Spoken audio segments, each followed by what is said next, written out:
Alright, hopefully the music isn't too loud. Ah. Excuse me. Okay. Currently trying to adjust some things real quick.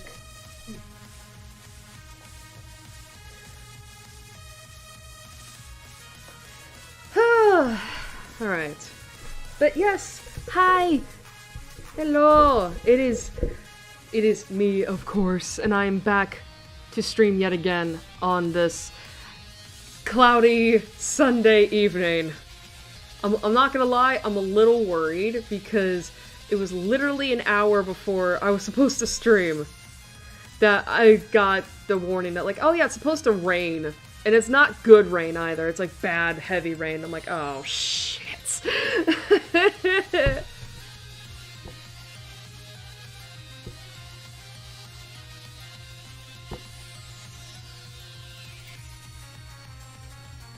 So I'm not looking forward to that. But, we're here. We're gonna be playing the final game I had picked for this month. God. So, okay, you wanna know something funny? So, last night, I mean, as I've said dozens of times beforehand now, I usually, make the waiting room, the night before I'm supposed to stream, and then after that, I usually have to prep the game I'm going to be playing up on OBS so I know, like, okay, how loud is it, and can I switch it to a different, like, window, etc., etc., and, yeah. So I made the waiting room, that was easy. I made the waiting room, that was easy, and then I was like, okay, I need to launch the game so I can see, you know, can I play it in windowed mode and have OBS set to capture it when it comes up. So I did that. So here's the thing, right? I installed Heaven Will Be Mine Friday night, and I'll, just to make it easy, and it's like, okay, that was easy. I go to launch the game. Now here's the thing, I'm expecting it to take a little bit, because it's like, okay, this is my PC's first time running this game, and of course Steam has to, crop up, because nowadays it's like, we gotta show you the store page, and it's like, why not just show me my library, for fuck's sake? I barely, I'm having to use the browser, I'm having to use Firefox to see Steam now, because it slows down my computer so much. But then, it takes the game 5 minutes, either 5 or 10 minutes, it was a while to launch, and I'm like, I'm having to sit there and wait for it, because it's like, hello? And I don't know what the problem, I don't even know what the reason is, it was just stuck in the launch stage. I mean, it was telling me that, oh, we have to launch the game script, which was Microsoft DirectX, and I'm like, or not the game script, the install script, and I'm like, okay, but why is it taking so long? I thought I already installed the game on Friday! So then almost 10 minutes later, I finally get the game to install, and it's different from both A Date with Death and We Know the Devil, where it's it actually asks me, oh yeah, what window size do you want this to be in? I'm like, oh, thank you. Thank God. Thank you for telling me. For asking me what I wanted, because unfortunately, A Date with Death and We Know the Devil didn't give me that option. It only gave me, windowed mode and full screen. I had to stick with it, pretty much.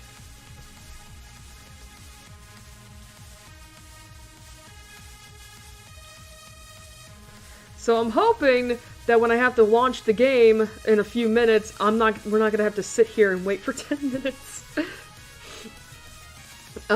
God.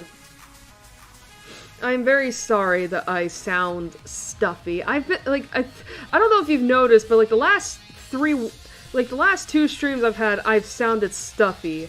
I genuinely don't know why that is. I'm not sick, and I don't think it's allergies. I'm wondering if it's just because, of the lack of humidity. It's been really dry the last few weeks, honestly. We've hardly had any rain. So I don't know, maybe my sinuses will clear with the little bit of rain we're getting. But, so, it's still Pride Month, we're still playing queer games. So in terms of what this game is, I explained a little bit of it in last time at the end of A Date with Death, but I don't necessarily blame people for not sticking around for that, because it's like, bruh, this is almost 8.5 hours long. But essentially, Heaven Will Be Mine is... It's sort of a sequel to We Know the Devil, but it's so, like, standalone. But basically, you can also play it as a standalone game. I think it's more so considered, like, a spiritual successor to We Know the Devil. And I'm not lying when I look into the description, when I put in the description, like, you know, that there is a similar premise of sorts with Heaven Will Be Mine. Like, the best way I can describe it is that we're in space, right? And we're basically on the last few days of a war. And there are 3 factions, 3 organizations that each have their own goals for what they want the final frontiers, they say, to be, right? And we'll get more into that when we choose our organization, the organization, the faction of our choosing for this stream.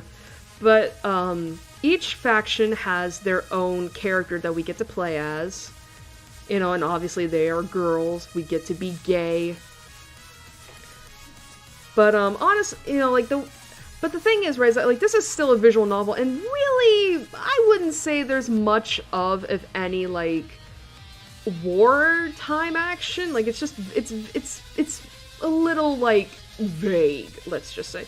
Not to mention, this game also really delves into the settings. Like, you thought We Know the Devil was confusing in terms of, like, what the fuck does it mean by radios and crystals and magical girl transformation sequences? Who knows, right? This game really goes into that, and it's confusing, to say the least. Here's the thing. I'll try my best to explain at least my interpretation of what the game is trying to say, what these terms mean, but honestly, I think it's better you look it up yourself.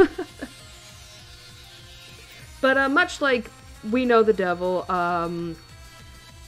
each of the characters' arcs have their own interpretations of what it means, and yeah, so, but yeah, we also get to be gay. Like, you know what this actually you just gave me the saying of like Heaven Will Be Mine really is like be gay, do crimes. The game.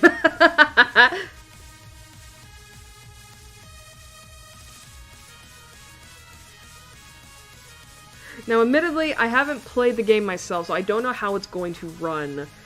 But hopefully it'll be easy. Hopefully. Because, I mean, again, we couldn't even have chat on during A Date with Death because we didn't want the encoding overload to constantly happen. Speaking of which, I did actually watch over that VOD, and I watched over all of it. Basically all of it. And it looked really good, honestly. It looked really nice. You know, I mean, granted, it could be better, but honestly, for me, it looked the best it ever had. And, yeah. And I still can't wait for the fucking DLC to come out in December. I actually got some of the info wrong in regards to that DLC. So I thought we were getting 5 extra days worth of content. No. So it turns out, the DLC is apparently going to provide alternate versions of days 6 and 7, which has me curious because I'm like, what could be more different than what we already get? But I'm gonna presume that it might have something to do with the DLC, like maybe write those days in which like the DLC is a little more better integrated, because admittedly I don't know how long it took, like in terms of the expansion DLC and the base game, like, I don't know whether or not the base game, I don't know whether or not the expansion DLC was released with the base game back in December, or if, like, there was a little bit of time in between base game's release and then DLC's release. But if that's the case, then it's like, okay, I can understand it. And then of course there's 3 extra days of entirely new content. And yeah, so that's something I wanted to clarify. But it's still as far as I remember, it's still not going to come out till December, so we gotta wait like 6 fucking months. But yeah. But yeah. But in terms of Heaven Will Be Mine, so if you guys are wanting to pick this game up yourself, as I mentioned in the description, this was made by these same people that made We Know the Devil, and this came out in 2018, so 2 years over after We Know the Devil. And I will say this right now, Heaven Will Be Mine was the most expensive, because remember, I bought We Know the Devil, Heaven Will Be Mine, and A Date with Death's DLC for $31. Heaven Will Be Mine was half of that cost, because it was at $15, I believe. Which, to be fair, considering that, because here's the thing, this game does take place over the course of 8 days. And keep in mind, each faction, there's like 3 endings to this game. There's no true ending. It's basically just a pick which ending you like best, which is good. But each faction has their own endings. And yeah. So, like, we'll get into the game. Like, I'll explain more about the game once we get into it proper. But this takes place over the course of 8 days, and considering how long these routes are, that's why we're splitting this up among like 3 streams. So first stream will be one faction, second will be the second, and then third will be the last. Which means, of course, we're going to be streaming this today, Wednesday, and Saturday. Hopefully, if nothing fucks me over this week. Speaking of which, because it is Heaven Will Be Mine as much like We Know the Devil in regards to you don't necessarily have to play these in a specific order, you can just choose whichever one you want. I will be letting fate dictate what path we're choosing for tonight. That's not how you spell roulette. I think I'm just nervous because that rain is scaring me. Alright. Is it already raining? No, that's just music. Oh, it still had my haka. Alright, so... Alright,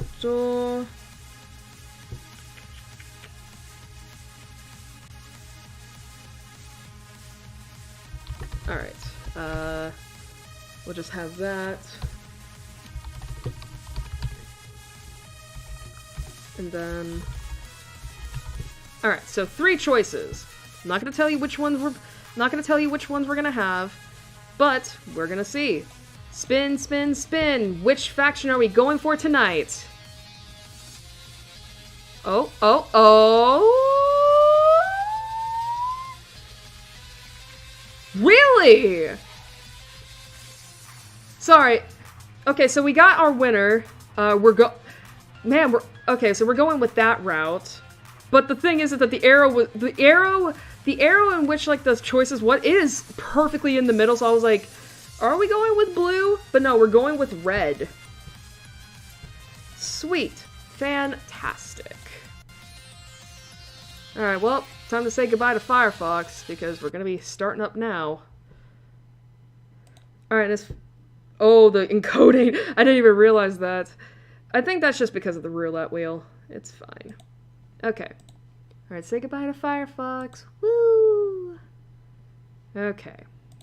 Now to try to get the game running. Hopefully it doesn't take 10 minutes again.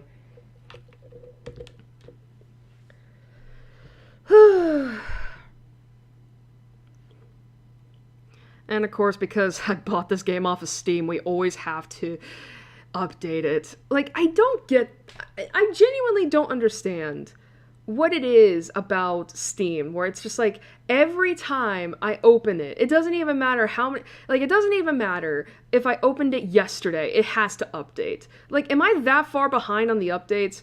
Like seriously, if I had more money, and if I had a better PC to play multiplayer games, I feel like Steam wouldn't have to update as much. I'm just saying. Anyways, I'm gonna check on the weather real quick. Because I'm looking outside my window and it's just like, oh my god, it's so dark. I mean, obviously it's dark, but like, it's darker than how I like it.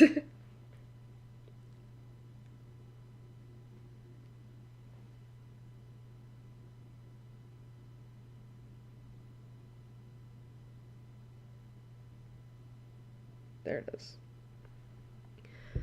Alright, currently waiting for Steam to show up. Oh, there we go.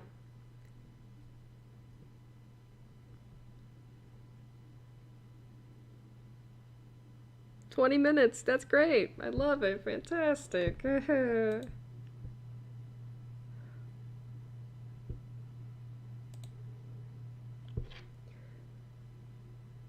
Oh, whoops. Alright, how bad is it gonna be? God, that's the issue, is that's telling me it's gonna be like, oh, we're gonna have a thunderstorm, and I'm like, oh, fuck me. Well, if we could just, I mean, I will say this, if we can just get through within what, the next 2-ish hours, we should be fine, hopefully. Okay. Alright. Yep. There we go. And the game is running.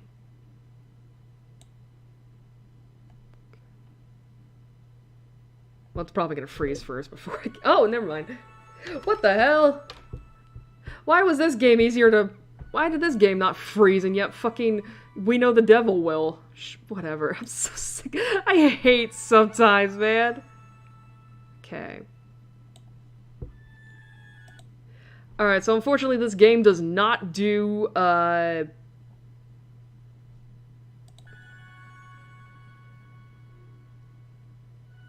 There we go. So unfortunately this game's music will click out as soon as you click outside of a window. Alright, so obviously we're gonna see how this game runs. Alright, so this game is fucking loud, by the way. It's almost... Like, here's the thing. I will say this. I think they definitely did better on the audio mixing for Heaven Will Be Mine as opposed to We Know the Devil. The only thing I'm hoping for is that this game's music doesn't, like... kill... It doesn't kill my audio card, because remember, We Know the Devil has been the only stream I've ever had, like, within, like, over 7 years, almost 7 years of streaming, where the sound will just glitch.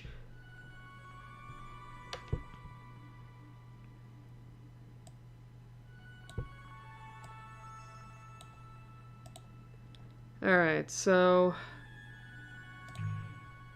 I'm just currently checking the sound right now. Because, yeah, when I first loaded that game and you hear that, that scared the fuck out of me. I was like, holy fuck, why is it so loud? Alright. Who's ready? Alright, so, here are our pilots. We got Saturn, Pluto, and Lunaterra. So let's go over each of these characters before we dive into the one we picked. So, Saturn here is with the faction Celestial Mechanics with her Gundam, and yes, we are dealing with Gundams in this game. I mean, listen, they're called mechs, but they're basically Gundams. So, her Gundam is the String of Pearls, and if you see the term self-ship, that's basically the mech. That's basically what, what's the word? That's their term to describe the mechs. Celestial Mechanics reserve test pilots. Celestial Mechanics wants to advance humanity to its next stage, and Saturn wants to flirt, but there's no reason we can't do both. Combat style button mashing, bedroom style button mashing. Trust me, there's no button mashing in this game. It's a visual novel. Then we have Pluto. Her faction is with Cradle's Graces, and her mech is called the Krun Macula. Cradle's Grace's ultimate weapon pilot. Even if Earth has given up on a new life for humanity in space, Cradle's Graces hasn't, and Pluto will make that dream come true. She likes succulents, good girls, and crushing, both kinds, and everyone, but dislikes is trying very hard not to have any fun. And then we have our final girl here, Lunaterra, whose faction is Memorial Foundation, and her mech is called the Mare Crisium. Memorial Foundation ace pilot, fighting for the pilots to join the rest of humanity back on Earth before it's too late. She is good at sniping, espionage, double-crossing, and ghosting, but she's bad at loving herself and everything else. So yeah, our 3 characters. So obviously, Celestial Mechanics, Cradle's Graces, and Memorial Foundation. Those are the factions we were choosing, and Fate has decided for us to pick Pluto, or Cradle's Graces. So, Nereid Obese, version 2.8. Is not, let's see. Okay, I'm a little afraid to click because I don't want to miss this. Alright, so. Is not the unknown, the perception of impossible things, and every distance in between, with perfect communication breath to breath, with perfect communication skin to skin, with perfect communication mouth to mouth, inside to inside, blood to blood, with perfect understanding across the bonds of culture, with perfect understanding across the boundaries of culture, with perfect access to the realization of the highest ideals, with perfect access to the acceptance of the deepest depths. The solar system maps the human body. The solar system maps culture. In the center is the sun, which is synthesis. When the physical bodies of the solar system become our home, our ship through the universe, our body, their names will be given again, from the name of a rock, such as Hades, to the name of a part of us in ourselves, such as Pluto. You are the sun. Through you, humans will possess their true body. As you were once born, through us, we too wish. Base override system interrupt. Alright, Dr. Nix. Pluto. Hi, Doctor. Oh, yeah, okay. Hi, Doctor. I lost you for a moment there. Are you okay? I'm fine, Doctor. This is the first interface of its kind. If there's anything unusual about it, that will be hard to tell. Because by definition, it is very unusual. I'm not gonna lie, the red is really starting to hurt my eyes. I'll let you know if it feels especially unusual, Nix. Good. Let me know if something categorically impossible happens. Like what?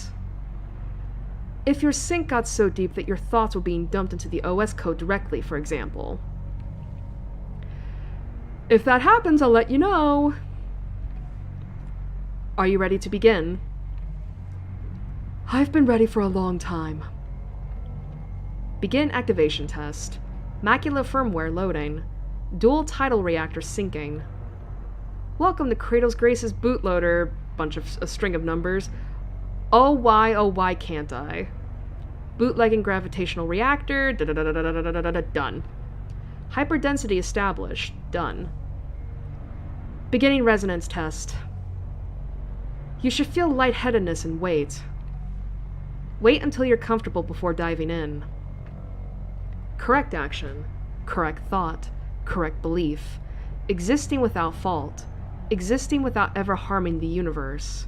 To be the execution of what is right and good. The power over distance is also the power to harm. Harm by thinking, harm by breathing, harm by loving, harm by touching, harm by culture, harm by boundaries, harm by idealism, harm by depression, harm by infinity. All hopes and fears will. Pluto, how was the response? I'm doing great. Nothing weird. Like a computer, I accept it. All data, I accept it. I think I know what's going on here. Okay. Like a computer, I accept it. All data, I accept it. All wishes, I accept them. I'm an infinite engine. I'm a star. I know exactly how. Execute and accept. System accepting and executing. Reactor cores, perfect resonance. No margin of error. Nix, you can hear me, right? Loud and clear, Pluto. Is it working? You're not saying anything. It's working perfectly. Flawless. On the first try. You really are the one who brings impossible things. You're thinking too hard about it, Doctor. I can't do things like that. Be a little more generous to yourself. But it's also your right not to be. Pilot core link. Done. Do you feel centered? Yes. Do you feel the phantom presence of the ship's limbs? This is normal? Yes. Do you feel the presence of other bodies or other people nearby? This is normal? Yes. Do you feel as if other nearby people or bodies may also be your own body? This is not normal. How would I know the difference? Fair. Do you feel like a god yet? Not really. There's no need to be modest. Prep for launch. God, that red was actually hurting my eyes. Alright, well, here she is. There's Pluto. Let's see. Data log and options. Okay, good to know. It hasn't been that long since we all started fighting, but everything really did go just how I imagined it. Even holding the controls of the machine everyone's so scared of, just like this, doesn't feel like butterflies or dread. It just feels like the only thing that could have happened. You know how hard they worked because they were so scared you wouldn't be finished before the end. I never doubted it. I'm not so special that they couldn't make something scary enough for me to be its pilot. So that's the Macula, our Gundam. Humans are culture, and culture is gravity. A ship's self is a skin, but a ship's self is also a heart. The plastic and metal chassis, insulated against hard vacuum, is necessary to not die. The tidal reactor, which generates the gravity and culture necessary to keep humans solid and real so far from Earth, is necessary to live. The dual tidal reactor resonance system installed in the Macula, then, might be capable of a sort of birth. The Macula was completed on the inert... This is a lot of words. The Macula was completed on the inert pseudoplanet Hades, on the boundary between the solar system ruled by human gravity and that which isn't. When the system is activated, cosmic dust emanating from between the ship's self's palms is crushed in the friction of the competing forces of the wow. This is a lot of words. In the friction of the competing forces of the Macula's dual tidal reactors, and ignites in the birth of a tiny star. It's a start, an anchor of gravity and culture, for humans to begin colonizing the stars, the seed of possibility, and, just as easily, the seed of the inversion of possibility. Stars go supernova and become black holes, where the information of life, culture, is deleted. But they aren't afraid of Macula as much as they are afraid of Pluto. Her own tidal forces destroyed the first 17 prototypes. It's the girl with the love to be the mother of stars they're afraid of. Don't build me up like that. I'm not that special. But I am that scary. I'm used to it. The only thing I just can't get over is just how unfair it all feels. Knowing how bad this could get, how wrong it could go, and it's still happening anyway. The Krun macula is bigger than other ship selves in terms of its objective gravitational impression on space-time. Yeah, I am feeling everything at once. But I'm feeling big, too. Feeling so big. I can feel it, far and away. The sword of the real Mare Crisium come to cut our dreams down. And the toxin of the inverse, string of pearls, come to turn the earth inside out. They're incredible girls, I can tell. But now Kratos Graces has the power to fight back and keep space our home forever. I know I'm meant to do this. I've been trained my whole life to be the one in a million who can pilot this. I know I want to do this. Space is the only place where everyone can be happy. Even if almost no one believes it, I want to keep it safe. I know what I need to do. I know what I need to do. I know what I need to do. Now I just have to do it. That's nothing compared to what it took to learn how. My body, my mind, my soul. They're all in order. I just have to do it. Alright, it's January 1st, 1980, and the long and cold war, where humanity united against its nemesis, an existential threat from beyond the stars, has been over for a long time. Since the 50s, we've been fighting a war against an existential threat that we cannot understand, cannot perceive, and is powerless against the technology of Earth. That is a pretty stupid sort of war to fight, isn't it? When there's enough of a mess down here to worry about. Humanity is already the undisputed authority of reality, and we have the physics to prove it. It's time to return to Earth, our home, the seat of the universe. Before Earth takes us back in pieces, let's go home with grace. On the first anniversary of the decommissioning of the International Space Program, we, Memorial Foundation Native Sphere Existential Oh my god, my mouth. We, Memorial Foundation Native Sphere Existential Safety, in agreement with our home planet's unanimous decision, declare, there is no future for humanity in space. Let's come home. The Return Resolution, Memorial Foundation Native Sphere Existential Safety. Alright, it's January 1st, 1981. It's been 1 year since we declared independence from Memorial Foundation and the rest of Earth. The Cold War is officially over, and it feels so light without their gravity weighing us down. How can a tiny handful of colonies, terraformers, and schools hold out against the full authority of Earth? Because that shit doesn't fly past escape velocity. To power the ship selves we made to fight the Cold War, we made tidal resonators to bring the gravity necessary for humans and culture to survive in space. And that gravity is ours now. Enough to make a new world, free from the weight of Earth. If Memorial Foundation wants to kill the future, they'll have to come and take it from us. We're thankful for our Kratos Graces, but we're not coming back.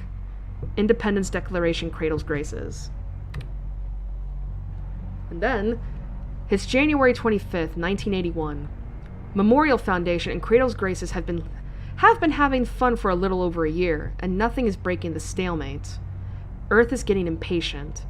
They have good reason to believe that the existential threat posed by a divided humanity in space is much greater than any theoretically malevolent entity outside the native sphere. While the kids are fighting, Earth is getting ready to list the humans remaining in space as part of the existential threat. And when they do, they'll send real weapons and end this war fought with plastic toys. Their justification? We are technically less than 100% human, just not human enough to be something else. It's hard to believe they're really onto us. It's time to make a drastic move. Bring our final piece, the prototype ship string of pearls we made in the atmosphere of planet Cronus, which will never be Saturn, to the lunar gravity well, where Memorial Foundation and Kratos Graces are already headed. Whoever controls that place controls human access to space. We can be sure everything will be in place there. Earth or space, we are just short of 100% human. So let's see how much less than 100% we can get. Internal report, celestial mechanics. Day 1. Oh boy.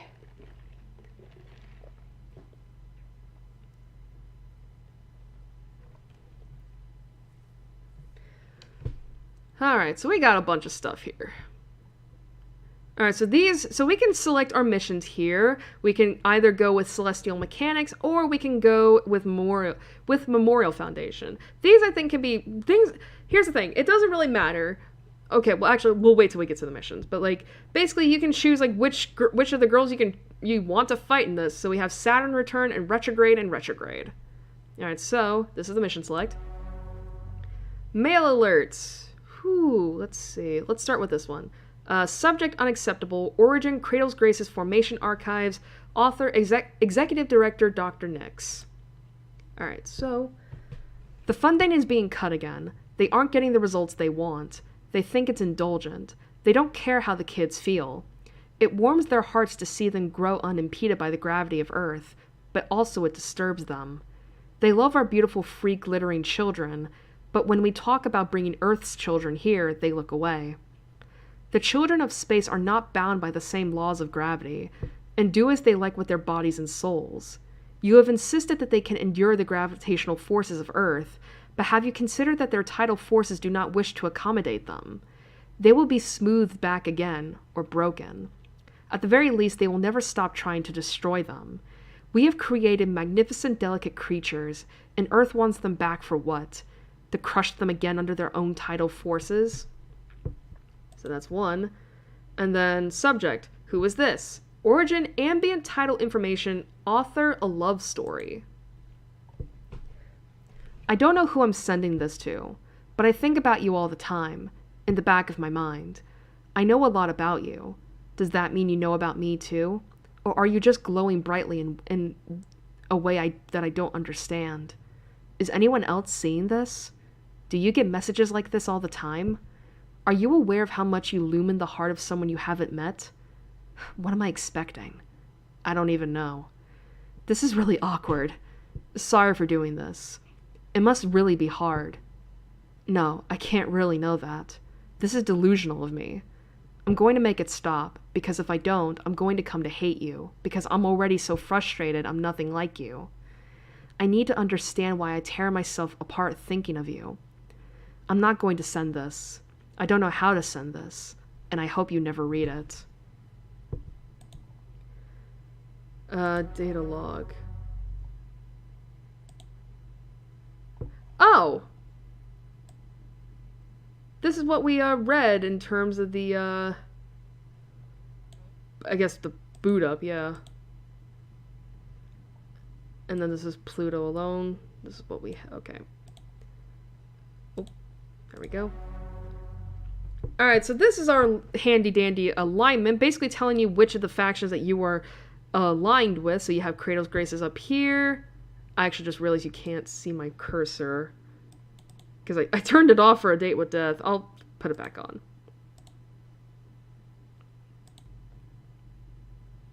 Alright, there we go. So as you can see here, we have Kratos Graces, Memorial Foundation, and Celestial Mechanics. Alright, so there's nothing here at the moment. That's because we haven't really gotten into the meat of the situation. So, last but not least, we have comms. I'm thankful for my Kratos Graces, but we're not coming back. And then a bunch of stuff. Mars. Generation 2 pilot, first class, DMs open for fight requests.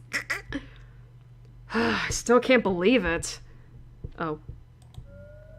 I felt that from here. Yeah. What was it like? It was incredible. For a moment, I felt like I was right next to you. God, this red is actually hurting my eyes. Sorry.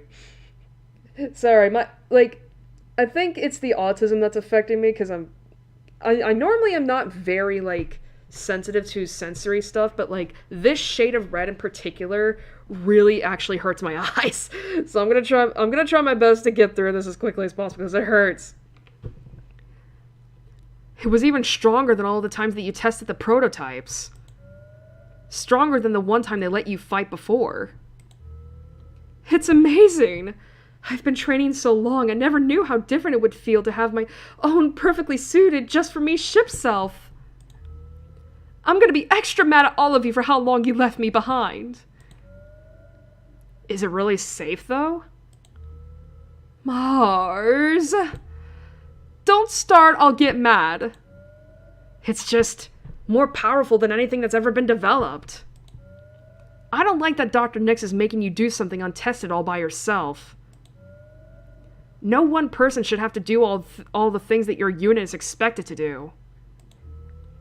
But I'm strong enough to do it, right? Powerful enough to stop Earth from taking us back? Strong enough to stop celestial mechanics from bringing the existential threat back? I can do it, right? Oh my god, the red. I mean, of course you can. No one else could, but that doesn't mean you should do it alone. I'm not alone. I've got you. And everyone else. We're all together. That's what we wanted, isn't it? I'm not locked up in a lab anymore. Aren't you happy for me? I'm happy for you. Are you really, really happy for me? I'm super happy for you. I really am. Are you scared of me now? No way. Never. You're not something to be afraid of.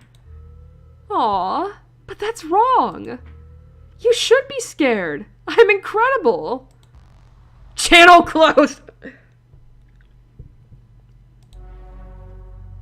Alright, we'll save real quick. Alright, well. Alright, so we got celestial mechanics here.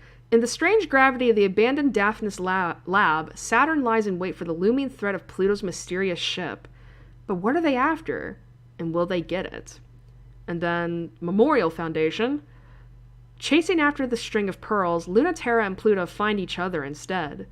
It's been almost a year since they last saw each other, and Lunaterra has never seen Pluto like this. Are you ready to spin backwards? Alright, well, let's see. Where did I put my coin? Because we're going to settle down the coin flip. Where did I put it? Did I put it back on the table? I might have. Let me see. Yeah, I did. Okay, good to know. Alright. Ow!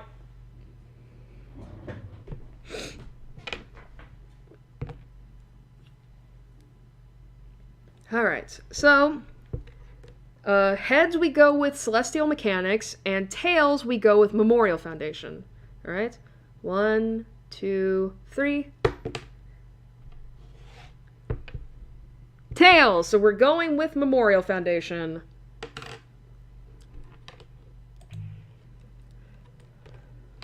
Let's launch. Mars, are you okay? You look like someone punched you in the face. What happened? Someone punched me in the face. It's been so long since you got in the fight with the flight crew. It feels a little nostalgic.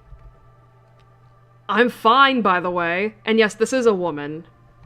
She's just maybe a little butch. People who start fights don't get sympathy. They started it when they wouldn't let me fly. And who threw the first punch?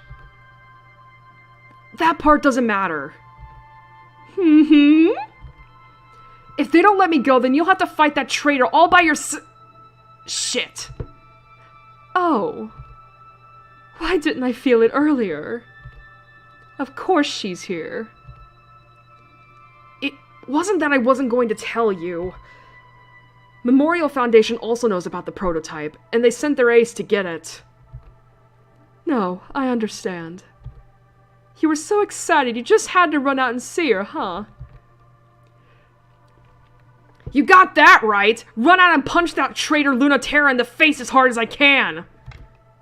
Aww. She's the worst! After pretending that she was going to fight for the colonies, even after Earth abandoned us and demanded we come home, she double-crossed us! We were going to do this together! I've missed punching that insufferably smug face for a year! It's finally time to show her that we're not going to forgive her for betraying us at the worst moment, leaving us alone, barely able to keep fighting as Kratos graces, but it's not like we ever needed her, and I know, I miss her too. Are you not listening to me? I've been listening to the two of you say the same things about each other for a really long time, and it doesn't sound any different. It is nothing like it was before! I'm not playing games! When we were in the academy, you were always chasing after her.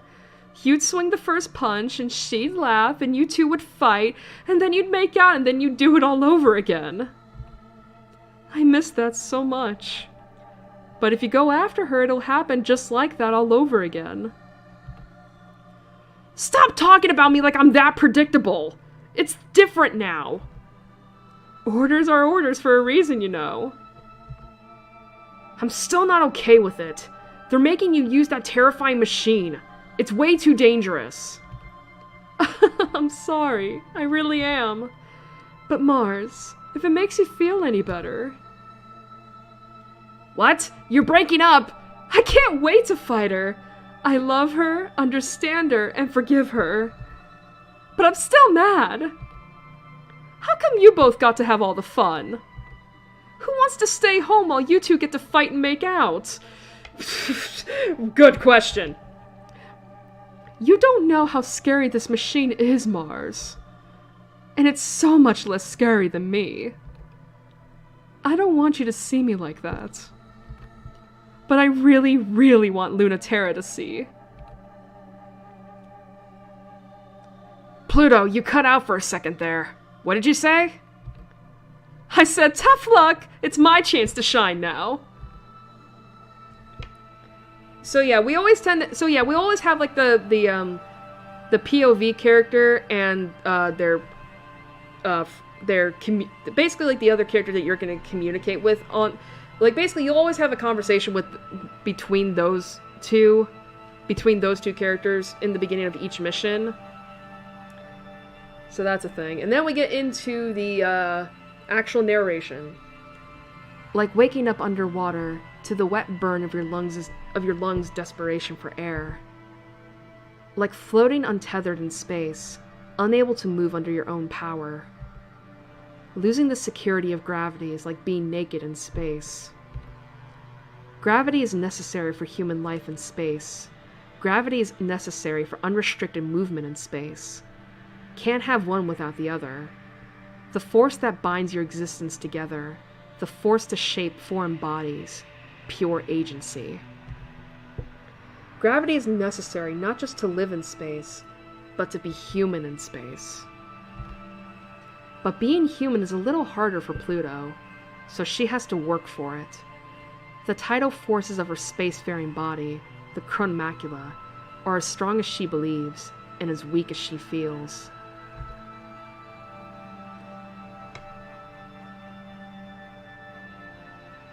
Okay. And Lunaterra needs to make sure all the calculations are in order. Everything in her ship operates manually. She's just been at it long enough that it feels like a second skin. The jolt of nostalgia interrupts Lunaterra's mental math. She forgets to carry the one. It interrupts Pluto's focus, and she has a moment where she's not invincible. Close enough to touch the surface of the moon lab, Lunaterra is seen and known by Pluto, and they are suddenly falling down the well of too late and nothing you can do. How do I go about voicing her? I knew it. Warning, gravitational interference. It's important to get a grip. Knowing that there's nothing you can do is something Pluto considers freeing, and Lunaterra considers exciting. Feeling doomed is clear permission to do whatever. As soon as Mare Crisium is through the cloud cover, she fires solid light into the remains of the Celestial Mechanics Lab and chases it through the wound. The lab was recently damaged by the illegal launch of a hijacked ship, but that damage is barely noticeable compared to the massive hole left by a much larger ship crashing through. Lunaterra acts fast under pressure. If there's no point in hiding, there's no point in stopping. It's true. Lunaterra is living on the whim of Crunmacula, which can probably do whatever to her at any time. If she can't run away, she wants to make the first move. It's the sort of thing that makes a lot of sense if you think about it, and no sense at all if you think a little more. But that's Lunaterra, isn't it? She's betting you'll think too much or not enough. Against Pluto, is that really such a good idea? She's someone who always thinks just enough. Which makes it easy for Lunaterra to slip through, deep into the lab, until it gets quiet except for the sounds of the moon quaking and trembling. After almost a year, the dread and the thrill is way too much to slow down and start talking. That's what the arrow flying into Pluto's gravity well is saying. Who will make the first move?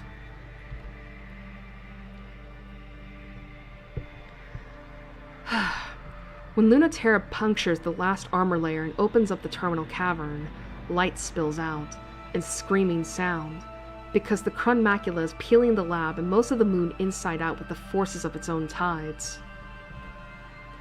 It's not something that's impossible or anything, it's just something that's only possible in theory, which is still terrifying, more terrifying. And more terrifying than that power is Pluto's finesse. And more terrifying than the finesse is her gentleness, spooling matter like threads in the tiny galaxy of which she is the sun. Her power is very kind, but it's also a little perverse. What meaning does mercy have from something that can core out a moon? Crunmacula's developers compared it to a black hole. They wanted a machine so powerful and absolute, even light couldn't escape it. Lunaterra understands now that was wrong. She's a star, gushing and twinkling with matter and light. Who wouldn't be swept up in that? The Mare Crisium is so small. Pluto has never seen it from a perspective like Crunmacula's before. She never imagined it would look so fragile from here, like a toy version of the fierce fighter she remembered. Pluto's sense of scale is true. Lunaterra feels just like a plastic toy, too. Come on, say something. It's making me sad. It really does fit you. So much more than I ever thought. Is it hard to look away?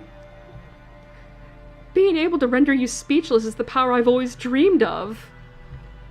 What do you think? I know just a look won't change your mind, but I want you to tell me. Tell you what? That I regret betraying you? I told you then that I always would. No, I won't let you do that, Lunati. Did you think I'd be mad? I mean, of course I'm mad at you, but not for anything you did to me.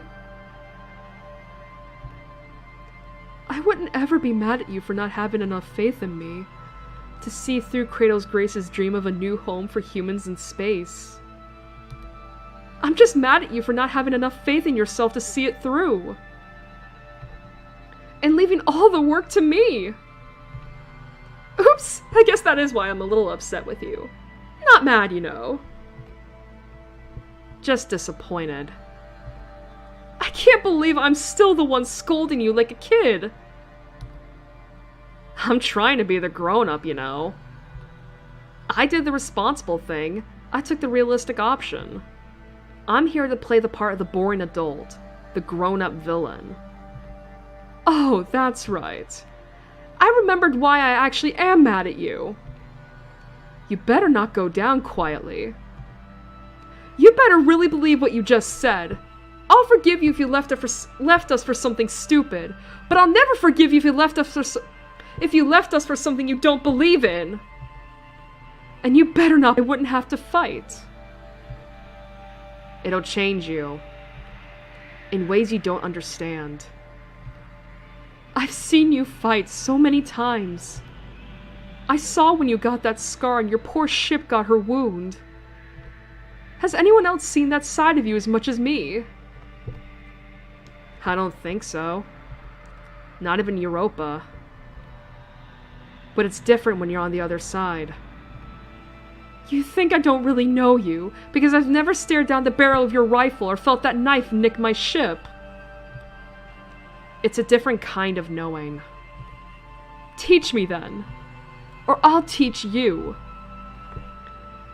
So Pluto learns a lesson, or Lunaterra gets schooled. So, this is the main thing, right? It doesn't matter which faction you choose. It doesn't matter which faction you go for. Like, it doesn't matter which character you play as, essentially, is what I'm trying to get at here. You can actually, so you have the option to choose between your faction, which indicates, loyal, the outcome favors Cradle's graces, or you can betray them for the opposite faction, where, where the other choice favors them. So here's the thing.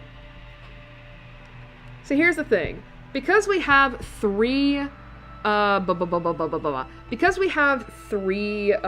factions to choose from, and these scenes do play out pretty much the same among the different characters, I'm only going to pick the options that favor our own faction. So, obviously with Pluto, we're picking Cradle's graces.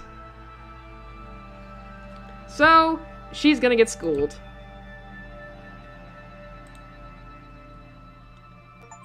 Hey, achievement! Good at bad decisions. Make a choice for the first time. As soon as Pluto blinks, that's the moment Mari Chrysium attacks. A little out of fear, mostly out of awe. It's a confused move, the first move, which is so unlike her. So unlike her that it nearly takes Macula by surprise. All matter parts along the vectors of inertia that Pluto has set, but these bullets stubbornly curve, bury into her flank and sting, with a sharp and subtle gravity of their own. Ow! That kind of stings, Lunati! Stop doing things like that! Lunaterra is crushed instantly and she's dead. No, Lunaterra dodged at the last second. No, the Mari Chrysium is torn apart from every joint. No, Lunaterra is safe at home. She never left. No, Lunaterra hasn't moved, and it's only because she can't bring herself to. Lunaterra is feeling ghosts of the space-times that Pluto has cut off. Escape routes she rushed for but don't exist. Lunaterra is trying to think of something to say. She really is.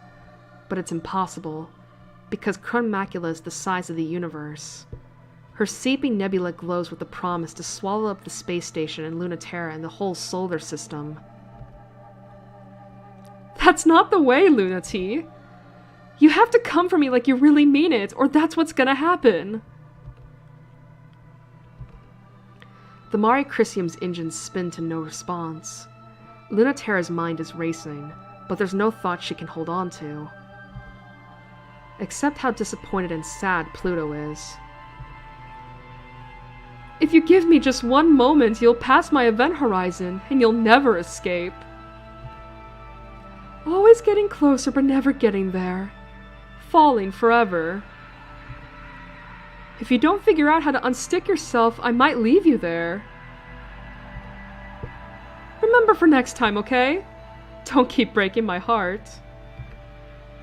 The Mari Chrysium plummets, and the Macula rises up, exiting the moon like a shooting star, tearing the lab up into space with her.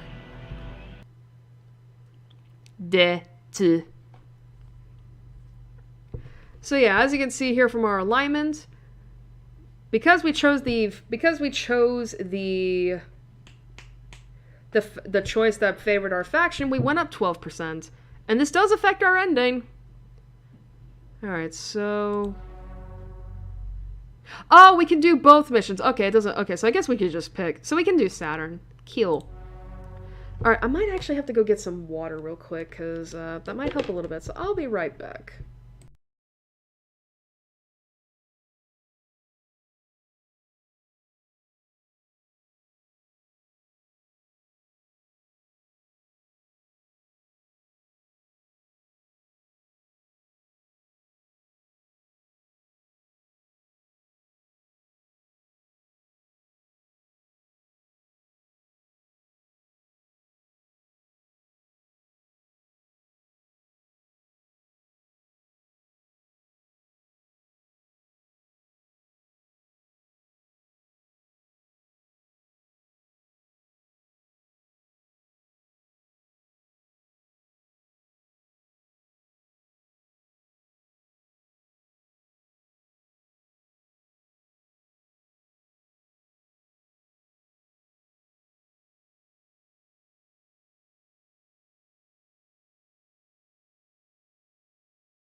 Alright, I'm back. Oh. Psh. Oh dear. I accidentally clicked the resize window. Sorry about that. Alright. Alright, so man, Pluto and Luna Terra have some what's the word? Some history, huh? Alright. Subject. Regarding Mecha 2 Chronmacula, origin, ship self-development documentation, author, Operations Decommission Chair Europa. It was commissioned before it had a pilot, before the technology for piloting it had been developed, before the technology for its workings had been developed. I think we recognized that the construction was an act of faith. Nyx's directive was to create the sort of self that we wished to see. I think, of course, that was the moment that it was clear to me that Nyx was fighting for what she believed humans could be, but not who humans were. I think at the time I didn't understand the difference, or what Nyx might not consider important because of her tendency to think this way. Many of the functions of the Chronmacula have not been invented yet. It is limitlessly expandable. I have, of course, requested for it to be decommissioned, but I believe ultimately you'll want to scrap it. If this committee has indeed found nothing in space worth salvaging, I would have to wonder about the committee's intentions and their curiosity towards this last fragment. The end result of the Chronmacula's functions are indistinguishable from Nyx's dream, so there's no briefing I can provide that will be more comprehensive than the ones you receive from Nyx herself. I can only speculate on which she has or has not been able to implement successfully. As terrifying as the Chronmacula is, the pilot Dr. Nyx has found for it is more terrifying by far. They might find a way to make it move even yet. Man, they love to go on about how Pluto is like this really powerful being. I mean, and she is. You'll see why.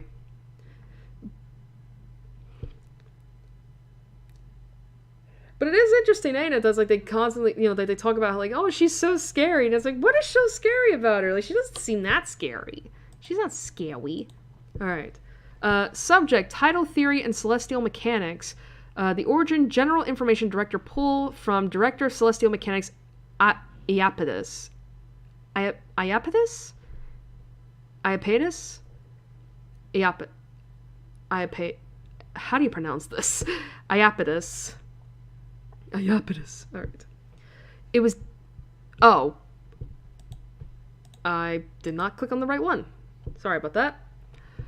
Let us begin with imagining an Let us begin with imagining an inner theoretical mass of matter, equivalent physically in all ways to the third body in this solar system, a theoretical planet Terra, absent of human culture. How would we model the physical properties of such a planet where Jungian Newtonian models do not apply? Oh, there's the rain. These softs actually... Oh, that's fireworks. I thought it was rain. Well, because that scared the shit out of me, I'm gonna fucking save. Alright, we weren't done. Sorry about that.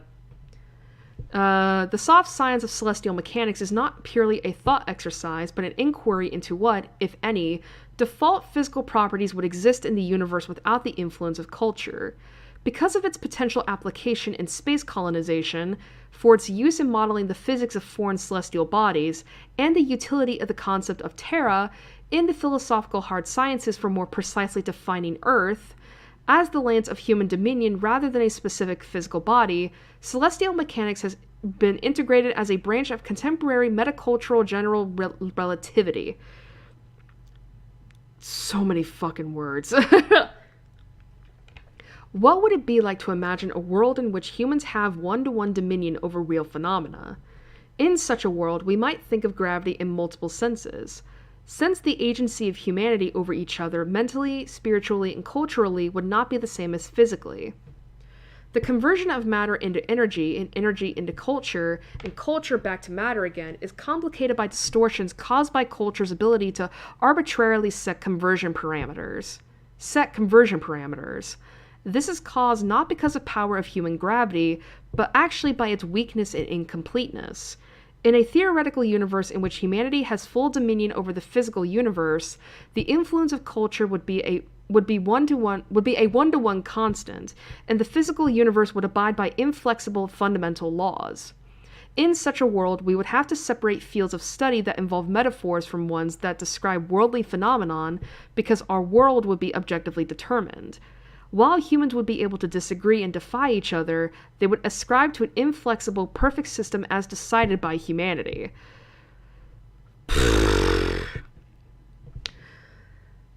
That was a whole lot of word salad. That was a lot of word salad. I am so. This is what I mean when I say, like, bruh. Heaven Will Be Mine really does delve a lot more into the setting of, I guess, of both this and We Know the Devil's Universe. But it is hard as shit. It is hard as shit to, like...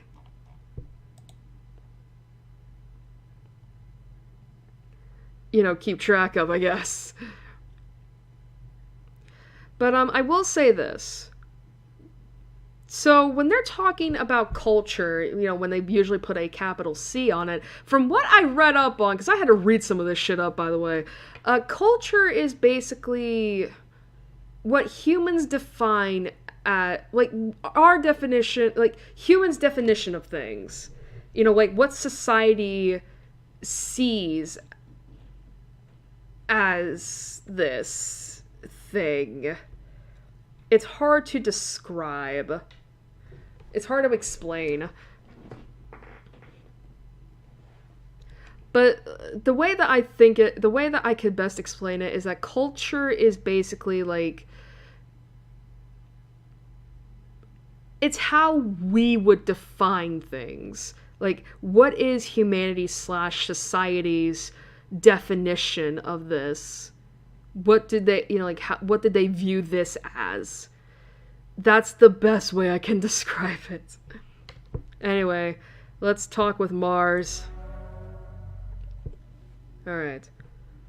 I wish you didn't have to do this. But I love chatting with you. Especially about your latest sordid affairs. Well, thanks. Wait, that's not what I meant. And sordid? Dramatic, tempestuous, explosive? No. Problematic? No. Tumultuous? That's sexier, but that's still bad. I mean, how would you describe them? Not like that! Intense or something. The last one was really good until the end. Should I be more generous? Well, it'd be nice. But you're not very good at relationships. Kill me.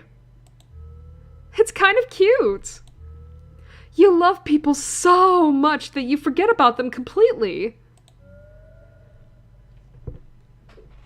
Excuse me. Your honesty really hurts sometimes, You fall for glittering faraway girls, but what you really need is someone who doesn't put up with you. There's gotta be someone somewhere who won't let you get away with anything. I believe in you. I'm trying to save the world. I don't really have time for this. But you're not too busy to keep flirting. Pluto God. Sorry, baby. No mercy for you. No mercy for you. Ugh. It's out of love. One day you're going to be good at you're going to be as good at treating girls as you are at piloting. Don't twist the knife. Sorry. It's fine. I know I'm not great at it. Hey. You did that thing again. What thing? You know that thing. Where you changed the topic. And I forget what I wanted to talk to you about. So you don't have to answer.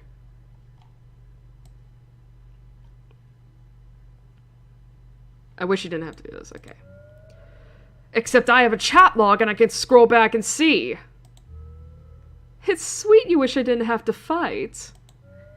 See, you do remember. You remember better than I do. But why don't we leave it at that?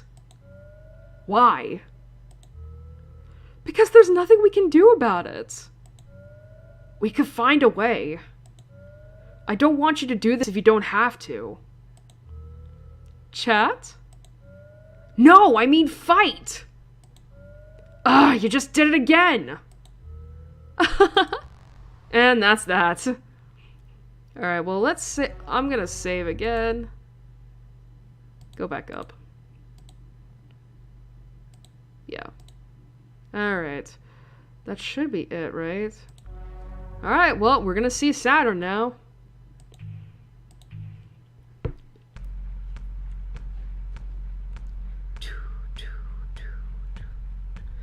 Pluto, why are you suiting up? The Celestial Mechanics Lab was wrecked and the prototype escaped. We should be heading back to the inner solar system. She's still here. Who? Some incredibly ridiculous, utterly irresponsible, dangerously devious brat. I'm not who you're talking about, right? Don't be silly, you're not devious at all. Then who? Also, hey! They're being very tricky, so I can't quite tell. But I have rough coordinates. They slip between the cracks of the universe, play fast and loose with the laws of physics. Staying hidden and out of sight, but being really smug about it. I think they're showing off. So it couldn't be anyone but the pilot of Celestial Mechanics' prototype, right? Why? That's stupid. What sort of pilot would be that irresponsible with a prototype? Oh, this music, though.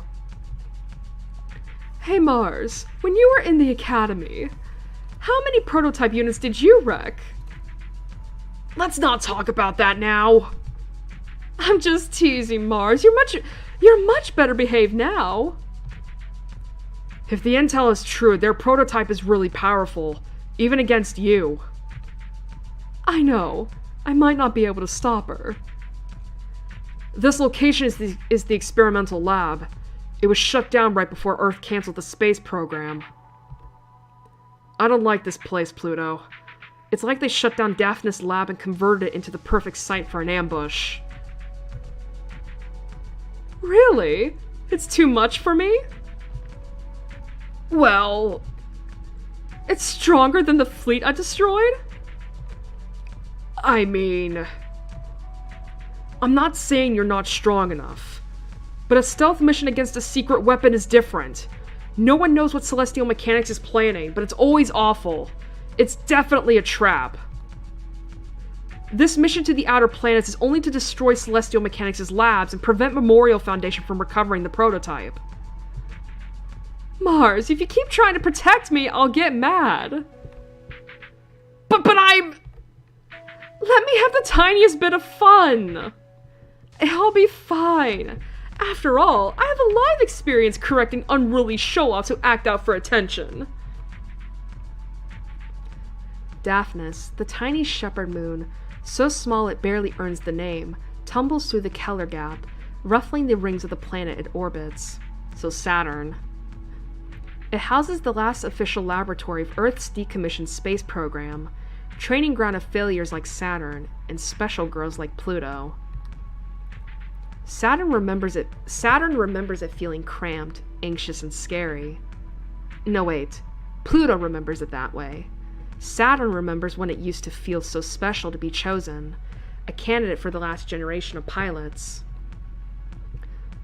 But didn't Pluto feel that way too? Sometimes two things are true. In this place, gravity is quietly degenerating, and distances are becoming ambiguous between past and present, between me and you. The Daphnis lab seems smaller to Saturn now, though not as tiny as it feels to Pluto, and that's obvious. No longer people-sized, she tears through it like the worms in an apple. But there's a much bigger worm here, and she doesn't know anymore if this was a good idea. What was a good idea? Saturn doesn't have any ideas. She's just trying to hide. Even though there's no place where you cannot be felt by me? Alert, tidal resonance, IFF confirms enemy. Warning, gravitational hazard, danger, pressure exceeding safe range. I know, it's extremely exciting. Stop making me so nervous. Supermassive. Small enough to hide in this complex, but with a dual reactor denser than the entire moon compressed into the head of a pin. An hour ago, and Saturn felt the gravitational pull of something so big and so close and so powerful, the interior of her cockpit creaked with the pressure, and her head, heart, and eyes welled up with tears. Something that couldn't be anyone other than Pluto. Cool. She must be pretty big, huh? So why is she so hard to find? Saturn has no idea. Why do I have the feeling someone's laughing at me? No one is laughing at Saturn. The lab's been abandoned for years. But Pluto, wherever she is, giggles. Not in a mean way. She really does think it's cute. I haven't thought about Pluto in a long time. Oh man, it really would be funny if she was in that monster. Well, now someone is laughing at Saturn. Hey! Now I know someone's here. I can feel you listening. But I can hear you too. And I can catch you. You're not the only one who can fuck with the narrative. So yeah, if you didn't get it already, so here's the thing. Pluto is a super fucking psychic woman, psychic being, and she can actually fuck around with the meta text of the visual novel, which I do think is cool. However, you did see that Saturn could do it as well. So here's the thing. Pluto is has super powerful psychic abilities, and Saturn has a bit of the psychic abilities as well, but it's not nearly as great and powerful and strong as Pluto's. However, Lunaterra, I'm going to say this right now, doesn't have anything of the sort. Alright, so obviously we have Narrow Escape or Mutually Assured Destruction. As I said before, we're doing only Cradle's Graces, so let's do that. Alright. It's easiest to catch someone if you don't care you might get caught yourself. Oh, whoops, I clicked out of the window by accident. Besides, if you want to drive someone wild, you gotta show them you're worth catching. And that you're good enough to catch them, too. The lab is dark. The malfunctioning lights cast an eerie glow. Dying culture, without gravity to hold it together. But she can hear the faint laughter rippling in the gravity. And where it's coming from. When you don't know the controls, mashing all the buttons at once is just as good. Gotcha! It's a hit. Her claws sink in. They tremble in the pressure. Whatever they've sunk into is bigger than belief. The Krun macula towers over Saturn. Pluto's ship is so big it barely fits in the complex, but it's only a speck compared to how big it feels. Supermassive enough to warp local space-time, humming and vibrating with nebula dust. Incredibly gentle, or she would have destroyed Saturn and the whole complex without even trying. Oh wow, you got me! No matter what size it appears, in the truest, most real sense of size, the ship is bigger than this moon, than anything Saturn can imagine. String of Pearls quickly flits away, but Krun Macula's grip is on her before she can even twitch. And I've got you, Saturn! I really was surprised to see you like this. Cool, right? I've got poison now, too. Wanna see if you're still the top weirdo psychic mutant in space? Oh wow, sounds really cool! But I don't know if you're ready yet. Wanna bet? Sure! The string of pearls screeches and buckles as the dust ignites and a tiny portion of Pluto's tidal forces slam into her. Warning, gravity hazard. Had enough? You kidding? Okay, we can turn it up a little bit. That is sure insane! It feels like my brain is melting into the universe. You're the one who wanted to show off. You don't have to do that to endear yourself to me. But if you really want to impress me, you're going to have to do better than that. Yeah? You're really still not impressed? Even by this? By what? Oh, that does sting! It spreads like a poison, even through metal. It jumps like electricity, but drips like a liquid. Pink and impossible, and spreading quickly through the Chronmacula's body. So you're not just full of risky bad ideas. That makes me happy. I won't shut you down too hard. Okay, you win! You gonna be good now? Okay. God. So, what did you want to talk about? As Cradle's Grace's glittering psychic death machine, you definitely have more important things to do than go out of your way to bully me for no reason, right? Oh, that's right. That man and the fleet are escaping, aren't they? Hope you don't mind falling for this trap. Trap? You? Silly, I know you're more important than that. More than catching the rest of the Celestial Mechanics fleet? I knew this would be fun, and you knew it too. I am absolutely delighted about you doing that, just to be clear, so you don't have to read my mind or roast me about it. I can't read minds. You know that's not how it works. But I also don't need to know that. But I did want to know how the biggest overachiever of my juniors turned into such a bad girl. If you really remembered me, you'd remember I wasn't ever good. I do remember you. Even if you're not that good at being bad, do you know what you're doing? With that machine that's so dangerous we don't even want to find out what it does. I think you answered your own question about why I'm keeping it. Are you gonna stop me then? But you don't want to? Hey, stop! Don't pry into me!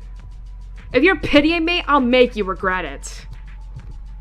Not all of us can come out perfect like you. Some of us get thrown out before they see any use at all. I won't pity you. I really would have torn this machine apart. God, this track is actually really good.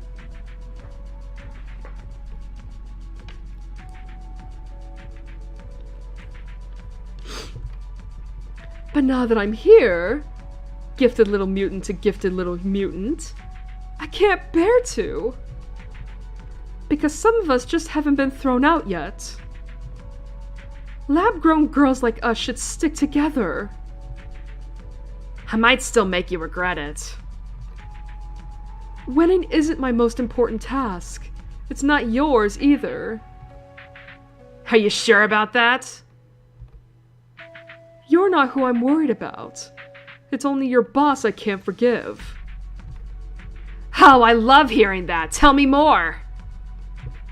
I'm getting a crush already. Regretting it now? Don't worry. There's nothing you can make me regret. Alright. Ever since the day Mars began, Mars has been destroyed.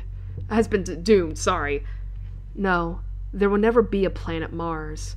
That's a name reserved for places where human life, gravity, and culture reign. This is just bitter Aries.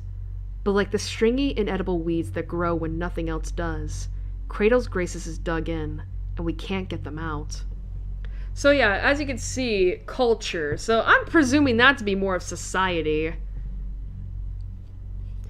So they're talking about Mars, the planet Mars, the planet after Earth. However,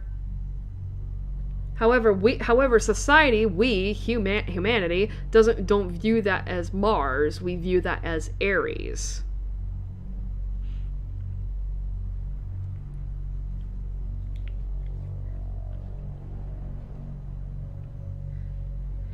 The colonies are wrecked, the terraforming engines are broken, the gravity furnaces are out of control. There's no resources left on this planet, no strategic value. This planet doesn't even exist. It is inert rock. There's no point in fighting. There's no need to fight. Ship selves can't keep you alive alone forever. And even if that was the case, we could leave tomorrow and claim victory. Most of the Memorial Foundation NSES fleet already did. That's why there's barely any of us left, and why we can't get them out. What? Why don't I go home too? And leave all those idiots to just fucking die on a rock? Who do you think we're doing this for? External communications sent on August 31st, 1978 by Memorial Foundation troops. Hey, it's not like we're idiots. We know we're doomed. This planet still doesn't fulfill that requirements for human life. And life is just the start anyway. Don't you know that gravity is something more important? You do understand celestial mechanics, right? Matter is made of tiny particles, but enough of it exerts gravity that stitches the universe together. Culture is made of tiny humans, and enough of it together can decide what's real and what isn't. It is really quite fucked up that this is how decisions about humans get made. Enough humans can decide anything and then it'll be true, even about what's human and what's not. They don't even have to wait for the deadline. They've already decided that any human without their feet planted on the earth is in fact not a human. That's a pretty usual thing for humans to do. No differences of any kind need to exist. We'll just be aliens, and then they'll send the real military after us, and we'll die. But if we just hold the line here, for our princess to get through and make it to the moon, she'll open up the gravity well, and then we get to decide. Internal communications sent on January 25th, 1981 by Kratos Grace's irregulars. So I guess we can presume here that princess means Pluto. It's morning on Aries, but what's time and space? If we can get our capital ship launched and refueled, and the prototype retrofitted with the final equipment, we'll have everything in place. Keep out of the canyons of Mars, where Kratos Graces and Memorial Foundation are bickering, hold the city ruins against invading troops, and make sure no one tries to set the oxygen ocean on fire while we refuel. It's a pretty thankless job. But me, I can't wait to see what happens. This is the most exciting space has ever been. Before we got here, this was a dead rock, but the best we could have ever hoped for was Earth in a different place. Who needs that? Far in the distance, the moon's gravity well shines. If no one controls it before the deadline is up, Earth will take drastic steps to ensure that humanity is not divided. What they're afraid of happening, we will ensure that it happens. We'll finally have something alien in space. Private communication sent on January 26th, 1981 by Celestial Mechanics researcher. Day 3. Alright, let me take a sip real quick.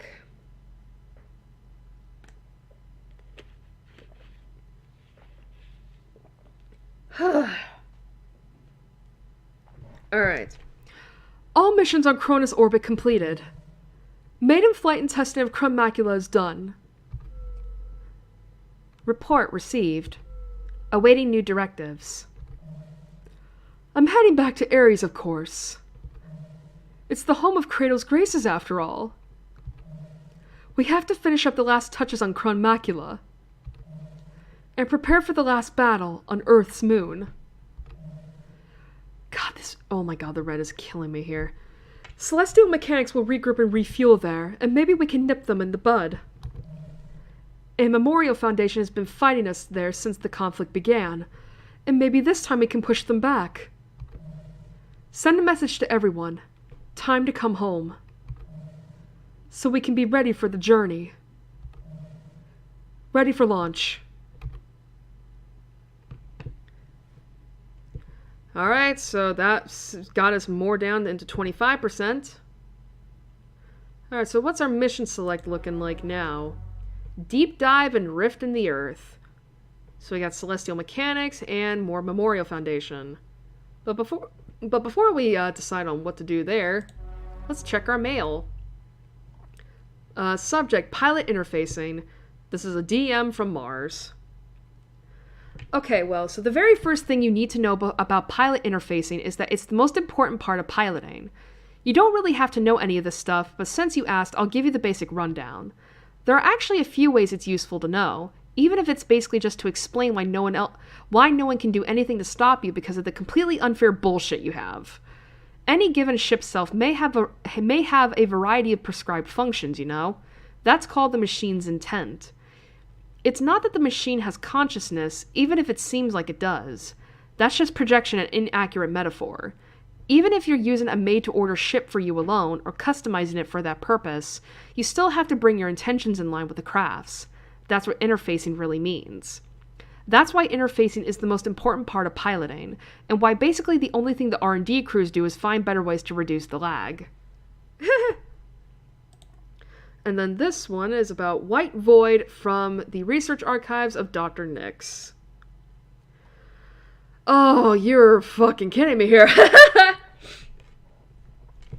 The fearful power of it is evident, so much so that I hesitate to even criticize it.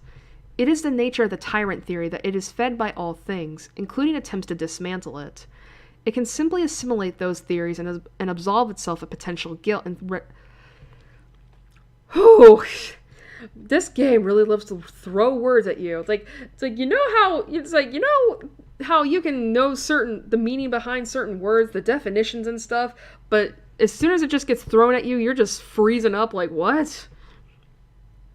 It could simply assimilate those theories and absolve itself of potential guilt and rhetorical weakness by assuming new forms, because it has no inherent premise that is not fungible, but the impulse to make all else part of it.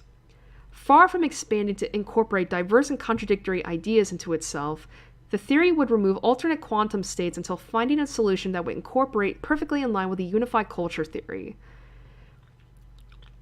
Doesn't help that my stuffy nose is actually fucking with me here.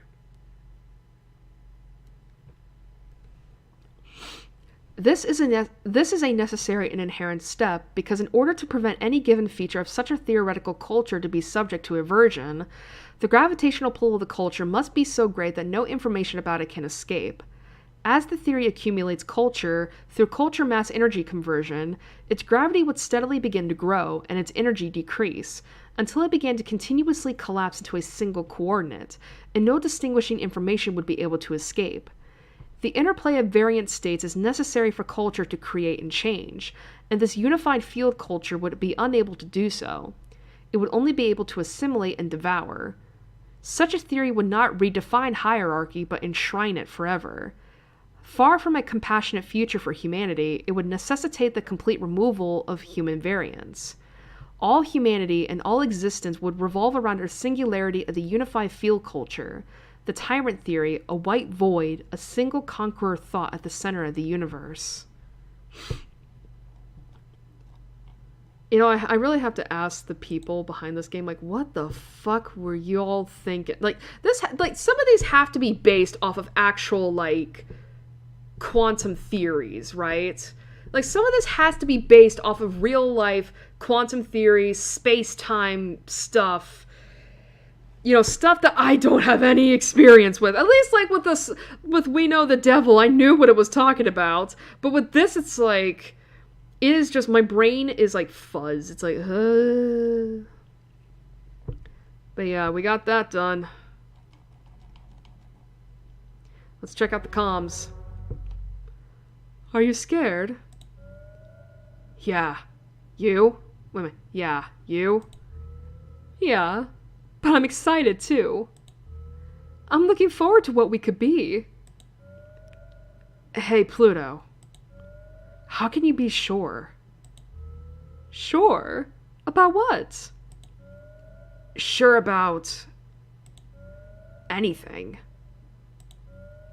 Everything is so frustrating, pointless, doomed. No matter how hard I fight, it stays that way. So how can you be sure that it's not going to be that way someday? You're the person I want to ask that. Because you fight every day like you're not thinking about those things. What's that supposed to mean? I've gotta fight. That's what we have to. Of course I still think about those things, even when I'm fighting. Sorry, Mars, of course you do. Everyone has doubts like that. Even me then, right? But it doesn't feel like you do. I mean, you make it seem like everything's going to be alright. But you just do what you have to without even worrying about it. Without even worrying about whether it's right or not. Or if it will come to anything or not. You're a genius, you know? You're smarter than me. That's not true. I just have to stop thinking if I want to just do whatever it is that needs doing. I put myself on pause. Don't you? Maybe that's why I'm still so scared. Wait a minute. Maybe that's why I'm still so scared. Getting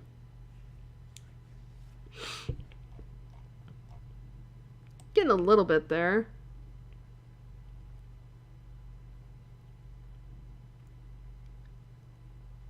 It's like, how can you be so confident? How can you be so certain that it's gonna, that things will change?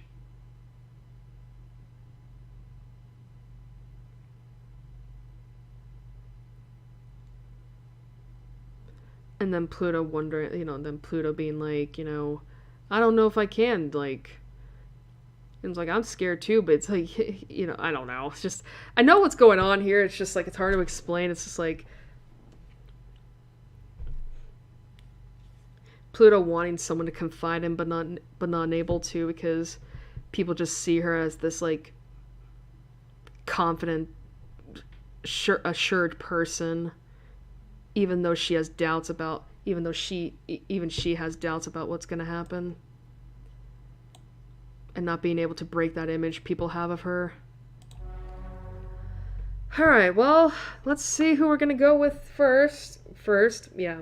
So, like before, heads is Celestial Mechanics, and tails is Memorial Foundation. Or better yet, we could just say Saturn or Lunaterra. So, 1, 2, 3. Oh, jeez. That fell everywhere. Tails again. So we're doing Luna T next. Alright, so Rift in the Earth.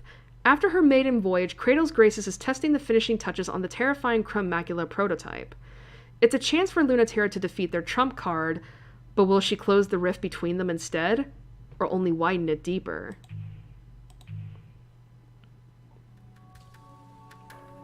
Alright. Recalibrating. How is the stability? Remember to keep the left side balanced. It's fine, Mars. You don't have to fuss so much. There's just no reason to take a test flight without escorts. Especially with Memorial Foundation patrolling the area.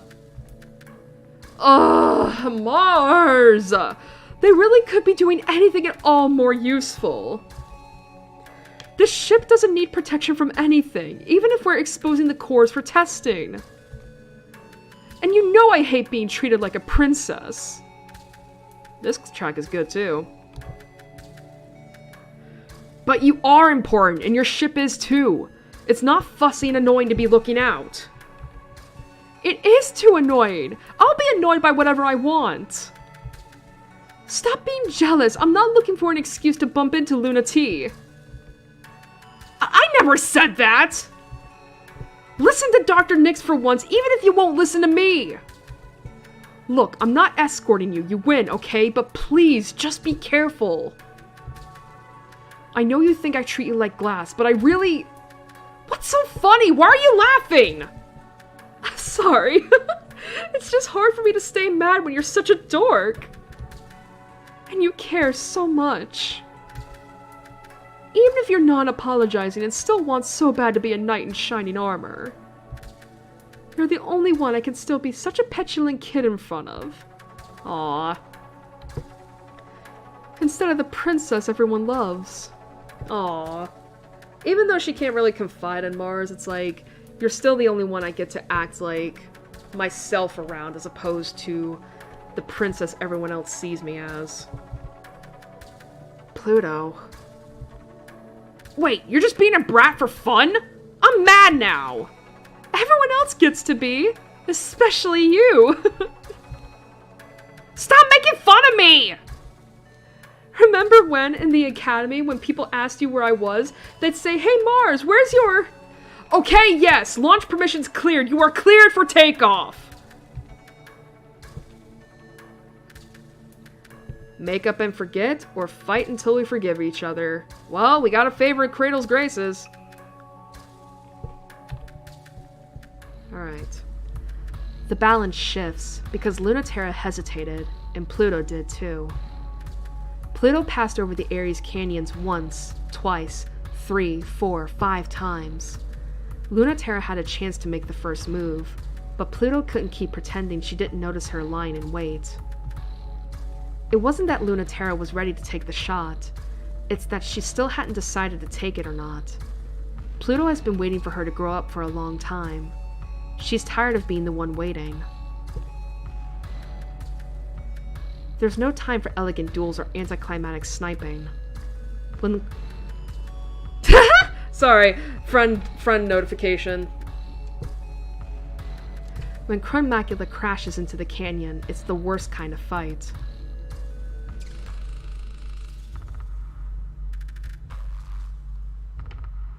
Macula's fingers will no longer open or close, but she swipes with the useless limb anyway.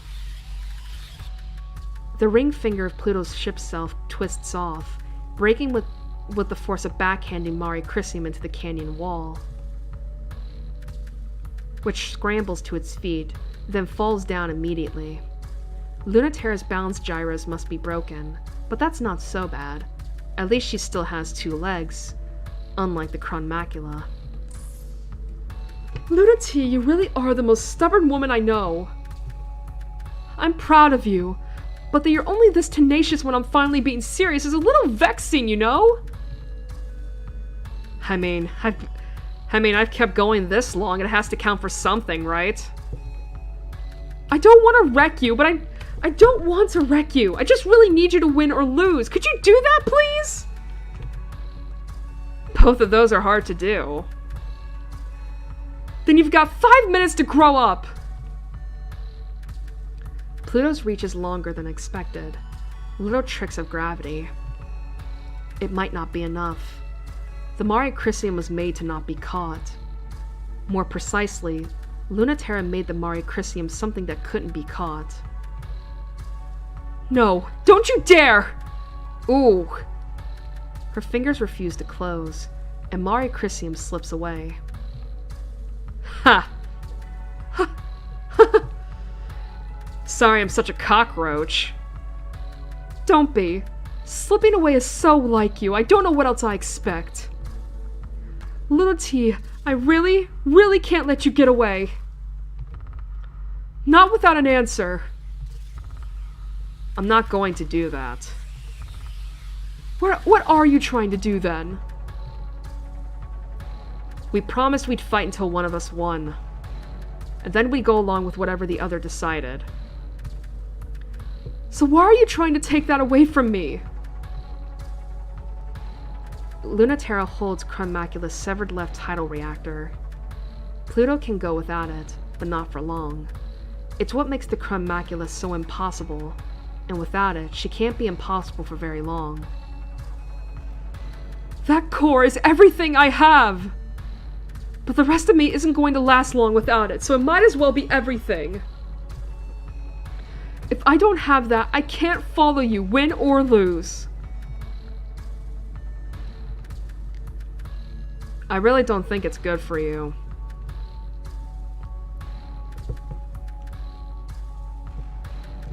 The Macula makes a leap and crashes into the ground, just short of the Mari Crisium. It's just close enough Lunaterra nearly forgets to take the opportunity to get a shot in my throat. It's just close enough Lunaterra nearly forgets to take the opportunity to get a shot in Macula's chest before she can recover to block it. You're going to lecture me about doing what's healthy? You've got a lot of nerve. It's not cute. If we had to fight each other like this, I really wish it didn't have to be with you in that thing. You don't like it, huh? You've always been like this. You're trying to tell me what's good for me. You don't want to admit this is really me. Luna T, I would listen to you if you would ever listen to me once, ever. I told you I haven't gotten any better in the time we've been apart. I don't want you to not be strong or beautiful or amazing. I just don't want you to be holding this weight of Kratos' graces, everyone's hopes and dreams, all by yourself. So please just rest for now. Don't tell me that. I hate this, hate this, hate this. You never listen. You know I'll always let you win in the end. But not this time. I don't know what you mean. I've been really patient. So if you keep playing dumb, you're gonna make me mad. I said, I don't know what you mean. I don't want anything else. I'm a cockroach. I don't need anything myself. Liar. Are you trying to make me mad? Be satisfied with it. I don't have any other answer. If I had one, I'd give it, so drop it. I'm not satisfied. No. You grow up and you be the adult for once. Get back here! Macula's feet are still broken, but Pluto moves her with gravity alone. Mari Crisium's engine's flare navi is broken. Everything is broken, but it will move. No, no, no, no, no, no, not this time! Macula's twin tidal reactors are falling apart with one of them nearly torn out, yet she still moves. Wow, I am noticing the desktop audio. It is loud. Might need to turn this down again.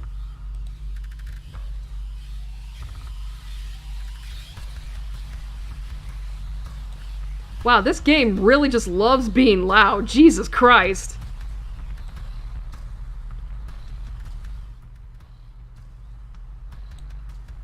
Let's try that.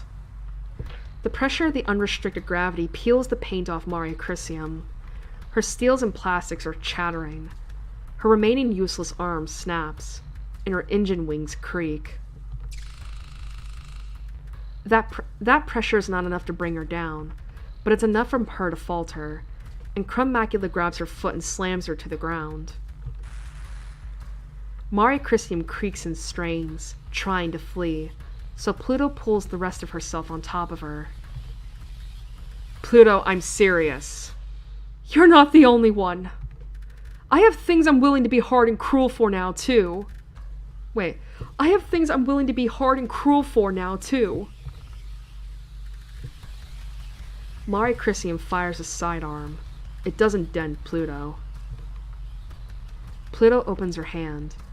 The fingers don't work, but the plasma still does, which flays Lunaterra's chassis, but gently.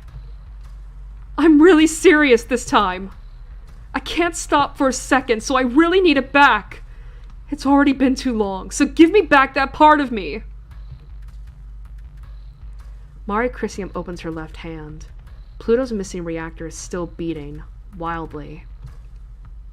Sorry to be like this, but this ship's self and what it can do are more important than me, than anything else about me. Nothing is more important than you. Oh.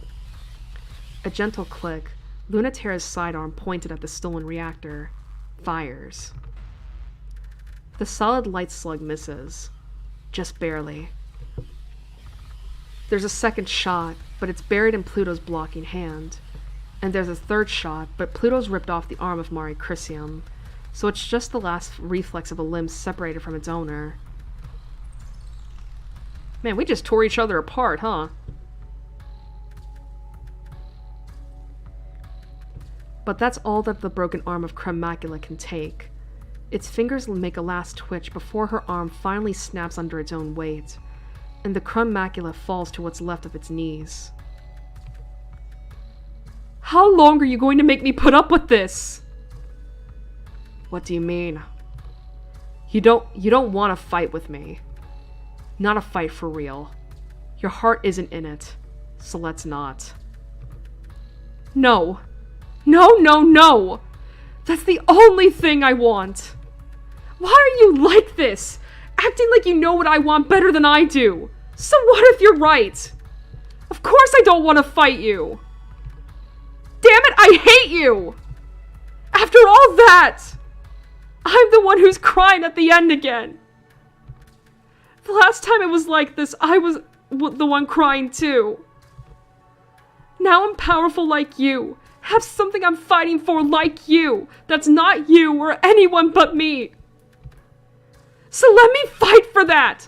Stop protecting me. Stop making me fight for you. It's so easy to fight for you. If I'm not careful, it's all I'll ever want to do. Oh. I'm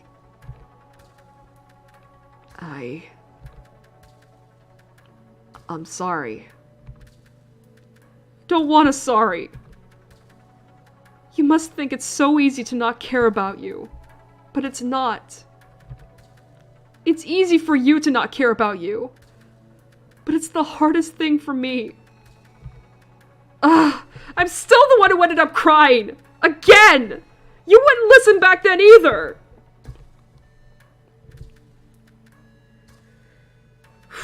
Man, it does sound like these two were romantically involved with each other. And they just broke. Like, this is some bit. Like, this is like exes who still love each other. Who still care about each other, but they're on different paths. Listen, we're a fan of toxic Yuri here. No, it's not toxic, is it? Is it doomed? But they're not dead. And they don't die. Mare Chrysium rises, gently brushes away the burnt portions of Crumb Macula's armor. The joints are already starting to heal, as gravity pulls them back. Almost just as good as new, but a little changed. I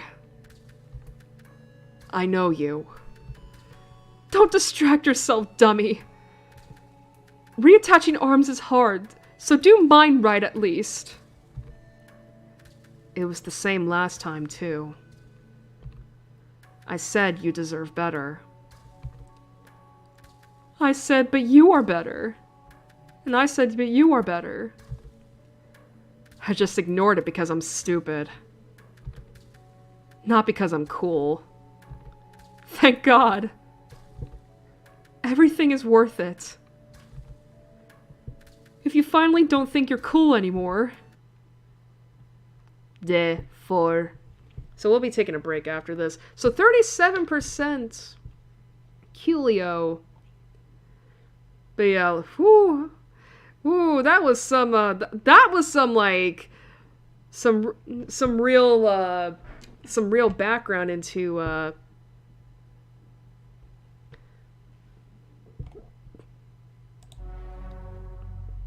right, let's get the music back up. But yeah, that was some, that was a thing. That was some real deep, relationship building into Pluto and Luna T. Again, it really does give off that energy of, like, these two were romantically involved pretty seriously, but then something happened to where it's like, but it's like these two still care and love each other, but they're on different paths. Listen, we're a fan of that here. Alright, so... Oh, fuck me. Alright, subject. Alien Phenomena in the Pilot Program. From the Tidal Mechanics Research Archives with the author of Iapetus. Iapetus? Iapetus. I'm gonna take a drink real quick. Because I can feel my nose just dripping.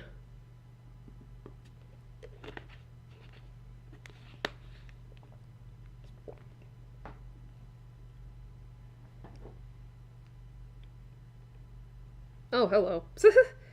Sorry, I just got a little thingy. I'll check that out when it's break time. Alright. Alright. The Scout Program! Oh, are we getting some We Know the Devil flashbacks? No. I mean, it is, but still. The Scout program was created to be fungible with various other religions or philosophies in direct response to the immediate post-war need to address growing existential threats.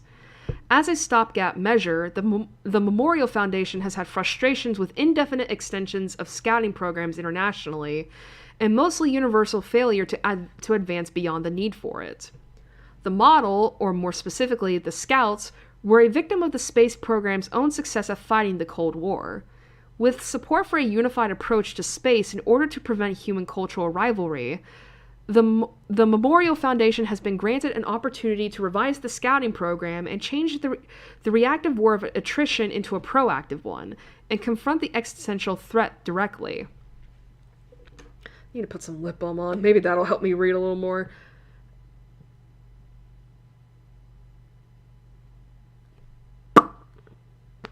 Oh, God, I normally don't need to do that, but still. Okay. The existential threat is the alien threat. We must think of them as one and the same. What is not known to us is the alien. The alien is defined by that most familiar function.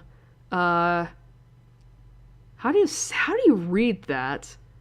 The function equals that which is human that humans are not. A fascinating logical paradox of much utility in research is the thought exercise. Imagine something that humans could not imagine. Logically, you should not be able to do it. It is inherently impossible to imagine something that you have, by definition, the capabilities to imagine. And yet, this thought exercise leads us to begin defining first what is human. In other words, what is conventional. And then, by this same process, to imagine what is unconventional. In fact, this is the essence of conquering the unknown, rather than allowing it the power to rule, and to safely integrate it in culture, than for it to fester in anti-culture.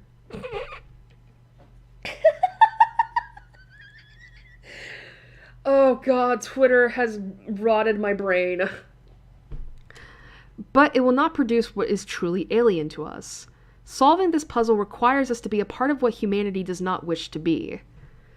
Oh God, anti-culture. Oh God. Twitter has rotted my brain with that. Alright, subject, in regards to the previous direct message,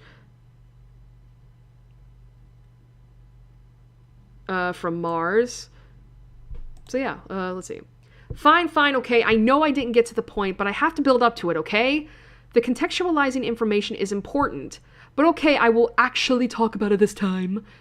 Mechanical interference is how machines typically work. You're going to yell at me for not being clear if I don't say this, but if I say that's when you've got physical switches and buttons and steering devices and you move them with your hands, that doesn't actually really convey it. Because you do those things in your ship self, but you don't use mechanical interfacing. So it actually matters that it is defined as exact mental instruction. It does exactly what you tell it. You can make anything you want to happen, but you have to give it exact instructions. There's the physical lag between yourself and the machine, but there's also the nuanced nature of giving the instructions. That's a really hard thing to do. Obviously, most people would prefer to move a machine on raw instinct or like part of their body. I don't think many people actually get the best results from an interface like that. Unless, yes, they're like our mutual ex. Hey, is that why you wanted to know? I don't know if it's ever said directly, but yeah, I think if I remember right, Luna T is like both Pluto and Mars's ex, so we have that in common. She dated both of us and she left both of us. Makes sense. Speaking of which... Oh boy, now we're getting into some real heavy shit. Do you ever miss Lunaterra? What? No. In case you've forgotten, she betrayed us and went back to Memorial Foundation. I know you want her back because you're kind and forgiving, but I'm not, and I'll kick her butt if I ever see her again. But that's no different than how you two used to be. You two only fight less now. That's the part that's sad. She was always smug, always a know-it-all, and always one step ahead. The worst senior pilot, and she didn't teach me shit. Breakups really do turn all your memories sour, huh? That's... Shut up. Lunaterra is the only one I feel that way about. I know, you pine after good girls way too much. I think dating bad people is good for you. If I have to go through that again, no thanks. The only thing I miss is the expression on her face after I got one up on her. Her smile, you mean? You miss it too. I do. I'm glad you can get nostalgic sometimes, too. Do you miss the days of the Cold War, fighting against the existential threat, too? It was scary in a different way. It was so easy I never had to think about it. Tearing through that ephemeral light that was only sort of there. It was scary because we didn't know what would happen, or what it was. But we didn't need to know any of those answers, and we just got to fight forever. It was fun. Until I came along. What do you mean? If you think about it, it was me, wasn't it? Before they even finished the Chronmacula, even in just the prototype. In my first provisional mission, I wiped out the enemy in the time it took to blink. And they haven't come back since. Before, it was fun for everyone. You were strong, but it was still hard. But there was no point in sending all of you out to protect Earth when it turned out the existential threat was so weak I could destroy it with a snap of a finger. That's reversing cause and effect. They just used that as an excuse to stop caring about colonization. Even if it was never a threat to our existence, they didn't have to give up on everything. It's not your fault. Do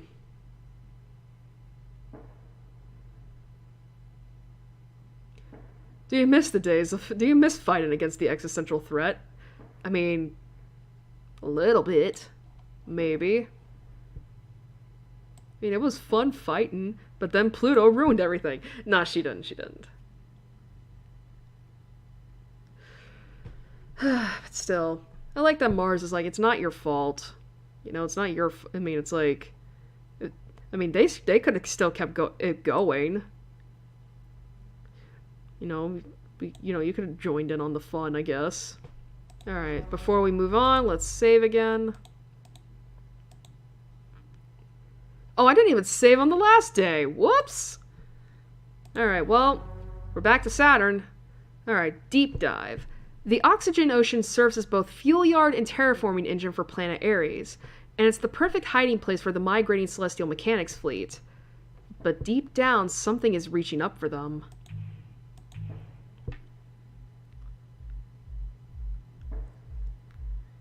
Sorry, they're lighting fireworks outside. I don't know why. It's not even July yet.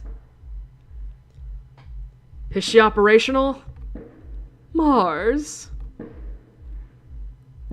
All checks clear? Honey. Dual tidal resonator sync clears all checks. It's close enough to Terra Moon inside out. And you're really still sure about this? Mars, I love you very much, and I'm going to scream if you ask me one more question. What? God! Pluto! Sorry, I just couldn't back off after saying that. My soul hurts. Why did you do that? Because you didn't listen to me. I was listening. You didn't listen! You've got such a big heart and you don't listen with it at all! I don't want you to go. That's better. It's what you really wanted to say. I'm glad you could say it. But you're not going to listen to it. Nope! You could at least after you just said, not at all. Don't sulk. This was always the plan. We have to show everyone what this weapon can actually do. This is just a taste, but no one is going to respect what we do on the moon if we can't grab their attention first. Destroying the whole Celestial Mechanics fleet while they're docked at the Oxygen Ocean is going to get some attention.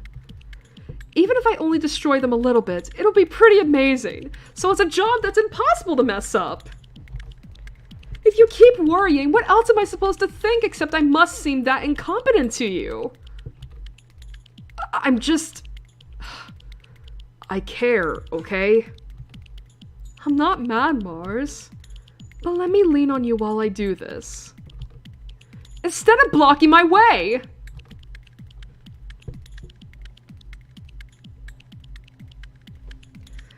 Share a secret moment deep down or get in a tug of war above the waves. Oh, this is funny. Alright. The balance shifts because Pluto tugs and Saturn tugs harder. Deep, so deep, crushing and dark. But the string of pearls has organs that see everything. Smoky and cold, she slips down in a stream of evaporation, just shy of being the spark that blows it all up. Whatever's down there, but don't play dumb because Saturn knows exactly who and what's down there, is playing coy. Oh, interesting. Do you have the same idea, Pluto? That was a character that we don't get to see in this game yet. Time to interfere. Cutting off the comms? Well, now I don't have to cut the comm line myself. Saturn doesn't have to play by anyone's rules, even and especially the rules of the universe. It's made of a last-minute miracle. It loves it best when it's just waiting on the edge between one possibility and another, tempting fate and not caring where it lands. Pluto doesn't cross the rules. She's the universe itself, a perfect target for Saturn, and the wall she crashes against. She's not playing coy. She's looking for someone to crash against her. From the depths, Crumb Macula tugs, but playfully. String of Pearls takes the invitation, and yanks back not so playfully at all. Hey boo, do you want to play? I sure do! But come up and play my game! Oh, sure, if you can make me. Crumb Macula is the plunge into fascination, a fall omnidirectional into the end of the universe. Crumb Macula can drown the ocean in her gravity, but String of Pearls has the greatest trick. The String of Pearls cheats distance. She can't ignore it, but she can interpret it differently.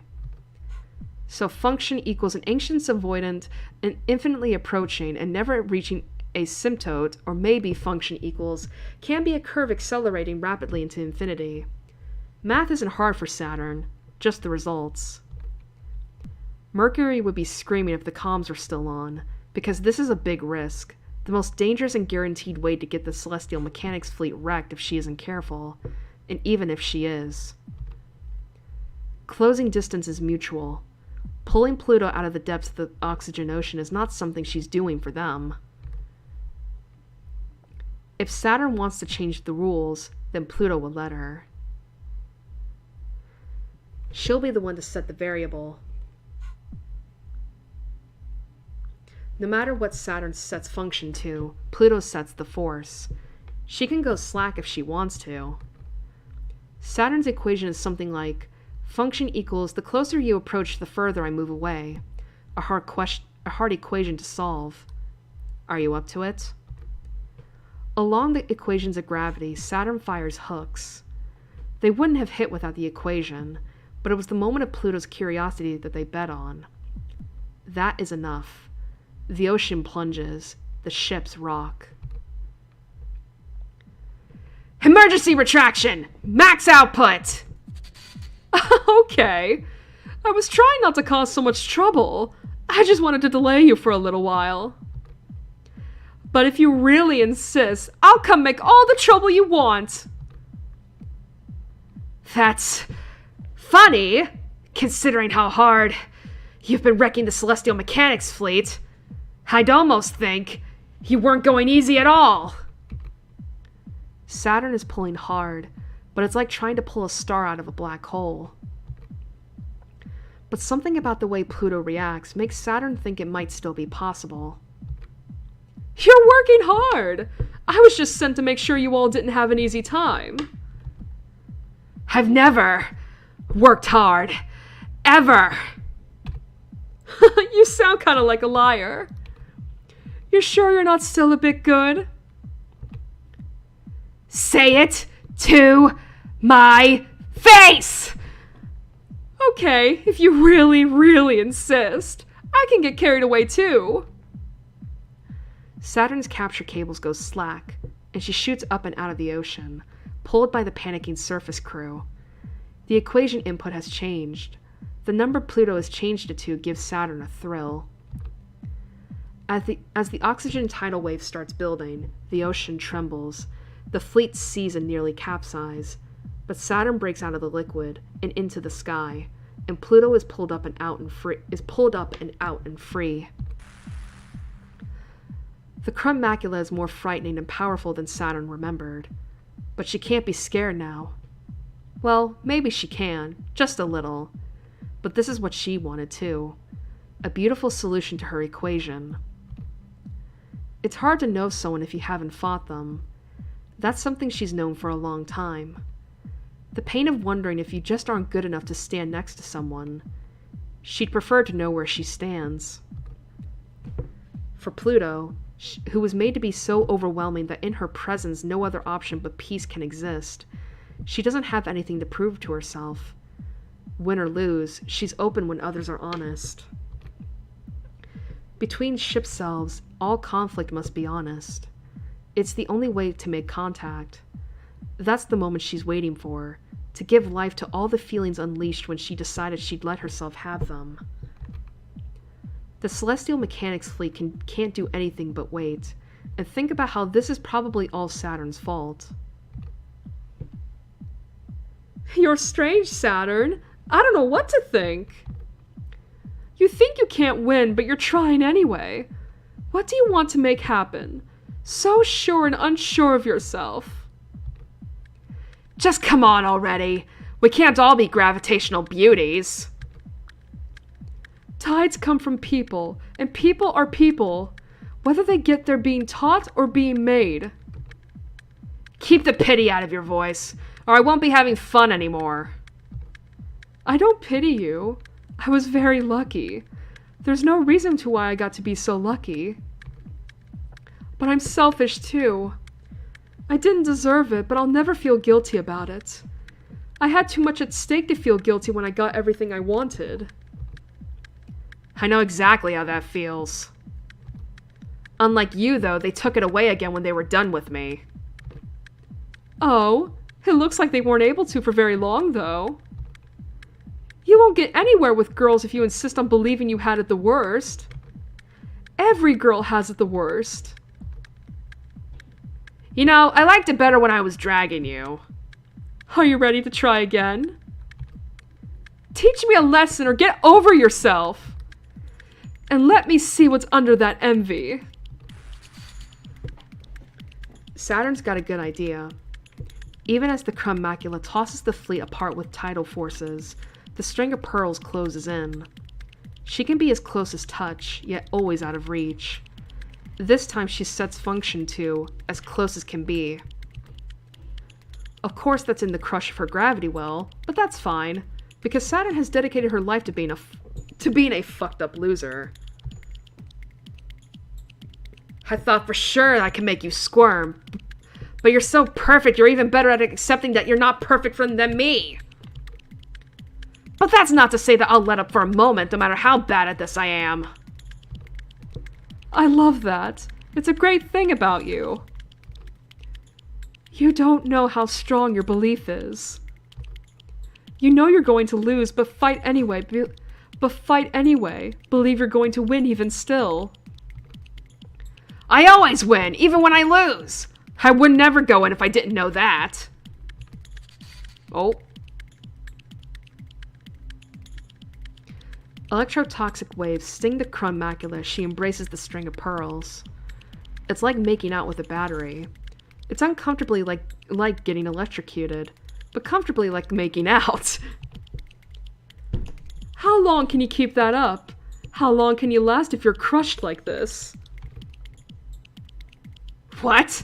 Isn't this a great idea? Being crushed like a pancake under you is great! You're really incorrigible, I love it. But I can last longer than you can. Maybe, but is it worth it? You're not able to waste time like I can. I'll make it way worse for you. But I can keep this up. I've got nothing to lose. That's so selfish and ridiculous. It's the worst for everyone. I love it. It's really kind of outrageous. I can't believe it. Okay, you win, even though your side objectively loses. What do you want? Saturn's weapons slow and fizzle, but Pluto doesn't quite let go. Just hearing I won is all I want. You're really right about yourself. You're totally the worst. I wish I could be just like that. Next time we meet, I'll show you. Woo! Alright, after this, we'll be taking our break. 2.5 hours ain't that bad, honestly.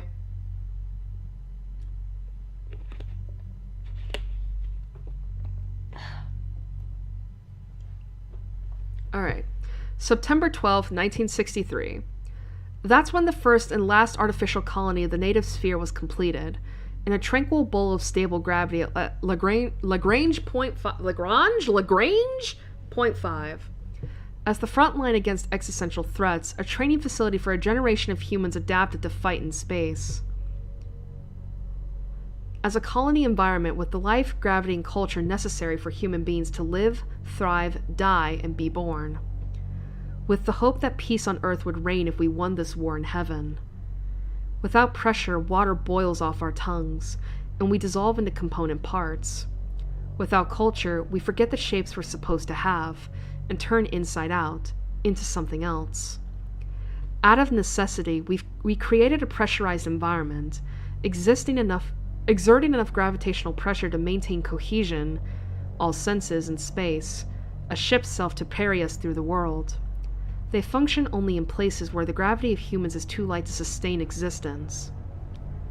It was doomed from the start. Of course they were jealous. Of the humans the Earth no longer wanted, flying on zero-G wings. Dr. Next Executive Director, Memorial Foundation Existential Expansion.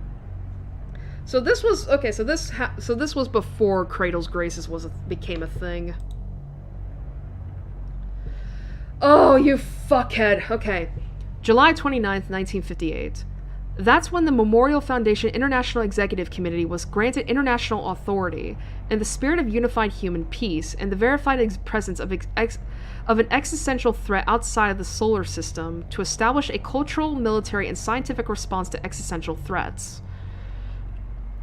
No longer confined to Earth, a growing native sphere where our gravity reigns forever. Safety, research, and expansion. The three pillars of Memorial Foundation's space branch will protect Earth from without as it has from within. Free from the old world's gravity, it would be possible to advance science, art, and culture without constraint and join hands. All of Earth finally unified. For Memorial Foundation, protecting humans from other humans through peace on Earth, and protecting humans from everything else through war in heaven, would fulfill both of our agendas simultaneously. We really foolishly decided we could do better. There are two errors to this approach. The first is that to do better in heaven is meaningless if it cannot be exported to Earth. The space program was never rejected by the surface. It simply did not have enough relevance to sustain interest. The second error is the intrinsic error of Memorial Foundation. The existential threat is intrinsic to humanity. You can fight it, but you cannot cut it out. The designation of alien is required by humans. We cannot trick an existential threat into a convenient manifestation. As it has always been, only humans can fulfill the criteria to be alien. Europa Chief Officer, Memorial Foundation Existential Safety. January 2nd, 1980. That's when they blew up the Lagrange colony. It was a real shame. It was a green, wet, and very peaceful place. And now it's a very cold, green, wet, and very unsettling place. It's where we did a lot of legitimately incredible things, like create sustainable tidal reactors, new culture, experiment with human bodies and human development, manufacture self-sufficient alter egos for space exploration, and did everything other than successfully combat the unknowable existential threat. Earth and the Memorial Foundation's surface considers that a failure, but in truth, they're just not trying hard enough. Through gravity, humans decide what is real and what is not. Humans cannot make whatever they imagine come true. Through imagining, humans chart out what is true. They invent, with human effort, what exists. If an existential threat doesn't exist, we just have to make one. But of course it doesn't work like that. Nothing could be more difficult than creating something alien. Our only reference points are human, so the idea of something alien is unimaginable, because we cannot imagine outside of those terms. There's a certain degree of misunderstanding needed for humans to successfully classify something as alien. But before they blew it up, we got very close. Iapetus, Executive Director, Memorial Foundation Existential Research. Day 5. Okay. One more, and then we'll be taking a break, because I think I need to rest my mouth for a little bit. Alright. We've done everything we can for Ares, the planet that would be Mars. We won't return before too long. Wait for us, while we fight to keep you safe forever. Report received. Awaiting new directives.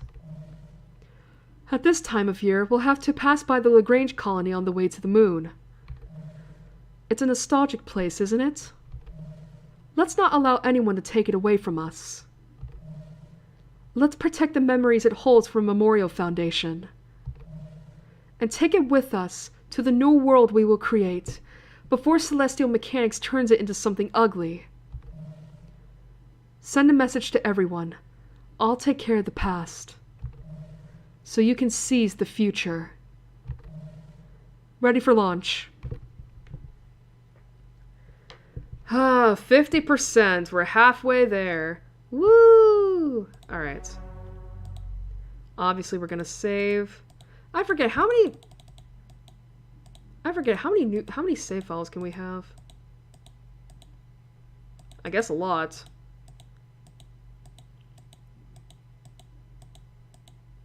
Alright. Day 5. Alright. Oh! Oh, that's cool. I didn't know you could do that. Alright.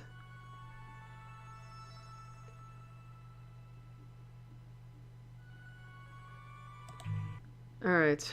Let's take a break real quick. Get everything back up.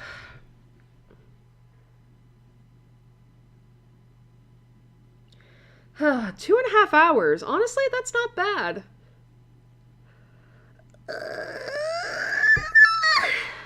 Ooh.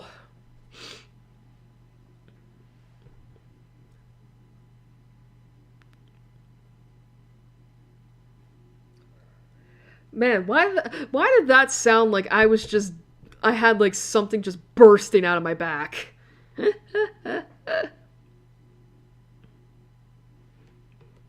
I mean, didn't it?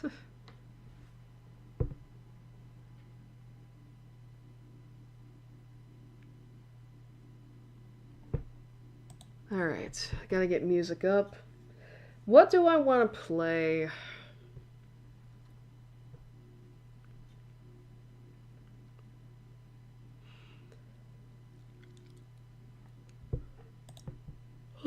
Let's see, what do I have?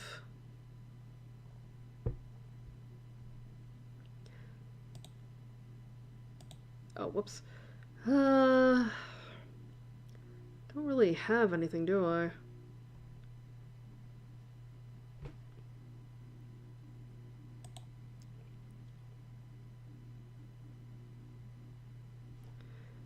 Actually, no, let's not choose this one. Sorry, I'm going through the playlists right now because I'm like, what do I want to fucking play?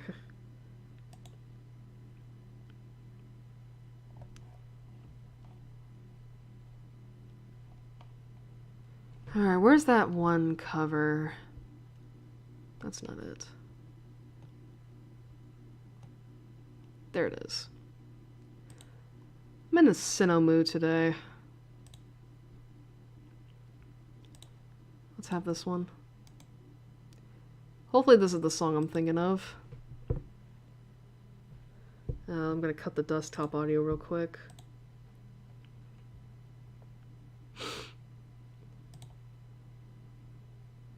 Oh, Jesus. That got me. The music started immediately and I was like, hello? Yeah, this is it. I like this cover. I was gonna say, as soon as it loads. Alright.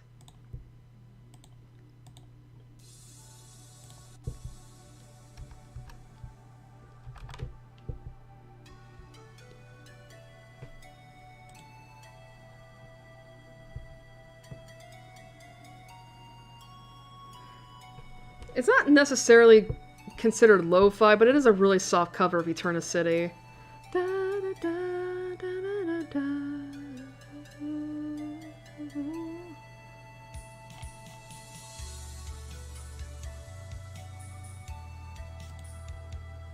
Alright.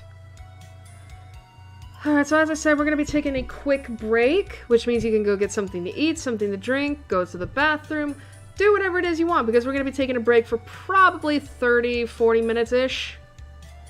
Speaking of which, I'm going to go get something to eat and rest my mouth a little bit, so I'll be right back.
Alright.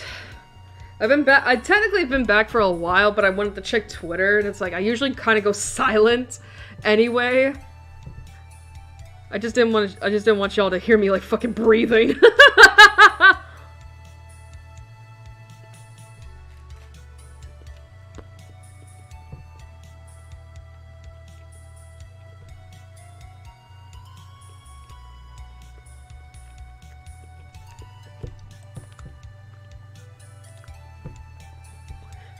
But yeah, I checked Twitter just to see like what I might be missing. Oh, there's the rain.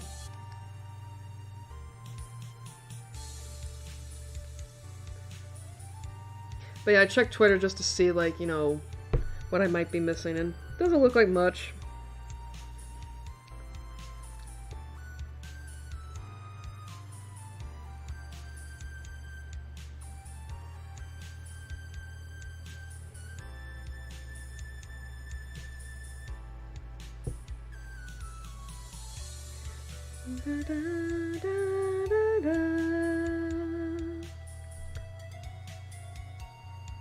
God, I will say I do like this remix of Eternicity. Even if I do have bad memories of Sinnoh.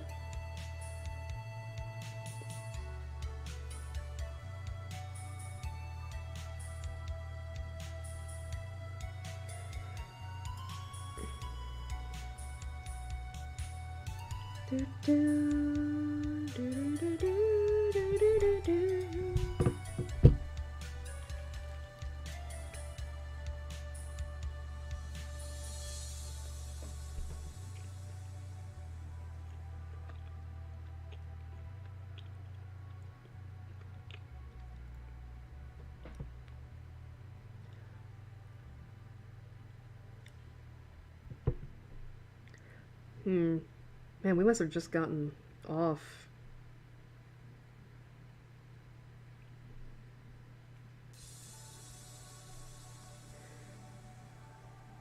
Okay.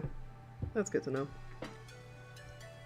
Anyway, I do know there was something I wanted to talk about, and it is something that is relevant to this channel.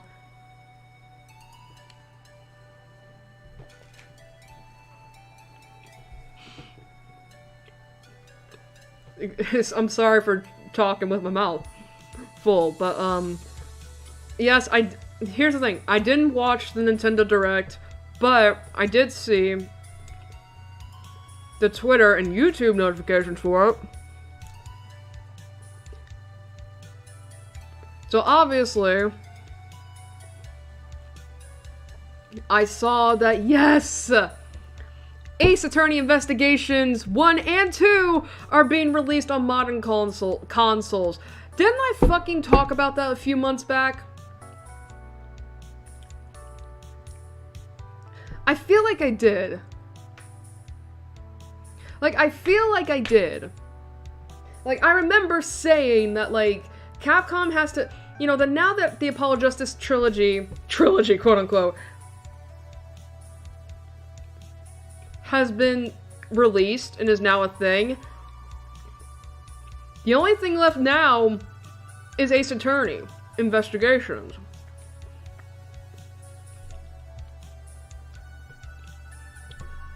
You know, it's like either they have to choose between either between bringing those two games up to modern consoles or giving us news about Ace Attorney 7.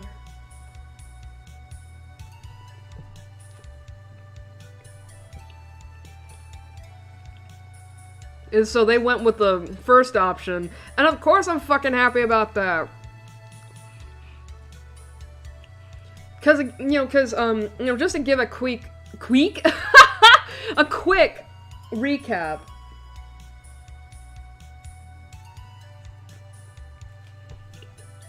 So, reason why I'm excited about this is because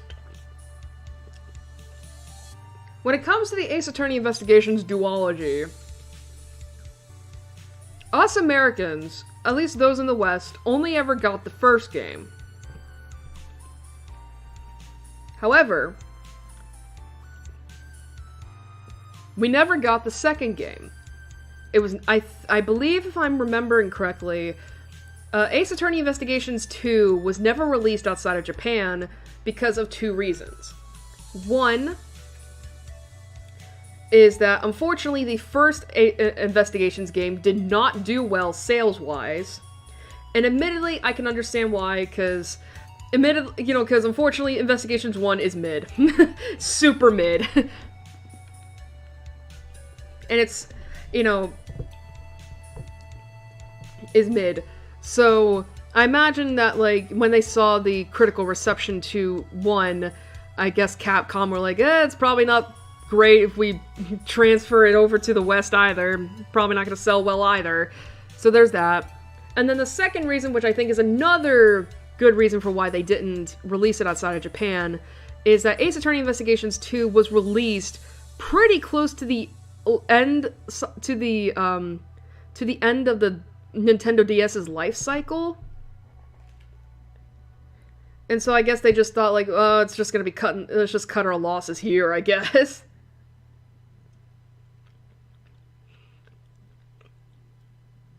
And it sucks, because it turns out that Ace Attorney Investigations 2 is actually one of the best games in the entire franchise.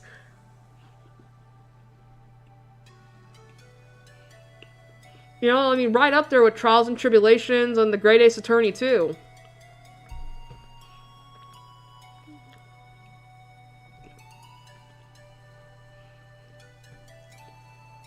So, for years, for literal years, if you wanted to play Ace Attorney Investigations 2, you would have to download a DS emulator and, get the ROM, and then find the translation patch for Investigations 2, and then figure out how to work that crap, and then you would have a game on, then you would have a fan-translated English, a fan translation of Ace Attorney Investigations 2. And it's like, here's the thing, obviously I am an advocate for emulating games and such when, they're not so easily accessible, especially Nintendo games, oh my god. Because Nintendo really likes to be stingy when it comes to its IPs that were released on older consoles that you may or may not be able to access anymore. Because it's like, don't get me wrong, it's like, obviously Nintendo is getting around to releasing those games on the Switch Virtual Console, but there's still some games out there that are just like, oh my god, will you please fucking go?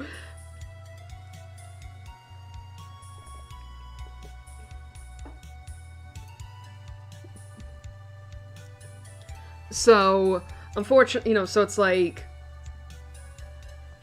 they have to, so it's like, and then the thing is, like, when you want to get physical copies of the game, like, that shit runs so much money, it's not even funny.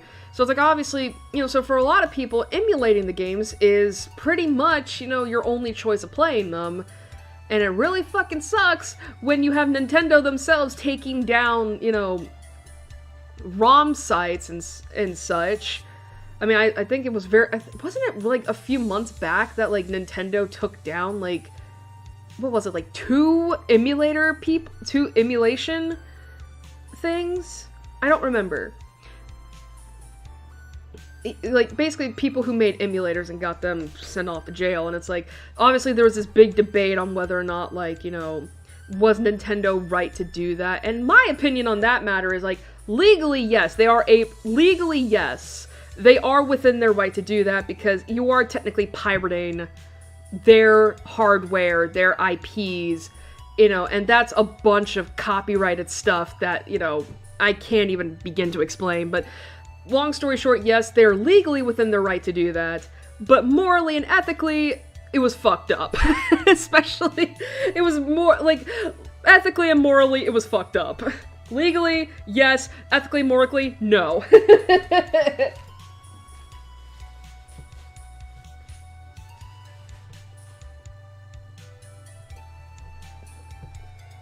you know, so obviously with Nintendo loving to crack down on emulation and ROM hacks, just regular ROMs in general, like it was going to be hard for, I think it would be hard for people to play Ace Attorney Investigations 2 with the fan translation patch. So Capcom decided to bring those two games onto modern consoles.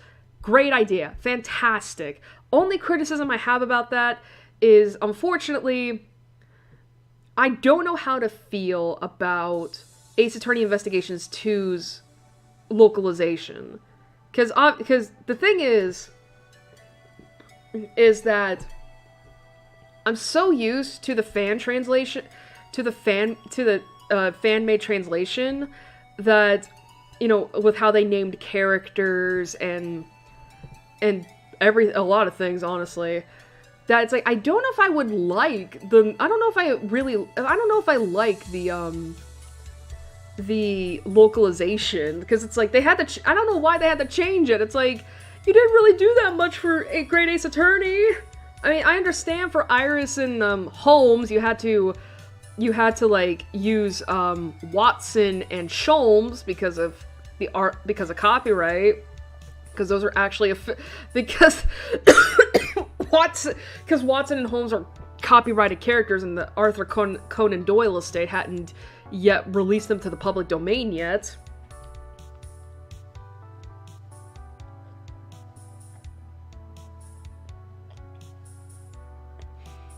But you didn't really do that with the fucking Greatest Attorney Chronicles. So why do it for Ace Attorney Investigations 2? Now granted, they only release like the 3 major characters that come from Investigations 2.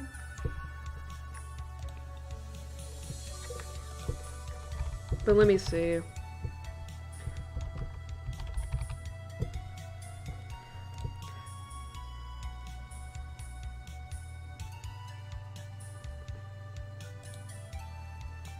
Oh shit.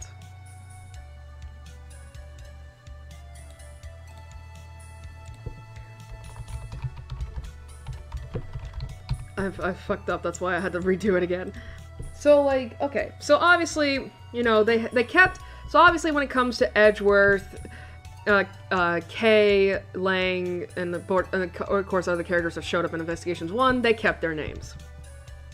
However, when it comes to the 3 major characters that were introduced in Investigations 2, by the way, they renamed the subtitle for Investigations 2, because the fan-made translation had it as The Prosecutor's Path, but the localization now has it as Prosecutor's Gambit.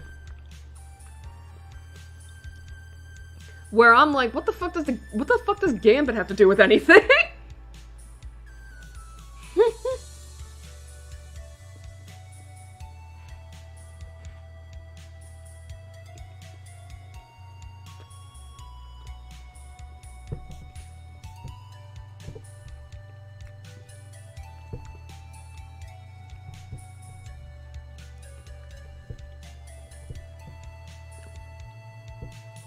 But yeah, it's like, why the fuck would you name it as the Prosecutor's Gambit? It doesn't make sense. So I'm not gonna give too many spoilers, but the 3 major characters that they had for Ace Attorney Investigations 2 was one character that turns out to be, that turns out to have known Edgeworth's dad. He was known as Raymond Shields, but now his name is Eddie Fender, which I'm like, what? Fender Bender, huh? Why is that? Why is that?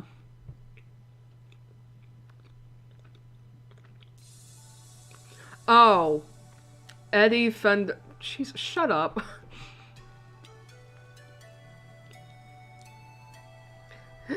A defender. Shut up. And then you have Sebastian the Best turn to Eustace Winner. Which, I don't know about that. I don't know about that. I at least know the pun behind Eustace Winter. It's Useless Winter. Which is fucked up.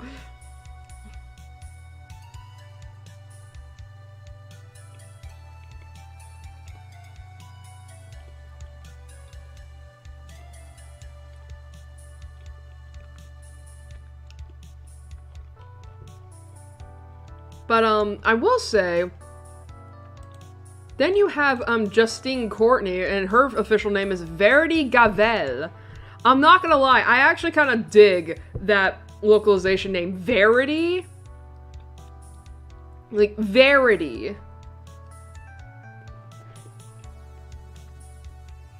Like, I think if I remember right,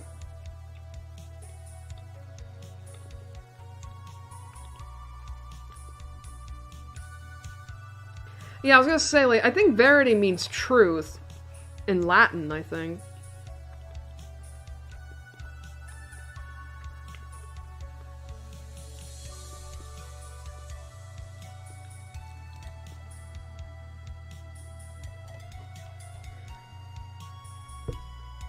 But yeah, so that's it. So those are the three major characters, and it's like, I think, again, like, I think the only one's name I really like is Justine's.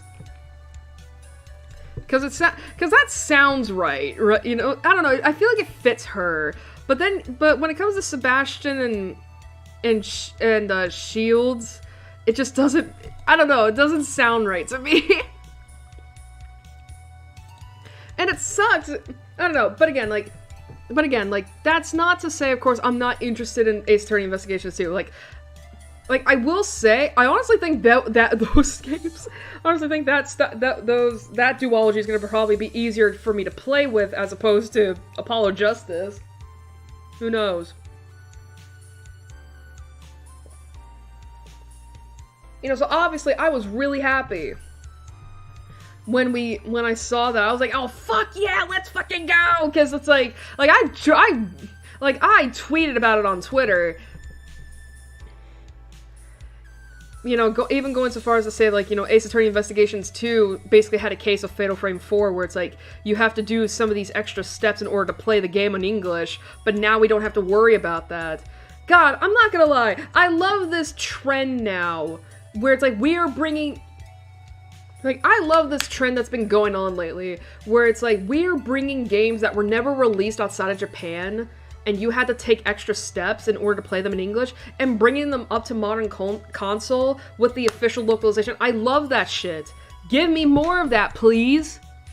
If only the original Fatal Frame trilogy could get released to modern consoles, then I would just be happier than a lark.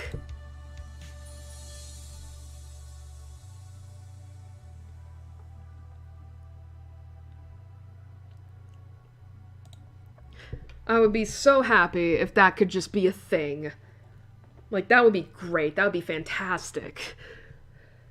But regardless, like, I think this was a really good move for Capcom's part. You know, but now it just means that they have nothing else to rely on. Like, the only thing I could think of, because it's like, if they want to keep pushing Ace Attorney 7 to the backside, the only other game I can think of that they could bring to modern consoles is the Phoenix Wright Professor Layton crossover, which, to be fair, considering I've never played that game, that's like the only game out of the entire Ace Attorney entire Ace Attorney series now that I haven't seen anything from. Like, I don't even know, like, I don't know what to expect from it. And considering the fact that I never even played Professor Layton before, it's like, never seen anything of those games either. It would be certainly interesting, especially because one of my favorite mechanics from the Great Ace Attorney Chronicles actually originated from the Professor Layton crossover, so that would be interesting to see. But yeah, that's the only game I can think of now that Capcom is like, that's gonna be, you know, that's gonna be like, you know, your save for a rainy day game to remaster. If you're not gonna tell us about anything about Ace Attorney 7. Like, that's the only... Excuse me. That's the only thing I want, Capcom, now. It's Ace Attorney 7. It's like, listen. It has been almost 8 years since you released Spirit of Justice, which was the last mainline Ace Attorney game. You know, and we essentially finished Apollo's story there.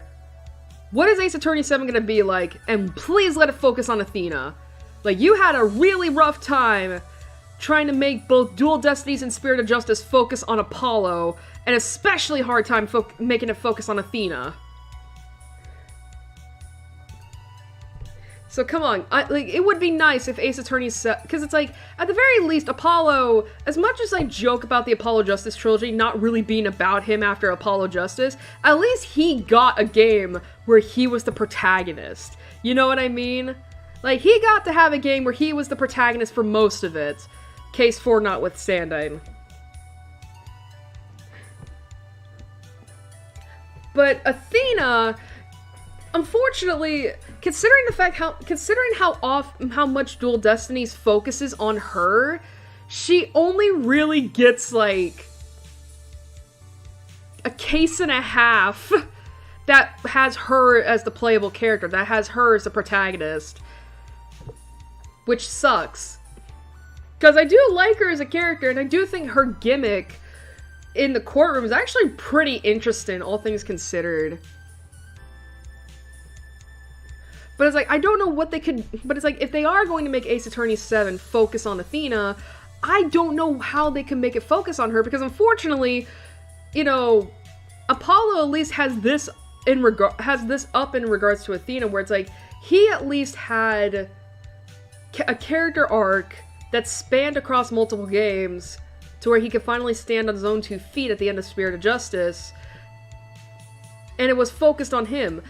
You know, in his backstory. Athena got both of that in one game that didn't entirely star her. Which is like... Okay, sure. But yeah, I hope that, like, when I hope Ace Attorney 7 has Athena as a focus character, you know, that would be great. And if they could somehow come up with and if they could make her, like, the protagonist, you know, like, and I'll take anything, like, give me a teaser, like, an image, or, like, I'll even take a leak on 4chan. Granted, I'll take that with a grain of salt, but it's, like, it's better than just nothing for almost 8 years straight. Again, don't get me wrong, I love the fact that we've been getting, like, remasters of the original games up on Steam and such, and that's great, but I want something new. Like, honestly, I think the last new thing that we got from Ace Attorney at all was the Great Ace Attorney Chronicles. And those are great, don't get me wrong, those are fantastic, those are fucking good. But it's also a spin-off.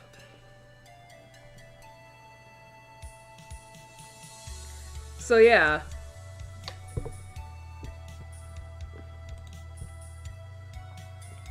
But yeah, I just love that we got the investigations duologies ready to set up. I saw it too, that was coming out in September. I was like, wow, that is actually a pretty short time away, isn't it?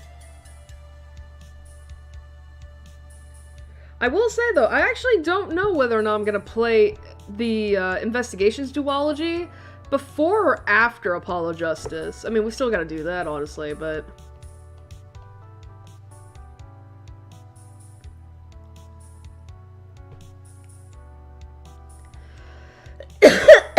Excuse me.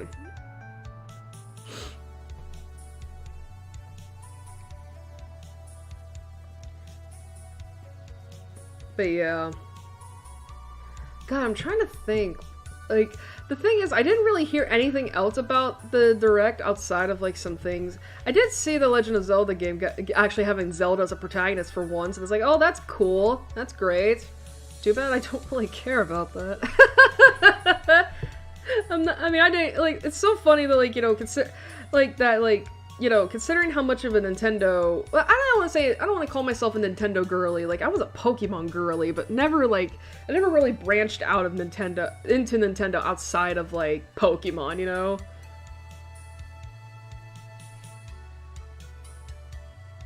God, honest, you know, going back to the whole topic of, like, it would be great if Nintendo brought older games onto the Switch Virtual Console. That reminds me of like a few old Pokemon games that I honestly wish did get like a what the fuck is it called? A remaster or something. What, I don't know, I think I've mentioned this before, where it's like, I feel like one of my favorite Pokemon spin-offs that wasn't Pokemon Mystery Dungeon, which, by the way, I am still waiting on an Explorers of Sky remake. I want to get that game. I still need to play through Rescue Team DX, because I did want to play that game when it first came out. I did! there's just so many other things I have to get before, it's like, the list of priorities is all over the place. But, yeah, outside of that, I would really love for Pokemon Channel to make a comeback. However, I don't know if it would be beneficial to have it as a remake, or if it would just be better overall to have a sequel to that, because the thing is with Pokemon Channel is that the TV is such an integral element to that game. And it worked at the time because that game came out really, like, when I was young. Like, in the early 2000s, I believe. Well, actually, when did it come out? I'm gonna look that up real quick, because I know I played it on the Nintendo GameCube. And that GameCube was old as shit. And the GameCube is old as crap. Let's see. Pokemon Channel. When did you come out? 2003. So early 2000s.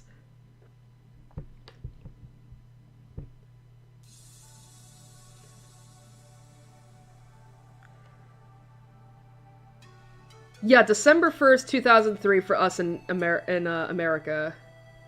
Makes sense. I would love for this game to fucking be either re-released for the Switch, or whatever the new Switch console is, or we can get a sequel for it. Except this time, instead of focusing on the TV, it focuses on the internet. Like, that would be so cool. I just don't know how you would go about it.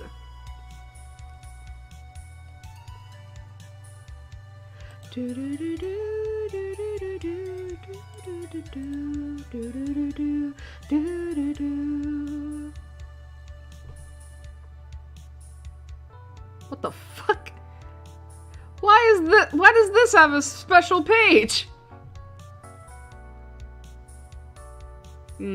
Oh, wait a minute. Oh yeah, that's right. I forgot that, like, oh yeah, Pokemon Coliseum and XD Gale of Darkness were also... That would be cool, too, to have those as remakes. Like, I loved playing, XD Gale of Darkness. Like, that was a fun game. That would be nice to get that would be nice to get a remake, too. And that is a lot easier to do. I guess, then again, it's like, I don't know how you would go, well, I guess you could go about it in a way that's like, I don't know, I guess, like, I think the thing is, like, my biggest fear now when it comes to Pokemon remakes is that I'm afraid that that those games are gonna get the same treatment that the Gen 4 remakes got, which was basically, from what I saw, because here's the thing, I wasn't even interested in the Gen 4 remakes, because I don't like Gen 4 as a whole, so it's like, obviously I wasn't gonna really care for those remakes. But from what I saw, just like, it didn't look impressive at all. You know, like, essentially from what I heard from people, like, it was basically just like a one-to-one remake, just with like chibi graphics on the Switch and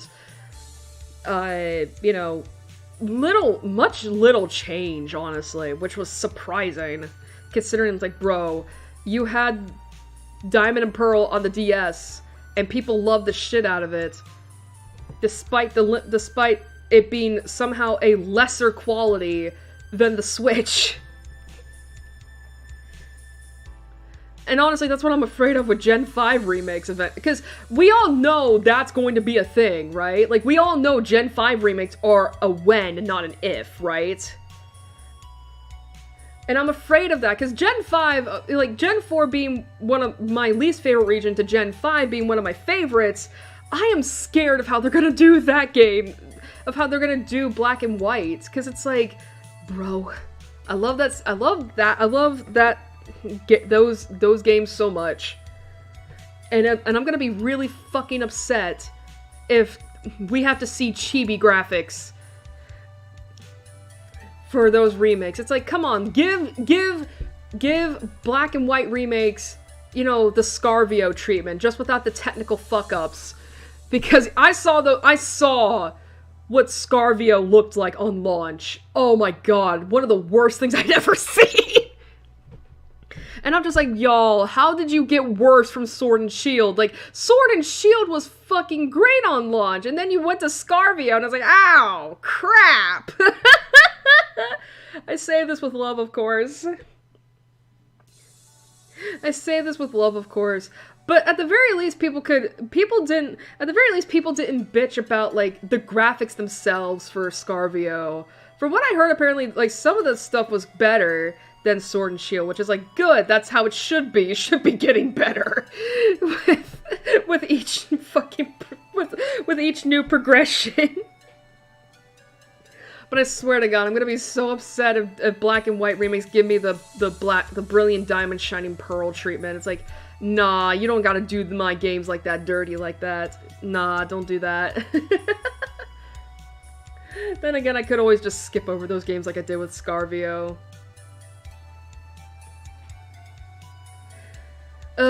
Again, I think I've said this before, I am gonna play, like, you know what's funny is I was thinking that, like, in addition to playing Scarvio, I might also try my hand at playing the Gen 4 remakes. Because, I mean, it would seem a little weird considering, like, I did play, Oraz. Like, you know, when that first launched. I mean, granted, I didn't go back to give that game a replay, because it's like, I like the customization options. But here's the thing, I like the customization options, and admittedly, I don't like the how do I put this, the chibi stuff of Oraz. But that's not to say, of course, that those two games aren't good. Like, they are actually really good. They have a lot more stuff to them than Brilliant Diamond Shining Pearl did. You know, even if it is divisive. But I still enjoyed my time with Oraz. So yeah, it would be fun to go back to do Brilliant Diamond and Shining Pearl. I kind of wish they did the same thing with Platinum, because that's the game I have the most experience with. But let's not spit on what we got here. So there's that, and as I said before, I am gonna play through Scarvio at one point. At some point, I just don't know when. It would be nice to get the DLC with that, but who knows if I'll do that. I didn't get the Sword and Shield DLC, and I really need to do that! It's like, who wants to donate to my coffee, so I don't have to worry about whether or not I am buying stuff for myself. It's so stupid, I know. Anyway, I think it's about time we get back to the game. We've been at this for almost an hour. And we got like 4 more days to get through.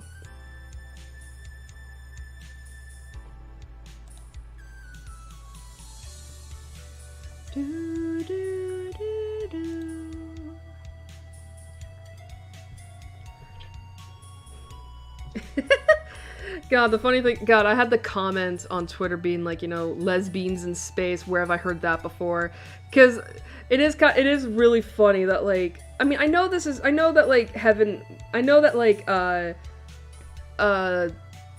that Gundam show, The Witch from Mercury, was not, I know it's probably not the first, like, Yuri anime set in space, but it's definitely the most prominent one from the last years, huh?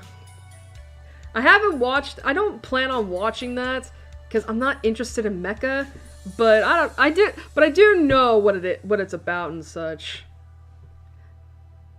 And from what I heard, and from what I saw, like, it actually looked alright.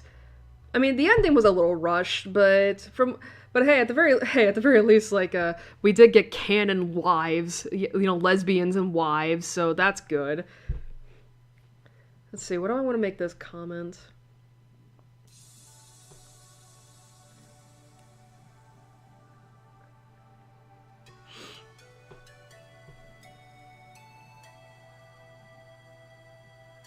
Actually, I could just make it like this.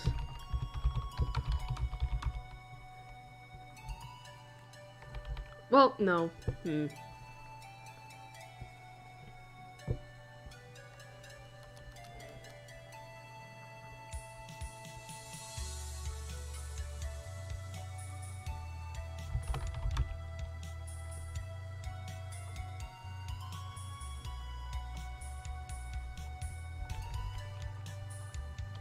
Actually, I could just do this. Be gay, do crimes, part.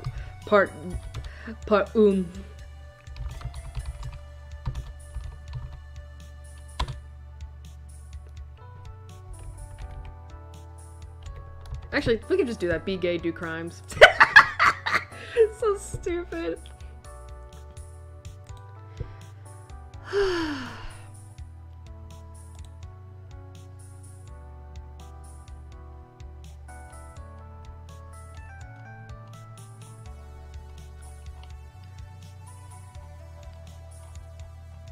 Okay. Alright, let's say goodbye to Firefox. Because we're gonna be, going back to the game. Boop, boop, boop. God, I was at this for almost an hour. I mean, part of that was just because, like,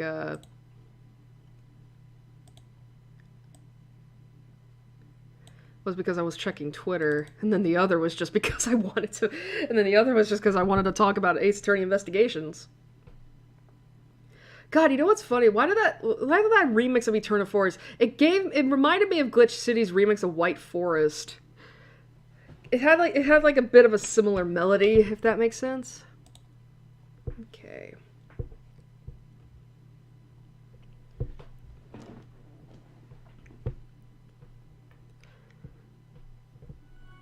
There we go. You know, going back into Date with Death for a moment, just for a moment, I actually did tell myself I'm gonna actually replay through the whole game when that voice acting comes in, because I do want to hear Casper. Because I do want to hear Casper talk. There are just, you know, when I was rewatching that VOD almost a week ago, there was it just kept hitting me of like, oh my god, I'm actually gonna hear this voice acted when I replay through this game.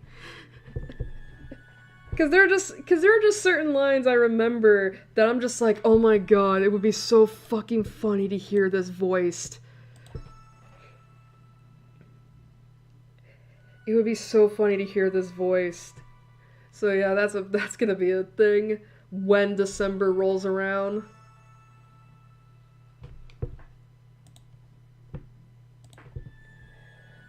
Alright.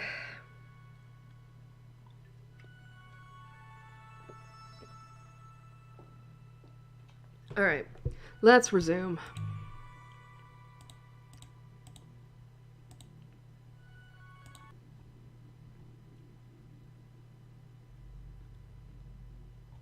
Oh boy. Alright, so obviously we have our Celestial Mechanics and our Memorial Foundation missions here. Let's see what we have in our mail. Oh my god, that's loud. Alright, so, subject in regarding to Nyx. Oh, is it from this?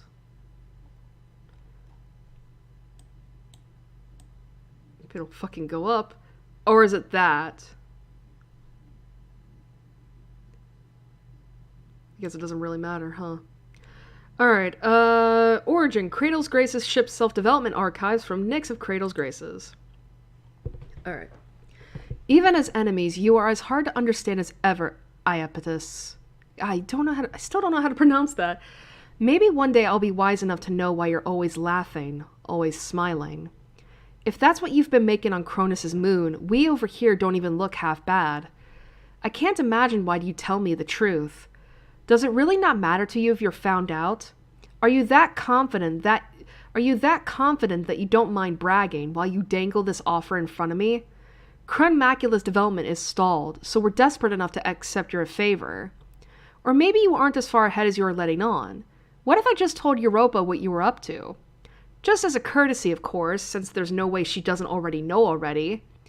You know that the Krun Macula still hasn't been completed, but you must be desperate too if you're reaching out to us. It just goes to show, Iapetus, nothing will come of resisting Earth. I'm just doing this because I'm hopeless. What's your excuse? Thinking you can double-cross the universe? See if you can trick Europa first. I don't think this is the email we should be getting, but fine. Subject, the Eversion Impulse. From Kratos Grace's foundational documentation by the... I think it's supposed to be Meta. Meta Culture and Gravitational Research Chair Dr. Nix. Oh, this is fucking fantastic! Alright. We talk always of the beauty of gravity, but rarely of its cruelty. A force that binds and overwhelms humans. The power brings us together, but it does not do so with kindness. Culture is power, and hierarchy, and force. It can crush us and tear us to pieces. It is not a unilateral force.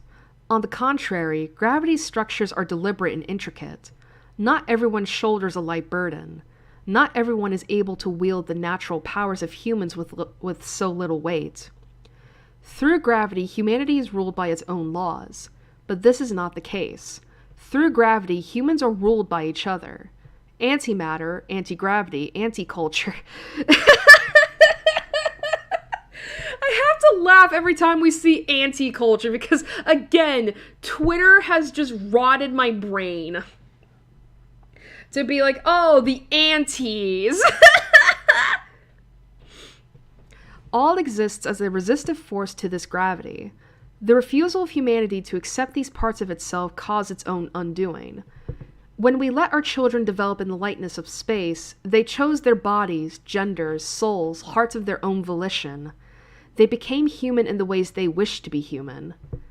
The gravitational forces are unendurable to those in space. We can feel the possibilities closing off. Infinity has to become something finite eventually. That's the curse of time. Foremost of the 8 billion curses of the universe arrayed against humanity, the last before death. Conquering them, in order, is Memorial Foundation's legacy and belief. Every curse overcome and nothing lost. You have to weigh the accumulation, or the end result is a diminished humanity. They're not good at making hard choices. It's hard when you understand what you have to lose so much better than you understand what you have to gain. And so, when it comes down to it, that's why we lose every single time. Only in space can we possibly be free.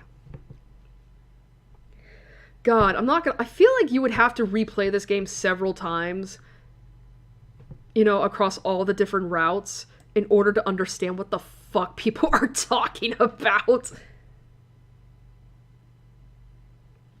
Because, bruh, this is fucking hard to follow if you're not, on the up and up in terms of, space.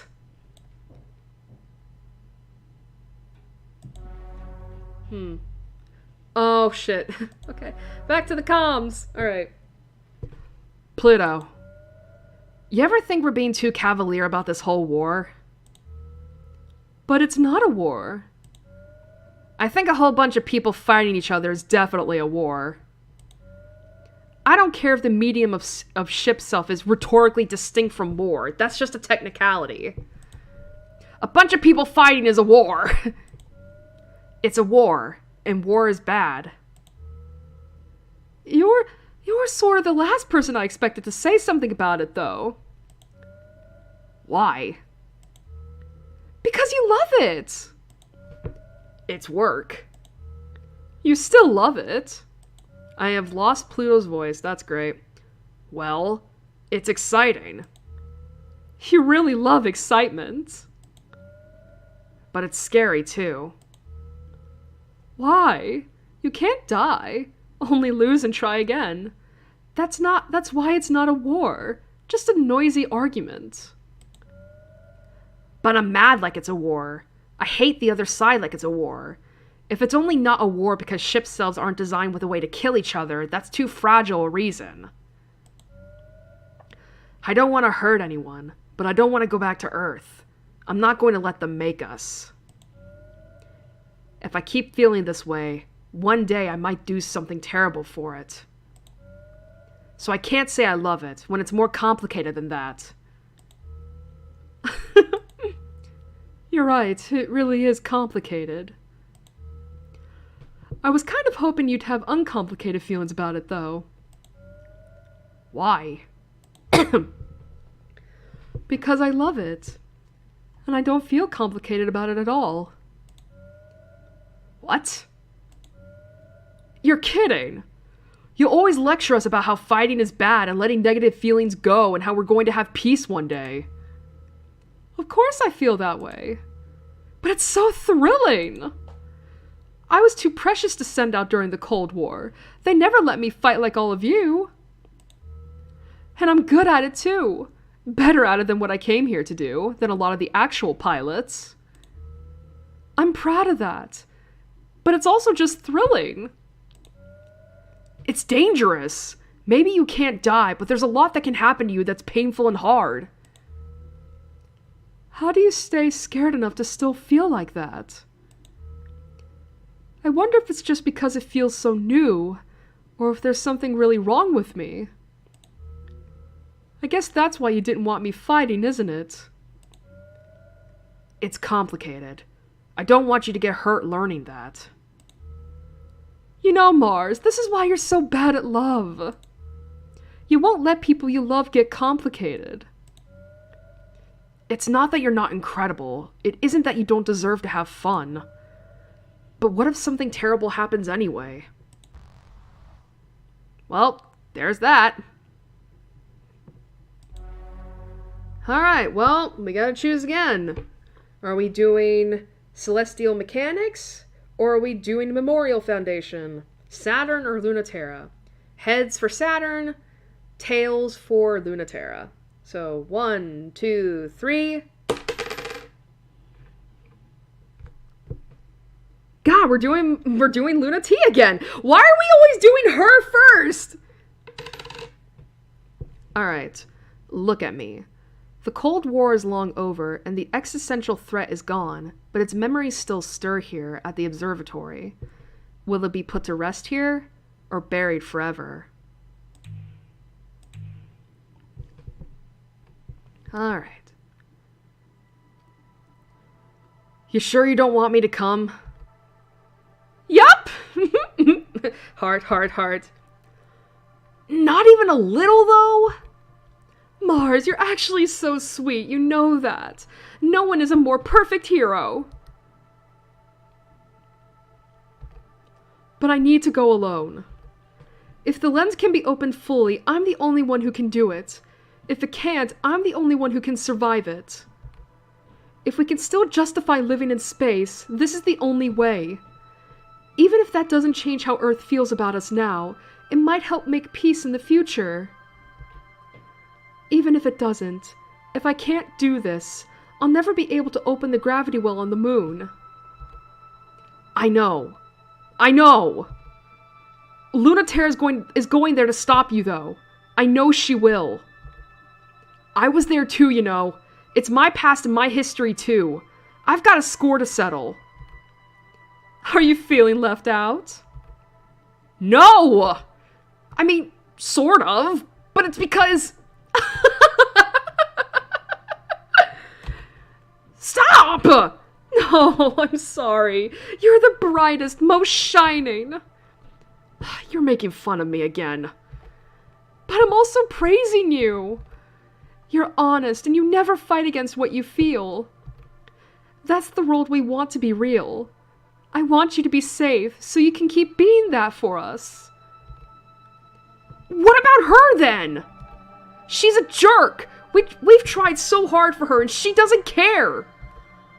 I'll make sure she's safe. Stop worrying. I'm not worried about her at all. Why is she such an idiot? Why do we keep trying for her sake? I go through that much for you. You'd go through it for me. I know. But why do you do so much for her when she's like that? Stubborn and ridiculous. Because we're just like that too. The gate collapses in nostalgia and disaster, or the sort of fight you don't need a robot for. Well, we gotta go with this. The observatory's lens. A single eye staring into space, threatening to blink. From the Academy Gardens, every pilot remembers watching the observatory twitch as it focused on some light years away point, searching. A reminder of the battle for Earth they were eternally preparing for. Not unsettling, but always foreboding. A zero pointed at nowhere. Neither Lunaterra nor Pluto remembers who first called it that. Now, in the trembling of the colony's collapsing gravity well, this deck of the wrecked colony where Lunaterra and Pluto meet seems like a moment frozen in time, eternally receding, growing always distant yet never fading. I knew I'd find you here. I knew it would feel like this. But I'm still here. I have orders. I know, dummy. They tell me everything too. You wouldn't have come if you weren't ordered. I don't know why everyone is expecting I'll be bitter about coming back. I'm not. There's good and bad memories. That's fine. That's fair. I'm older now, and it's that much sweeter thinking about the past from here. It's there, and I'm here. I wouldn't go back. Would you? I like being an adult. I don't mind being the aging ace. I don't need to be a glittering hero. We fought so hard against the existential threat during the Cold War. Whatever they were, trick of the light or not, we did good fighting them. We tried our best. That's the practice kids need. Now we're grown up and can see our own futures, and mess them up if we want. I'm way happier to fight now. Fighting has a different meaning now. No matter how bad I am at being alive, I like it now. You're really grown up now. I kinda hate it. I miss pushing you around, and when you'd go along with me. Me too. You still have a hard time making a decision that's good for you all by yourself, though. That's why I asked for orders to come here. That's so roundabout. I can't tell if that's a step forward or back. I think it would be worse if anyone else shut the observation gate. So I thought it really would have to be me. A zero pointed nowhere. Do you remember who said that? It's better than the actual name. I don't remember who said it, but I always think of it. I don't remember either. Do we have to do this? You're the one who's here to do it. It could be really easy. You're the one forcing my hand. Closing is just a formality. It already is broken, and it never worked in the first place. Then why were you ordered to do it? The fact that you're here means I have to be here. They want any possibility closed, every possibility closed. That's not harmony. These futures should get to live, even if they never come to pass. If trying to make worlds and space is naive, cutting the native sphere off from the universe is just as naive. It's so pathetic and sad. It's even more pointless and sad than human beings fighting each other for no reason. I can't bear it. I won't let it happen. I changed my mind. Let's fight. I'd rather fight than keep talking like this. We're fighting now. This is the sort of fight ship selves were made for. Say something! I can't. I have nothing. Let's fight like we're supposed to. I won't. Don't make me talk. Don't make me fight with you. Don't make me kill your dream. Stop having this dream. Give up on space like the rest of the human race has. Let me close the iris of the observatory. It's because I wanted so much to see what that eye was supposed to see that I can't let you keep looking. That I can't keep looking. That I don't want us to be tortured by that possibility anymore. that we can't lose you. I can feel how scared you are, and how brave, and how much you love. But I'm so mad at you. Why can't you believe like you did before? They brought us up with good intentions, and did everything they could. They really did. They really thought we could be better than who we were, the best kind of human beings there could be. They worked us very hard, but they fought for us to be exactly what we wanted to be, because that was human too. Even when it was hard or didn't make sense, they found a way. Even the awful ones really believed. One humanity, every story threaded together. No one left behind. It would be really possible to fix the universe and let humans live forever in space. Childish dreams that everyone wishes could be true. All without understanding such simple things. I wonder how they expected they could unite humanity against aliens when they found us so alien. We will always be our own existential threat. Every human understood that but them. No wonder Earth rejected us. The observation deck sees nothing, because the threat is on the other side. We are each other's alien. It was flawed and it wasn't real, but they weren't that stupid. You know they weren't. The whole point was that it wasn't real yet, and it could be. That's what they wanted to do. They wanted to make it real. And now they don't anymore. Do you? I mean, really? Do you want to go home too? Why can't you just say yes? I wouldn't mind if you actually wanted it. I'd go with you if you wanted it. But I'm not coming with you if you don't. I'll still fight. Thank you. I'm hoping that you win. But if you can't, I'll promise this. I won't bring us back to Earth empty-handed. I'll do that if I die. The iris shifts. It still moves somehow, attuned to possibility. Mari Chrissim is looking fit to kill if it wasn't trembling. This colony is a place of unsteady gravity. You're not on sure footing here. I'm back to being helpless again like I used to be. You can stop me anytime. Prove you're ready to close this eye. I can't. I can't! I don't accept it, but that doesn't mean I won't do it. I don't care if you'll love me one way or the other. It's too much. Space is broken, but I don't want to leave. Earth is terrifying, but I can't go back there alone. I have no loyalty either way. I'm not strong like you. I just go where gravity takes me. You can hold everyone, but what do I do if I lose you? Your heart is full of everyone, but I can't watch you fight for the universe knowing how little you're thinking of yourself in it. Of course I don't know what to do, when fighting for you and fighting your dream are such different things. There's too much to do. Of course I don't know what to do. I don't know what you want me to do. Luna. God. I can't remember the last time you cried. Oh no. I can. It was when you said you hated it here in space.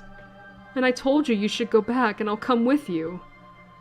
Those were such hard days, and you didn't want to keep fighting. But when I said that, you started crying, and I couldn't understand why.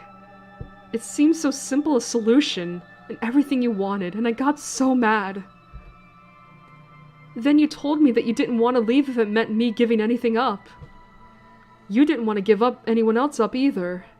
I wasn't expecting it at all. I don't want to leave if it means you sacrifice. If it means you sacrifice shit. I'm so used to knowing what's on your mind. What's on everyone's mind.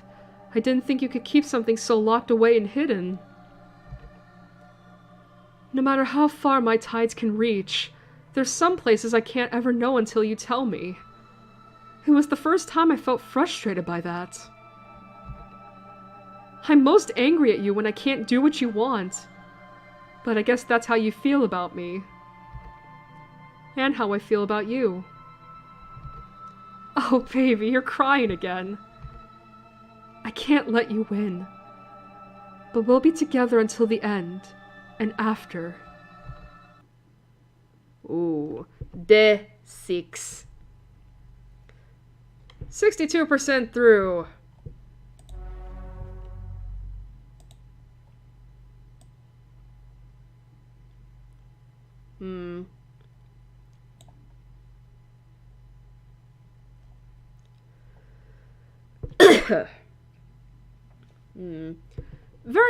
Very much like exes that still love and care about each other.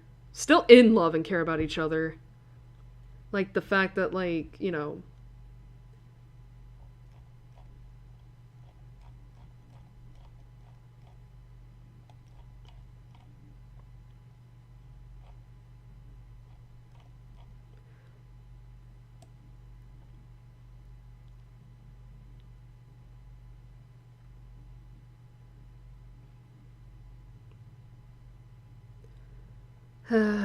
man.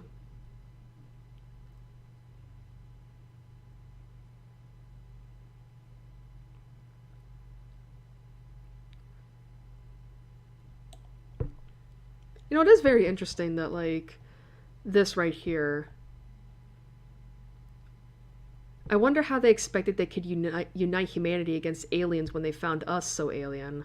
We will always be our own existential threat. Every human understood that but them. No wonder Earth rejected us. It is very interesting, because I am reading that as, like, oh.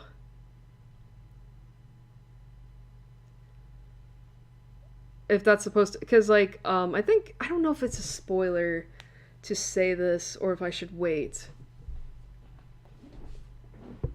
But yeah, there is something about Luna T and Pluto that they have in common that Saturn doesn't, and it's a lot more queer.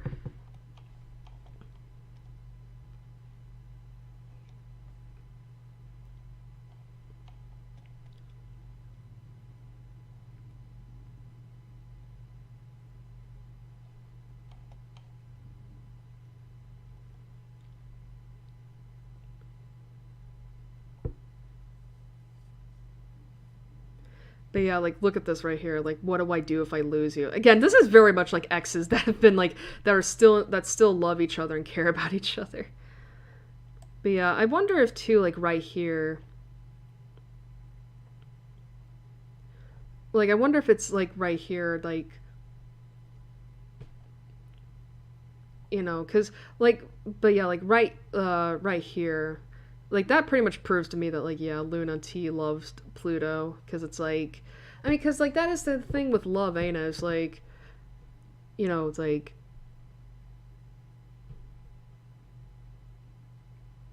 She hated being there. She wanted to go back.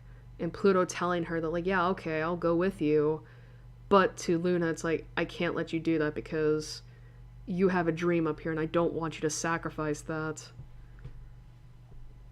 Like, that is, I mean, that is in a way, that is love, you know, selfless love.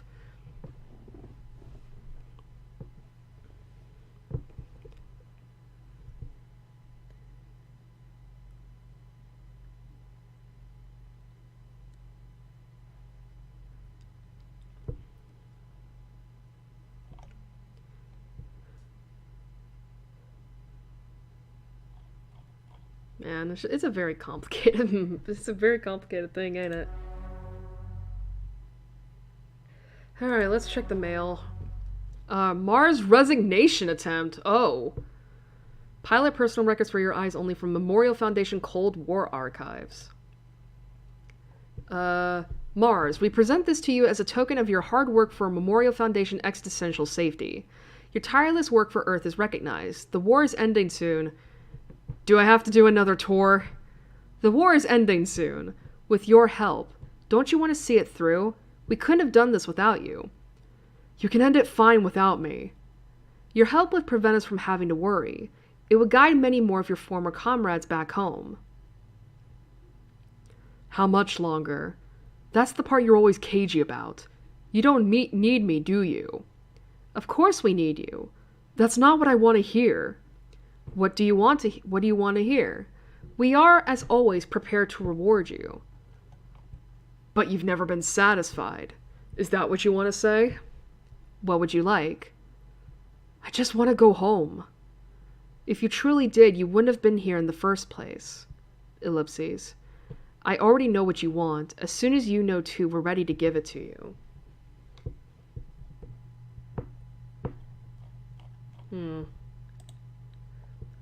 For your eyes only. And then we have Dr. Nick's assessment from the Memorial Foundation Executive Committee Annual Report from Field Commander Europa. Dr. Nix was always a controversial figure. Her theories were attractive, but there had always been complaints that they had little basis in reality. Yet, by virtue of challenging the nature of reality, her theories had a way of putting it that made you feel as if you were the compromised one, you the one unable to see things objectively. Given that the nature of the universe is verifiably one that is defined by humans, it's easy to give these particular theories credence. Memorial Foundation in particular as the most successful post-war NGO in dealing with existential threats cross-culturally and internationally, was obviously attracted to a possible proactive approach in the Cold War, rather than a reactive one. Humans are not yet human enough. An extremely arresting slogan. Truly, who is human enough? Especially that humans already know everything that is necessary to be human. We simply have failed to accurately and completely internalize it. Outside of gravity, we will achieve true humanity.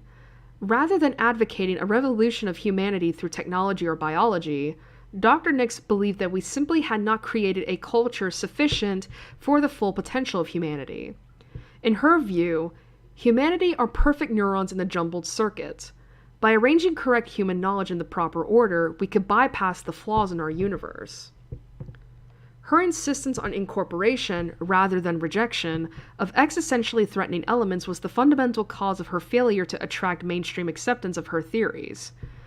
Dr. Nix decried the narrow-minded individuals who let petty prejudice narrow their conception of what could or should count as human. While in her view, humanity should encompass all that is and all that is not, others believed that the fundamental division was crucial to the definition of humanity. That is, to be something means to not be other things.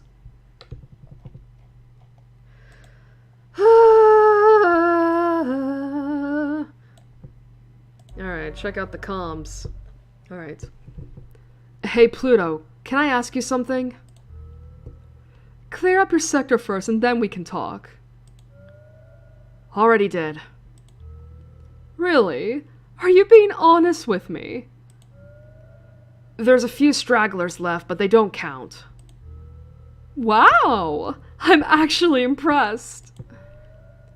Whatever. Driving back the ships was simple. They were totally easy. Oh, then I'm not impressed anymore. Hey, why? You just said it was no big deal. It would just be patronizing if I was proud of you for doing something easy. You were impressed just a second ago. Empty praise is bad for you. Aw, don't sulk. I'm not sulking. It's hard to impress you. That's not true. You impress me a lot. When have I ever? You impressed me by the way you tried way too hard to support girls like me when we were awkward, weird, annoying, and had no idea what we were. Hi, Sushi. Can you go? Ugh, that's an embarrassing way to put it. And you weren't those things. I was, and that's why I love you. It's cute when you're overprotective. Oh, speaking of, you impressed me by the way you make girls mad at you. How is that a compliment? They wouldn't get so mad if you didn't make them care. You're so mean. I'm not joking. I mean, what I admire is the way you make it up after your mess up. You mess up a lot, but you say sorry a lot, and you mean it. After, you're different. Not everyone is like that. When you don't change, you still make them feel worth it? That still feels not great. You fight a lot, but it's never a war. You never scorch earth, and you always say you're sorry in the end. Not everyone can fight like that. You wanted to ask if we were too cavalier about the war the other day, but you really are the only one who keeps it so unserious. You're so serious about not making it serious. And that's that! Okay! We're gonna save real quick. God, the red is killing my eyes.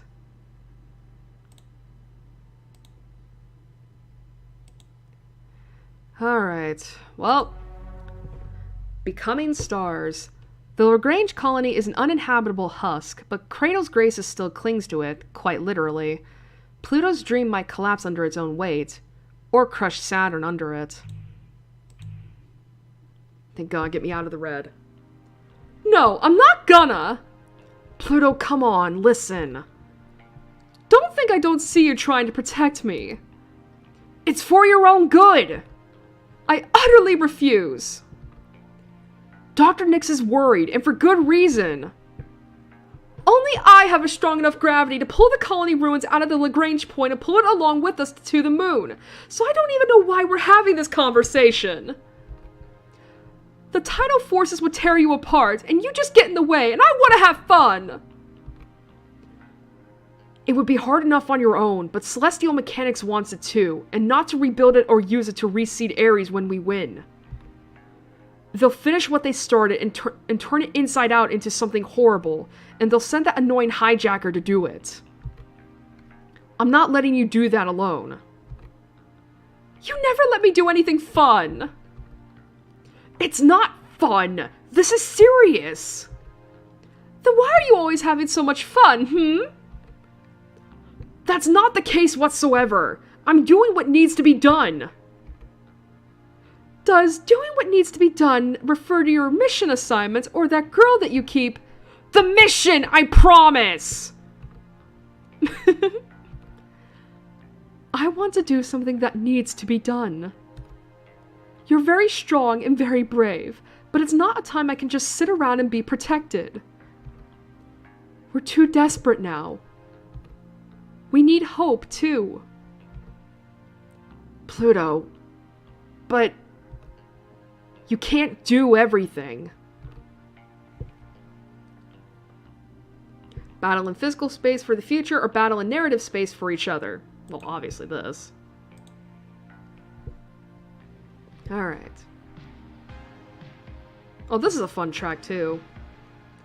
Saturn rushes in, because Pluto is ready for this kind of fight. This is not what I was expecting. Like, you're kidding, right? No, Pluto isn't joking. The farthest thing. The swirl of cosmic nebula dust that completely obscures the colony in Pluto's warm embrace is no punchline. Only insofar is it true that Pluto is so strong it's funny. The colony no longer resembles Earth. Now it's a gas giant, or maybe a star waiting to be born. Whatever the case, even though it's certainly much too late to do anything about it, there's an invitation from inside. Just come try. You must think I'm really dumb! Or you must have a lot of faith in me! In which case, you're really dumb! Wait, that is a weird thing to say. It could be Saturn's perfect opportunity, if she plays her cards right. Pluto's putting everything she has and more into just attempting to move the colony. If Saturn can find her, she'll be helpless. Haha! And how am I supposed to do that with you filling up the whole universe? Your story is everywhere, pulling at everything. How am I supposed to compete with gravity so strong even the narrative of space-time is bending? Oh, hi there, Saturn. Are you just passing through? Hi. Fancy meeting you here. How did you know it was me? Weird to find you in the middle of an inconceivable cosmic cloud only you could create. I know, what a coincidence. I've sort of been ordered to fire on anyone in it, though. I think this might make things awkward if you try to get closer. You could at least pretend to be a little afraid of me. I am, just a little. But even if I should be, I'm glad to see you. I hope that's not a lie. On either part. No, it isn't. I know you're dangerous and very special, and you wouldn't be here if you couldn't stop me. Even if you're not quite ready for how hard that will be. I'm very impressed that you didn't decide to sneak up on me while I was thinking, though. It would have been a good chance. Oh, are you maybe having second thoughts? I was hoping I could convince you to destroy this place with me. You're impossible! Excuse me. Oh my gosh. Let me take some water with that.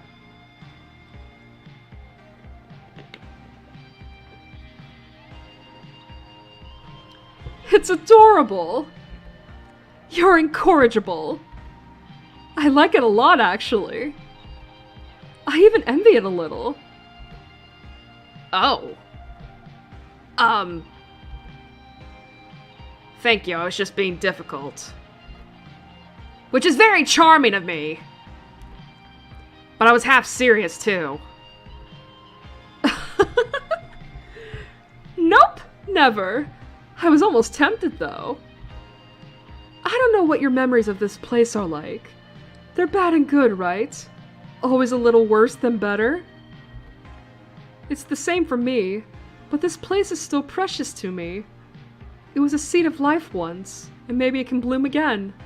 So I'm going to protect it.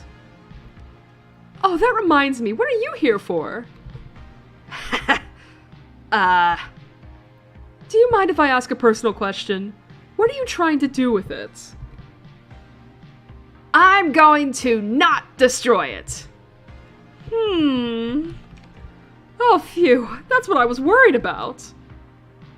I really know when I'm beat, so I'll just be... Hey, stop right there! What? I was just trying to banter. You tried to shoot me! That's dangerous! I didn't! You were thinking about it. Of course! Well, she was. More like, Saturn was trying to get a beat on Pluto. The string of pearls as tides ripple through Pluto's nebula cloud, hoping there's something it can find eventually. It's not like Pluto is hiding. She's just everywhere, and it's hard to tell where she ends or begins. Aren't you thinking about shooting me too? You're the one with the advantage on visibility. I'm just sitting here and I can't find you in that cloud. Oh, you're totally right. Dear super weapon of Cradle's graces, are you actually a little naive? I gave you the benefit of the doubt. Was that wrong? Obviously. Sorry, I've never learned to be on my guard. There's no need to be when I can tell what people are thinking, and nothing can touch me. If it really actually worked like that, you'd absolutely never trust anyone ever. No, I trust everyone. I can always trust people to do what they always do. Do you think you could trust someone to surprise you? Can you trust them to do something you wouldn't even think of? It's when they surprise me that I'm the happiest of all. That's when I really feel we're not doomed, set in stone, always making the same mistakes. I'm being stupid and following my heart, just like you! You're going to have to do better than shoot at me if you want to surprise me. There are other ways to fight. You're better at that than me. I think you can surprise me. Is that what you want?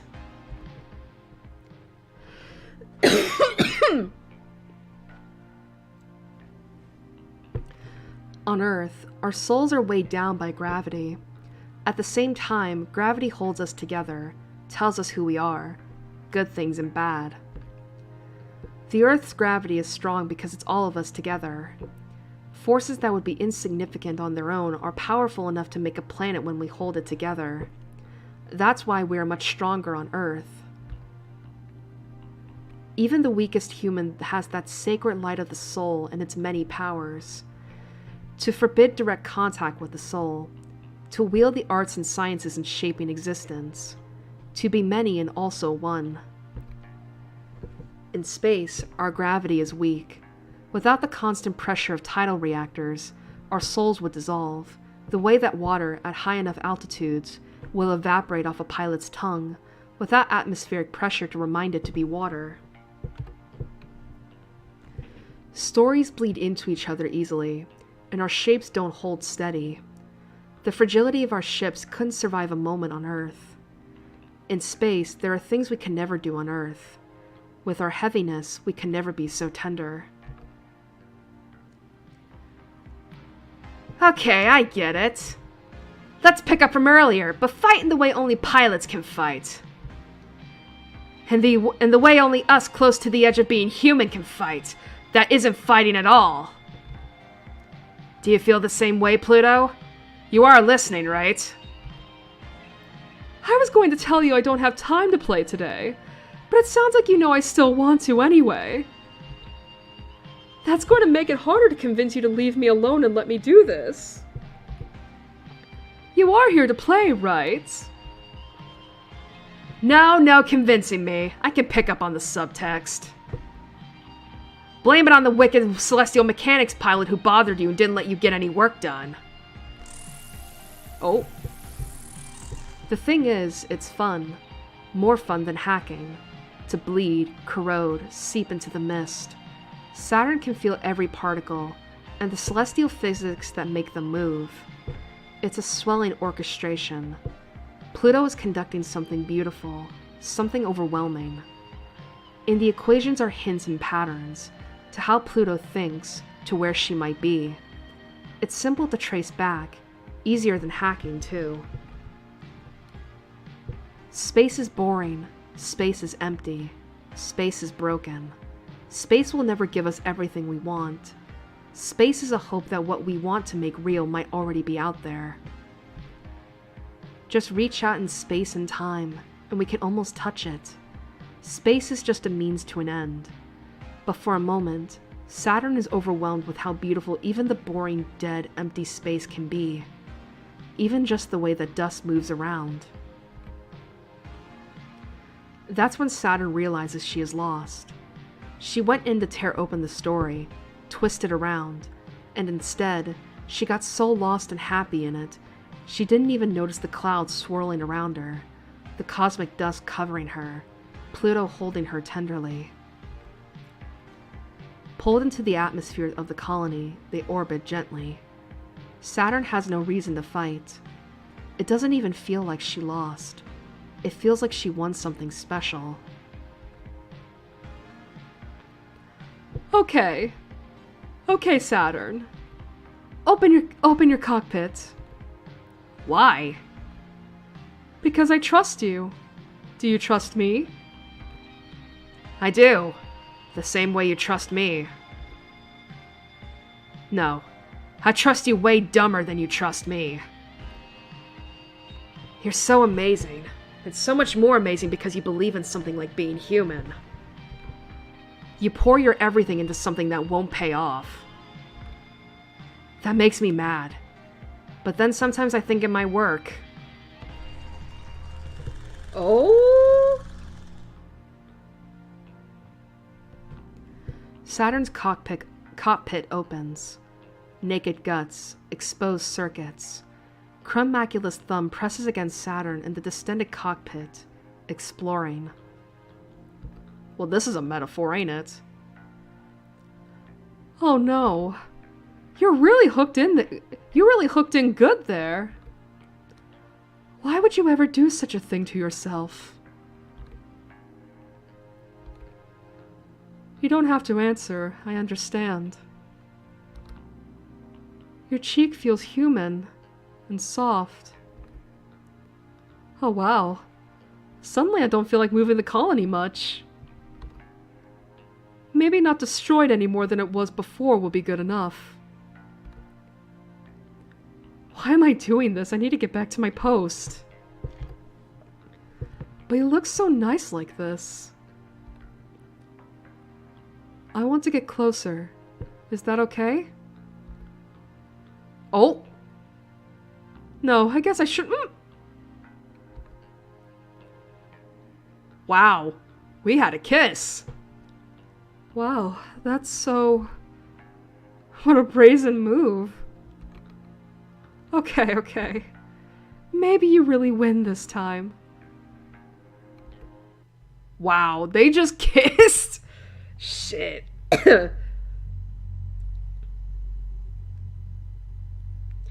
It's January 30th, 1981, and the day is almost here. The deadline to save everyone who came up to space with us, fought with us, tried to bring everyone up with us. If we shut down the lunar gravity well, there won't be any choice left.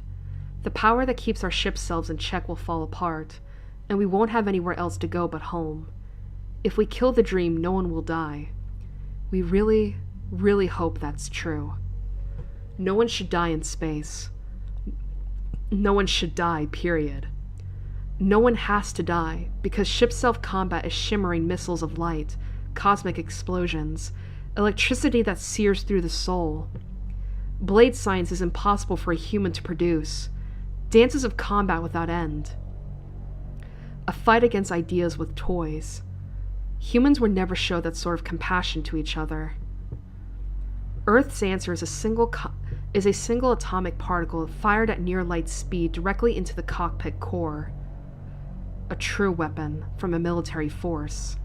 The quickest, most efficient, instantaneous, unavoidable way to kill a human. The most boring possible way to pointlessly die.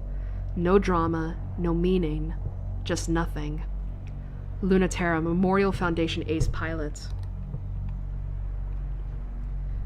It's January 30th, 1981. In the end, they might get everything they want, in the way that no one wants. If we open up the lunar gravity well, then we can establish forever another Earth.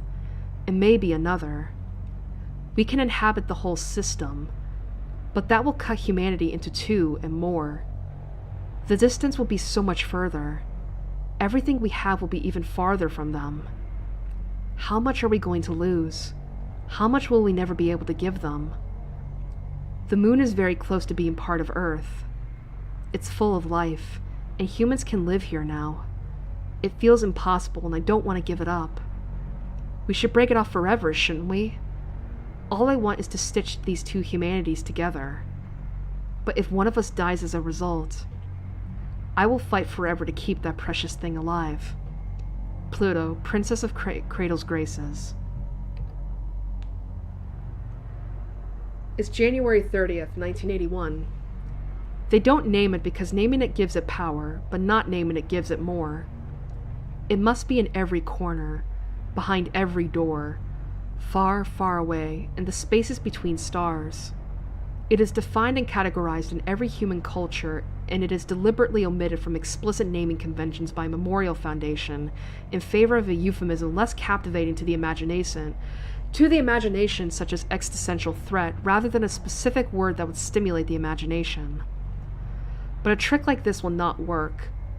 In the euphemism is a hollow void that can hold all fears and all possibilities. Through gravity, humans decide what is real and what is not. But what is not does not stop existing. And it, like humans, can't decide. It's the kiss of inverse, everything that humans can imagine, but can't become.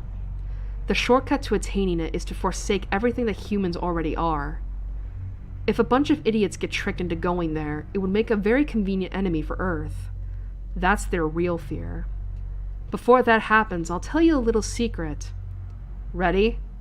Saturn, Celestial Mechanics Test Pilot.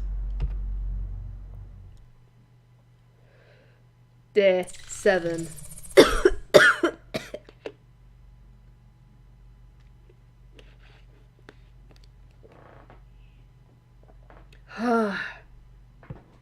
Having to take drinks, man. Alright. Okay. I'm so sorry, everyone. I tried so hard to keep those memories of when we were in the academy, and space seems so innocent and full of possibility. All I have left is scraps, but I hope that's enough. Report received. Awaiting new directives. Tell everyone. On the moon, the border between Earth and space, we have struck a deal with celestial mechanics to open up the gravity well. To give us a fighting chance of making the dream real. Everyone, take your time. Together, our gravity, our love, can be as heavy as the world. Tell everyone, it's time for us to head back to Earth's cradle. So we can say our last goodbyes. Ready for launch. 75%. Woo! Alright, what's our mission select? The acceleration due to gravity or give me the moon? Alright, well, before we do that, let's check out the mail. Subject, Academy Director interviews from the declassified archives of Memorial Foundation Executive Committee. Alright. Please, do have a seat. The committee has enjoyed reading your resume. The committee has deeply enjoyed these fascinating criticisms of the Newtonian Jungian model of physics. I know that's... you don't pronounce the J like that. You pronounce it as young. It certainly does feel revolutionary. This committee would like to pause to acknowledge how the candidate's work has met and exceeded the desired qualifications. And, without diminishing the accomplishments of the candidate, the committee would like to express that its interest is more piqued by the candidate's interpretation of the existential threat. And the committee would invite the candidate to elaborate more on the implications this would have for managing cultural and colonization efforts in an administrative role within the Memorial Foundation's space program if the candidate would. Fuck me, these words. The committee hopes the candidate will elaborate on the nature of what an educational program would entail. The committee is especially interested in the assertion of radical cultural advancement made possible without risk of existential contamination. The committee is intrigued by refutations of the so-called scapegoat proposal by the program's current director on technical and theoretical grounds, as opposed to the usual ethical ones. And the committee invites your comment as to the end of the future of culture in space. Again, the game loves to throw just fucking word salad at you, and it's like, I know how to read these, I know how to pronounce them, I know how to, I know what they mean, but what the fuck does it mean in the greater context of things? Alright, pilot program run from the pilot program educational records of the Metaculture and Gravitational Research Chair, Dr. Nix. What the fuck is this, boy? Girl, sorry. Of course the kids wanted to live in space. Obviously, what could be more dreamlike and fun? I never thought I would spend time with children who wanted to be here again. In the Summer Scout program, we got a We Know the Devil reference, I taught the unwanted children of unwanted places. You know what that work is like. Then, they gave me work that would take the unwanted to a place far away from here. Of course, not for their sake. In the Summer Scouts, they gave the worst kind of work for the kids least suited for it, only to spare those more wanted from it. Memorial Foundation asked us to take those unwanted kids away from Earth so that we can make it safe for the wanted ones. That's a duty I was ready for. We would have to fight a long and difficult war to make space safe. Before that time, all of us, unwanted children and unwanted adults, would have something special that no one on Earth had. To answer your question then, I didn't have it planned from the start. I've always been very loyal. It happened over time, but it happened much more quickly than I ever thought. It wasn't such a far-off dream. We believed in the academy students, and were patient with them, and gave them an environment physically, culturally, gravitationally, as free from Earth's gravity as we could realistically grant them. They knew what to do much better than we did. I wish I wasn't stuffy for that. I think that's part of the reason why I'm coughing so much is because my fucking sinuses are just stuffed. Pluto. Women, they knew what to do much better than we did.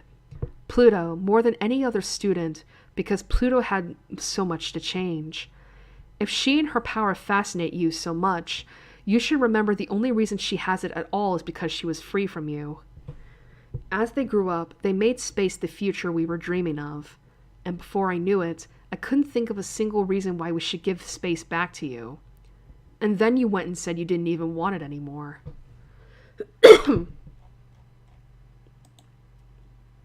Interesting.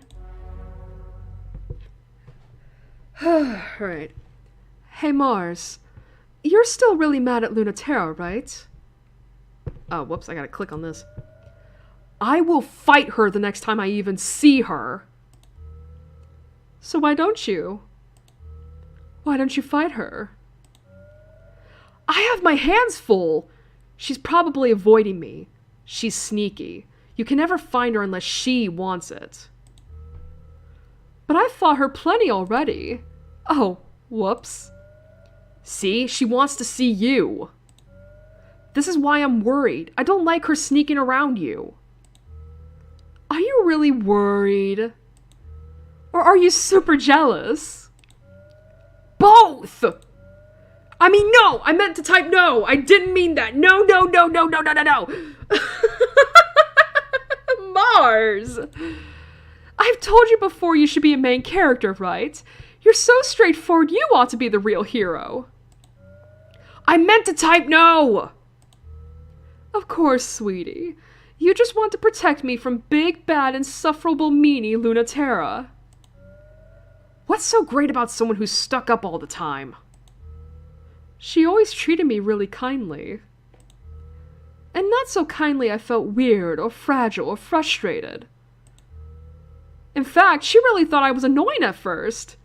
Even still, she was patient. She was mean. She was sad. And jealous I had things so nice, and so much sooner than she did. But because of that, she was also very tender, and understood so much, even before I did. I couldn't have without her. But I don't think we would have melted that angsty shell of hers without the both of us. She doesn't feel very melted to me. And she hasn't come around to show me otherwise. Oh, are you expecting her to come around to you? I meant, well, anyway, she should be the one who comes back. Oh, Mars, if you want to see her so bad, you need to put in some effort, too. Why should I when she betrayed us? One of you two has to stop being stubborn or you'll never make up. Mars is like, I don't want to make up, but I want to also see her really badly. Jeez. It's like dealing with a child.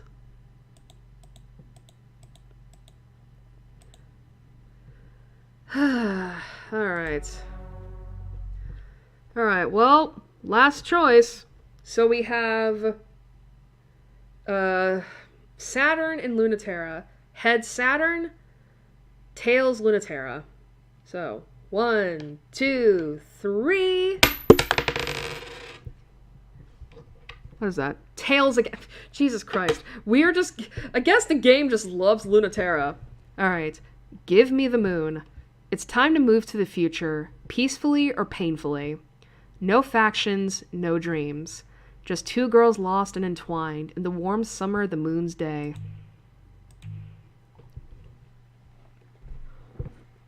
What are you doing here, Pluto? There's no mission. Are you going out? Just for a little while. Did you want to stop me? No. I'm getting a little better at not worrying about you. Even though you are? I'm trying, okay? Nyx is worried, isn't she? If you want to slip out for a minute, she'll be mad. I know. Especially if it's to see Lunaterra. I keep not being her perfect girl. She always thought Lunatera was a bad influence. She's not wrong, I just want to try one more time. To bring her back? What if she takes you instead? Maybe that could happen too. Don't say that. I wouldn't mind. Maybe I don't want to be the one to lead anymore. Mars. Why is everyone so obsessed with me? Why does everyone want to save me? Why isn't anyone strong enough to actually do it? Why do they think I'm strong enough to pull them up instead? I'm nobody. You don't have to be strong. That's a lie. Of course I have to be strong. Who else is going to pull me up? Damn.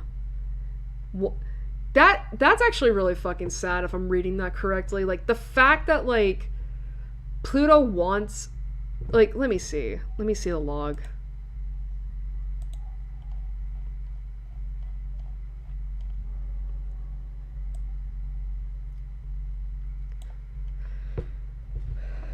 You know, like, the fact that, like, no one is able to... Like, the fact that, like, no one is able to, like, save her even though they want to. And she's, like, and yet they have to rely on her. When in reality, it's, like, basically it's like she doesn't, it sounds really sad the way I'm reading it, right? Like, why do they want to save me? Why can't they save me? Why do they have to, like, why do they think, I'm able to pull them up instead? And and basically with this, it's just like, I'm the only one who can pull myself out of this, and I don't know if I can. Even you don't know how. I don't have any talent. I don't have any skill. I just never said no. I can't. That's too much. I don't know how. I just couldn't ever say the words. So I just kept doing it, even though... Hey. It's okay. It's not. Okay. It's not okay. It hurts. It's bad. You suck at making me feel better. Excuse me. I love you. Me too. Come on. Go. Make up and forgive, or fight until we love each other. Well, we always gotta do this. Let's go. Oh, that's pretty.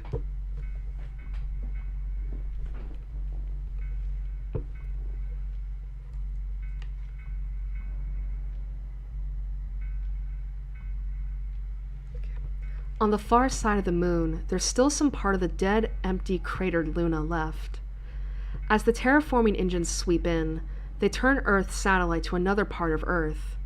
Until that time comes, this place is free of Earth's pull. A place still perfect for a quiet moment to happen, in an empty clearing surrounded by weight and life. It's the perfect place for them to fight like ships do. The fighting that ships do, and not the fighting that people do.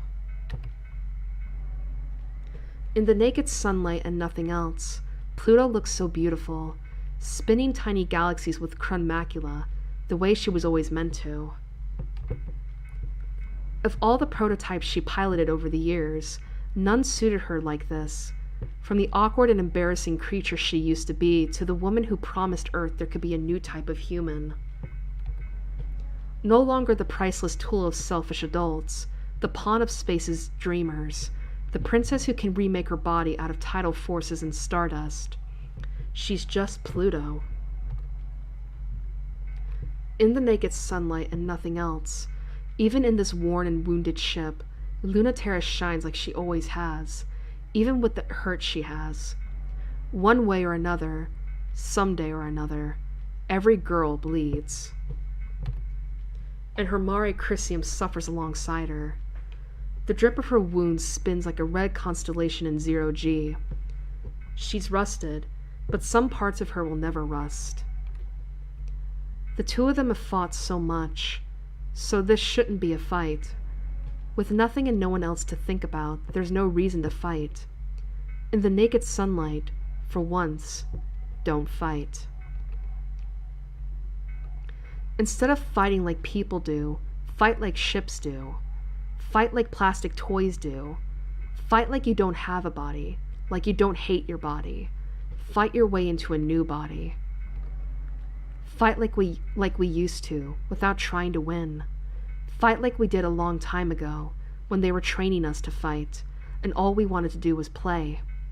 Fight like we did when we didn't have any other way of touching each other. When all we had were lasers and light, tides and time, to say what we wanted to say to each other. I'm not going to go easy. You better not. Since we're not fighting, I really don't want you to hold back. Lunaterra knows a thing or two about fighting in space. Lunaterra wrote the book. It's a kind of predictable story. So Lunaterra makes sure her enemies get sunk. You know this trick, don't you? You've seen Lunaterra pull it so many times. Fire off something to test the waters. Oh. Lead the target until they walk right into the shot. You can play that game forever until they make the first move. Don't let them make that move until you know they won't be expecting what you do next. What you do next can be anything. As long as it's what they're not going to see coming. After you do it, disengage, like passing a secret. You know this one really well, the message in a bottle, slipped between the bullets of hard lights. She was the person who taught you how to blow a kiss. But Pluto is the one who learned how to make out. Shit! Her ship's so big it makes Lunaterra look like a toy, but Pluto is even bigger than that. You have to measure in density, not mass. What the fuck was that? Sorry, I just heard something from my door, and I'm like, what the heck? Then you'll understand. Pluto is the center. Lunaterra revolves around Pluto, like she always has. Lunaterra is too close when she tries to pull back from Pluto, and too far when she's trying to close in. She's on a leash that extends through space-time however Pluto wants. Lunaterra's gravity is the tug that makes the tides go in and out.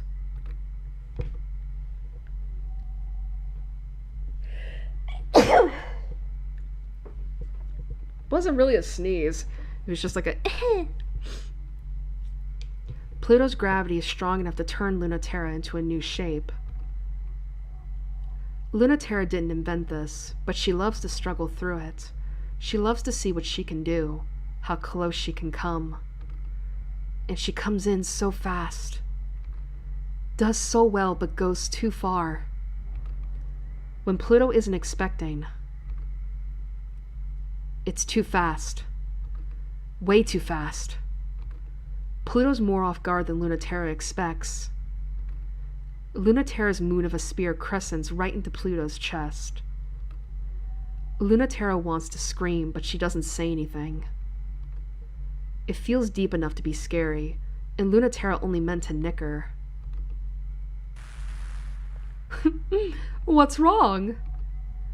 We were having so much fun and you look so scared. Why didn't you block it? Luna, I'm fine, see? You can't hurt me that easy. You're not that strong. I'll always be all right. Oh. Well, this ain't a romantic pose, ain't it? Pluto plucks Lunaterra off by the forearm. Gently, with 2 fingers. Like detaching a kitten. Or a bug.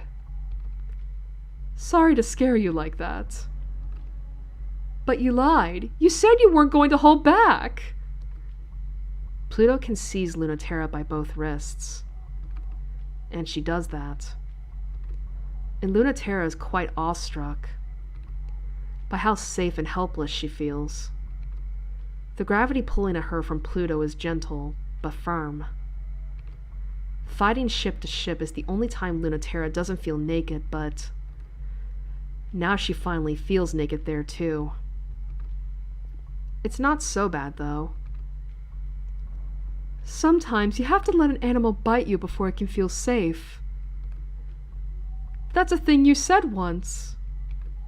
See, I'm learning. I've learned so much. When I said that, I was talking about Mars. You're just like her. Are you really okay? I really didn't mean to scare you like that. But Luna T, you're always overestimating how capable you are of hurting me. It's fine. I was the one who was dumb. I thought I could scare you and you were way too smart for it. You did that on purpose, though? You really are amazing. Scary, right? Just like you said. You could be like that too, though. There's still stuff that you can learn from me. Want to be the one to teach me, then? I'd love to! Here, I'm holding you. Can you feel this? I'm trying. You don't have to try. It shouldn't feel like you're trying. It's either easy or it's nothing. You know it's harder for me to take it easy than try hard. That's why you're so amazing. I'm so lazy, I never want to work, ever. I'm always looking for the easiest way to do things. That's not true. It is. Then why are you so good at everything? I'm not. You are. I'm not. But I can't make you see it no matter how hard I try. I guess I should give up on trying to make you dislike me. Sorry you can't win against me. You really are such a sore winner. Now I know how Mars feels. She's right, I'm totally insufferable. I'm glad at least someone knows. Oh, please be sure, I noticed too. Excuse me, of course. But you don't care. Of course I care. I love you. Oh, she got super, like, I don't know if you should do that. Can you feel it now? I really didn't think I would. But I do. Tell me what it feels like. It feels like you're holding me. What's it like when I hold you? I don't know. Am I imagining it? But I can't be. It still feels like metal. I didn't think it would. But it also feels tender. Exactly like it would if you held me on Earth. This is why I'm not as strong as you. If I really thought we were never going to get the chance to touch, I don't know how I could stand it. Why are you holding me so tight? I'm feeling smug. Now look, who's the one caught now? I guess I lose. You totally lose. Don't tell anyone. Are you kidding? I'm going to brag about this for the rest of my life. Day 8. 87%.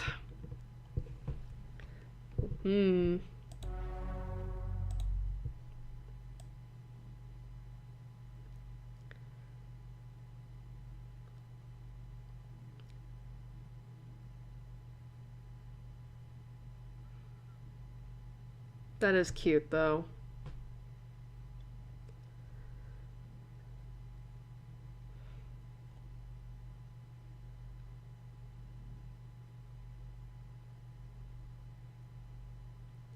But yay, but yeah, that is really sweet. It's like, aw, we got some reconciliation between these two. And that was the last, Cradle's Graces slash, uh, bu- bu- bu- bu- bu- bu- bu- Lunaterra, excuse me, not Lunaterra, Memorial Foundation thing. Oh, hello. Only one! Subject, ship self, from the pilot program training documentation that was leaked from the Memorial Foundation Homeworld archives. Ooh! Alright. Mari Crisium, the first true ship self, was made in 1969. Nice. Named after her place of manufacture on then Luna, now Moon. They were made as prototypes, not to be mass-produced. Aesthetic considerations. A neutral, idealized body, representing all of humanity. They loved bullshit like that. Not the first vessel with a gravitational engine, only the first built to use the engine to exert outwards gravitational control. A ship self creates the presence and culture for a human to survive alone without the presence of others. It's an unsustainable attempt to make a human function as a world. To make it sustainable, we have to become world-sized, in body, thought, and soul. Encompass every self that has been, or will be, or could be. Its original armaments were extremely varied, since they were a proof of concept and it wasn't understood yet what form the existential threat would be and what sort of weapons would be needed against it. The tidal reactor can externalize, but it doesn't have any interior mechanisms for this, so it needs an equipment loadout, and even though the raw force is still unmatched by any mass-produced unit, it wasn't built with an effective way of using it. The original pilots had to bend, slowly, the default forms of their ship selves into new shapes, and refit the ceremonial and theoretical weapons into ones suited for the existential threat, and eventually each other. In time, the shape conforms to the human inside. This in part confirms that specific theory. The human part isn't the ear, but the hole in the lobes for your earrings, lipstick is real, lips are not, and we see humanity defined in its gravitational output. So Mare Crisium has been molded to be like Lunaterra's body, huh?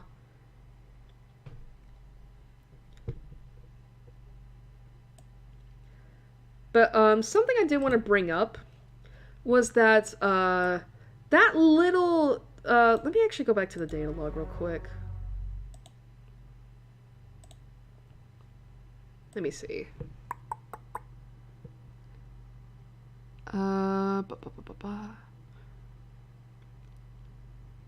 Here we go. So this line right here, one way or another, someday or another, every girl bleeds.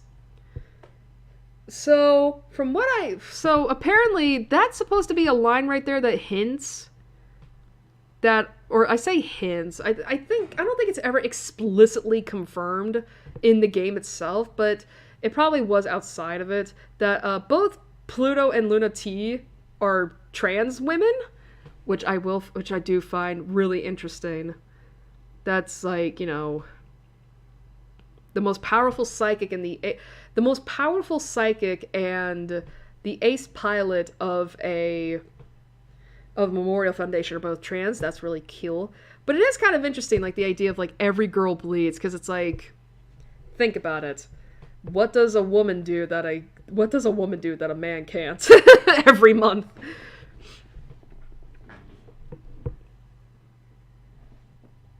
But yeah, I will say this, like the very idea of like, not the idea, but like when they like the idea of you know, cuz like how do I put this?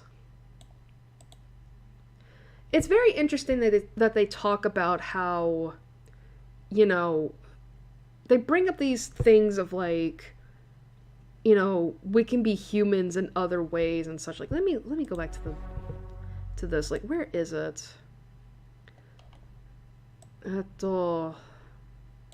That's not it. That's not it.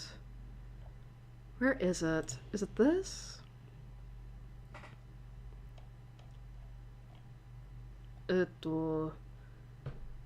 Humanity, blah, blah, blah, blah.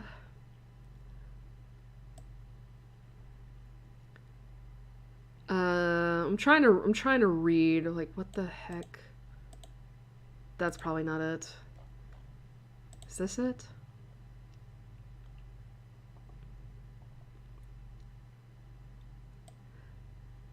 Okay, I think this might be it. Or at least a little bit of it. But look at this. When we let our children develop in the lightness of space, they chose their bodies, genders, souls, and hearts of their own volition. They became human in the ways they wish to be human. It's interesting because I feel... am I wrong to connect this to We Know the Devil? Because you know how in the true ending of We Know the Devil, right? Where Neptune, Jupiter, and Venus all became, like, they became the devil, right? But then I remember going on this little tangent, right, about how the forms we see of the three girls in each of their respective endings, like red, blue, and yellow endings, I liken that to them, I liken those forms to how the girls and society sees them as their worst selves, you know? And that, you know, however, you know, like, basically, like, you know, like, how do I put this? Like, that they were, God, I can't speak today.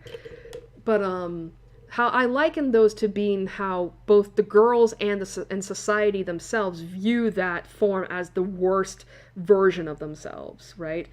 You know, because yeah, like, it's pretty...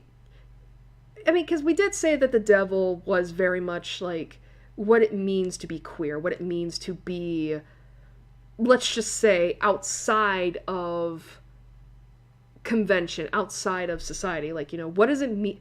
You know, because think about it, right? Those three were sent to conversion therapy. I'm gonna look at that fucking place as conversion therapy, you know, to essentially to, you know, because, you know, presumably, like, we don't really get the true reasons for why those three are there, but we can assume, right? Like, for Jupiter, it's probably because she was a lesbian. For Neptune, probably the same thing, although it might also be because of the fact that Neptune might be a little more sexually active than she should be.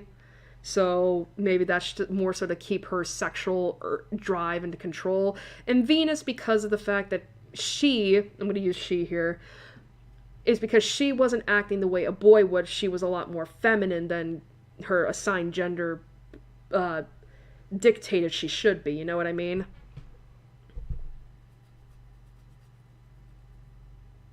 But yeah, so all three of them were sent there because of the fact that they acted and behaved in ways that were not expected of them. You know? You know what I mean? You know, and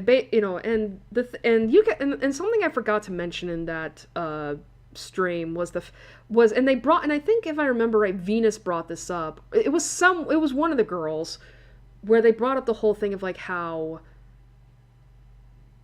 when you push two of the girls together and you exclude the third one, it really does feel like you're making the third one out to be a scapegoat. You know, like, they're the ones who are trying to push you into becoming the devil. They're, you know what I mean? You know what I mean? Like, she's the one who's trying to push you into becoming the devil, and you have to stop her from doing that. You know, like, she's the scapegoat. She's the one we should blame, right? And of course, in the true ending, I then likened the forms that we saw of the three girls there to how they saw themselves as their best versions of themselves. You know, where, you know, like, how they truly see themselves as. It's hard to explain, essentially. But it's like, I like to connect that to this line. They became human in the ways they wish to be human. Because it is very interesting to think about that in regards to being, you know, I'm going to say more specifically to being trans, but more so just, like, you know, but in a more broader, general sense, more so how we view each other in the ways we wish we could see, you know what, because obviously when it comes to being trans, right, and now granted, I'm speaking for people who usually go through the process of of going from one gender to the other. I know some trans people do not do that. I'm not talking about them. When it comes to a trans person, like, they will usually that usually undergoes the process, because they have, at least from how I view it, they have a vision in their mind of how they look, like in their mind's eye, like how they wish to look. And that usually doesn't align with what they see in reality. A bit of cognitive dissonance, and thus leading into body dysphoria, or gender dysphoria, not body dysphoria. I'm thinking of body dysmorphia. That's not the same thing. And so usually when trans people want to achieve that in which they see themselves as, they have to go through the process, so socially transition, medically transition, in order to get closer to how they see themselves as, if that makes sense, right? And then linking this back to a more general, broader sense. Think about how people will just present themselves. I guess that's a good way of putting it. Presenting themselves as, and wishing that, the ways that they could present themselves as is permanent. Is like, I wish, it's hard to fucking explain when you're not as eloquent and articulate, right? But becoming human in the way you wish to be human. Like, the best way I can interpret that is, wanting to be the person you wish you could be. And and it's in this setting, this space that, that the kids that develop here in space, they can become that. With no weight of expectation, without expectations or, what's the word? Limitations also, as well. Because that is usually what stops a lot of people from expressing themselves the way they want to, is because of what people expect out of them, the limitations that come, whether it be, to, any, honestly, a multitude of different factors. But in space, you don't have to worry about such a thing. I don't know. Admittedly, I don't know why the heck I went on this tangent. I think I forgot. But I just wanted to talk about that, just the idea of linking, it says here, the inversion impulse, linking that to being trans, and maybe not even, being trans, but more so just kind of, how you want to express yourself in a way that may not necessarily align with how people see you, and more so align with how you with how you view yourself, if that makes sense. Anyway. Alright, well, gotta go to comms. Mars. You were right. I am too strong. I'm afraid. I'm getting bigger and bigger, stronger and stronger. But there's still so much to do, and I don't know how to do any of it. What if I make a mistake? What if I'm too strong? Is the universe going to be okay? Pluto, no. Pluto. Never. No way. That's impossible. I never meant it like that. I messed up again. I'm probably going to mess up yet again saying this, but you're not that strong, Pluto. No one's that strong. You know that even you aren't as strong as the Earth, right? You're not even any stronger than anyone on Earth, even in Crun Macula. You were the one who told me to stop getting a big head about my ship self. If I fell to Earth, it'd crumple under Earth's gravity. Any given human is 1,000,000 times stronger than that. Space just doesn't have any competition. So you're not strong. You're just stronger than a bunch of idiots.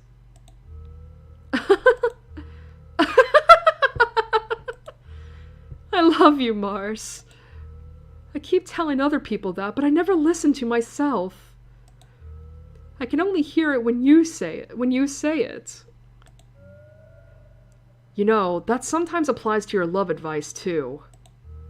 Hey! I am the one who gets to bully you about that! Take your advice then sometimes. I'll listen to myself when you do. Then you better get ready. You're not going to be ahead of me forever. Wait, am I a rival now? Finally, I'll defeat you! Lol. Thanks, Mars. We saved each other again. Aw, that is really sweet.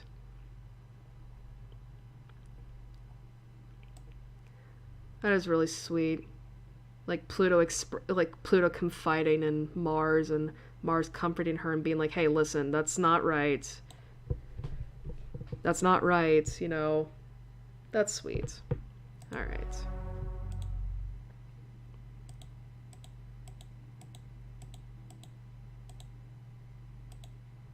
Alright. Okay, let's get to Saturn. The acceleration due to gravity.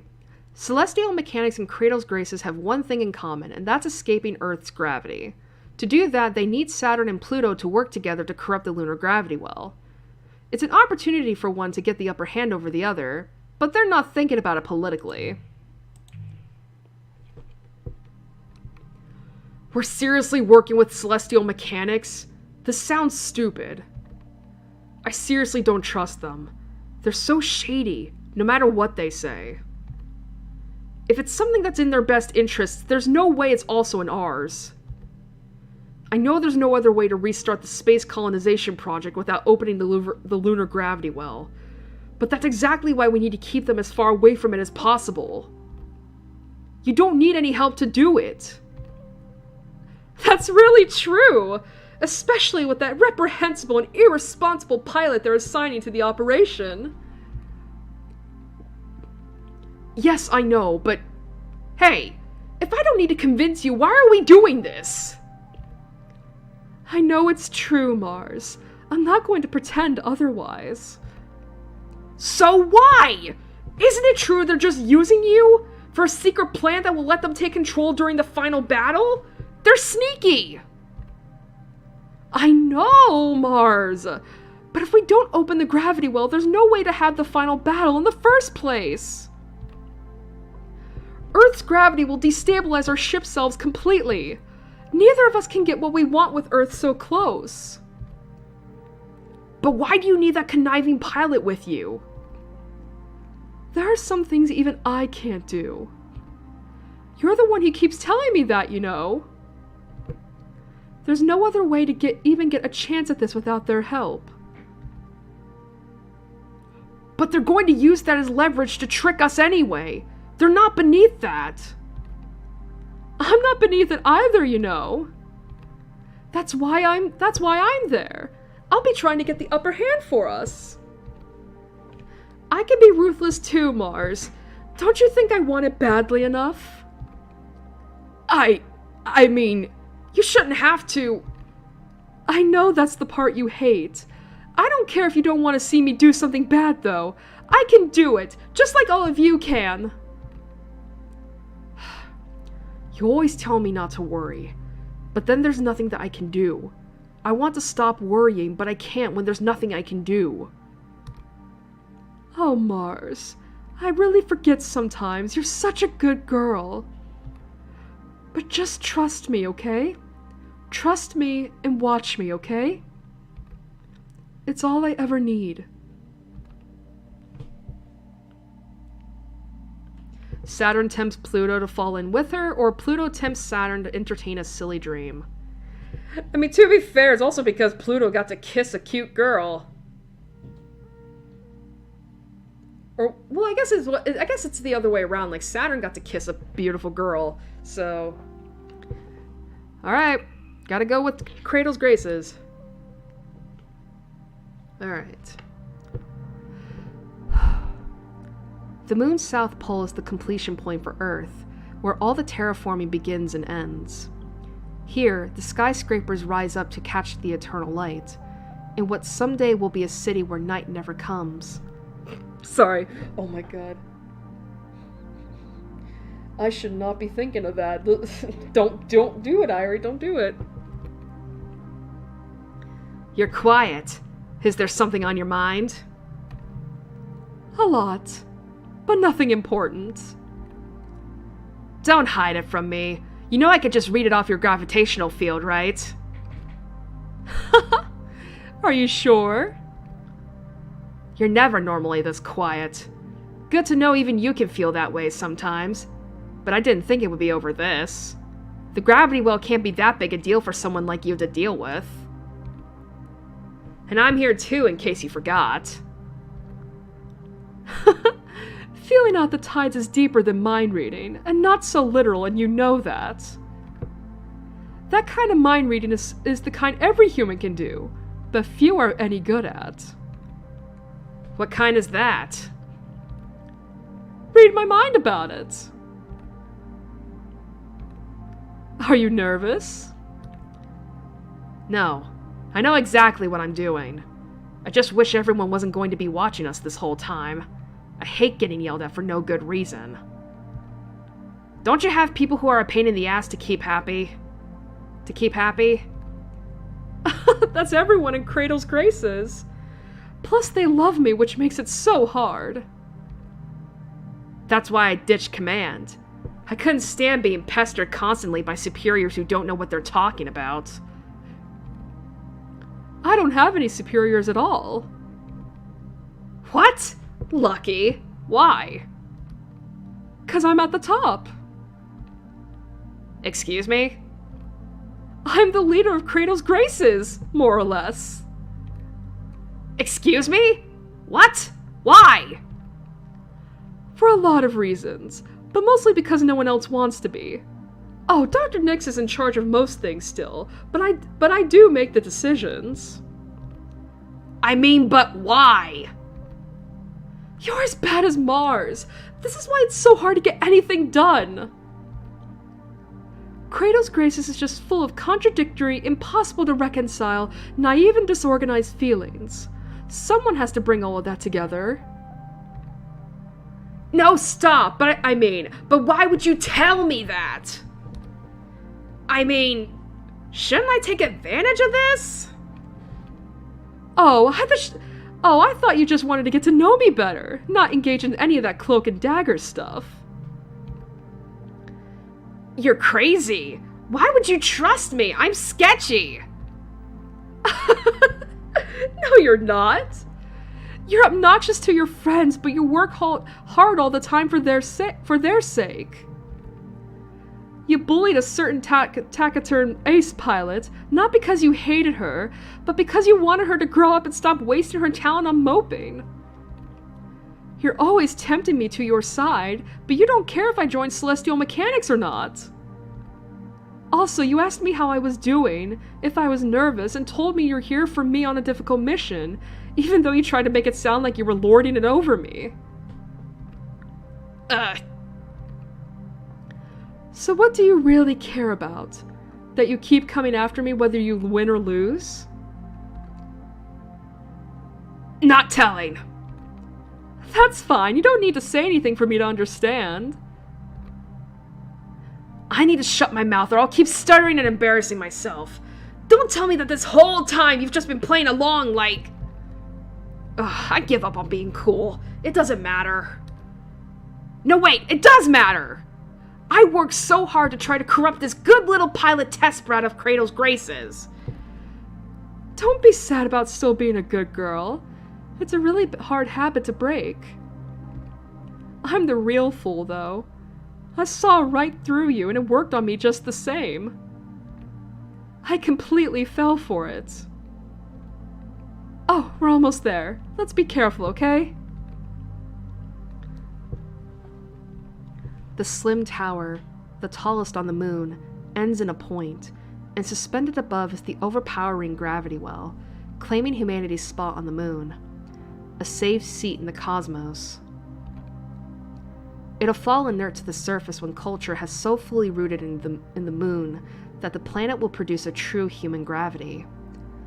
Then this body will no longer be Luna, but fully and truly the moon, just as Terra became Earth when humanity was born there.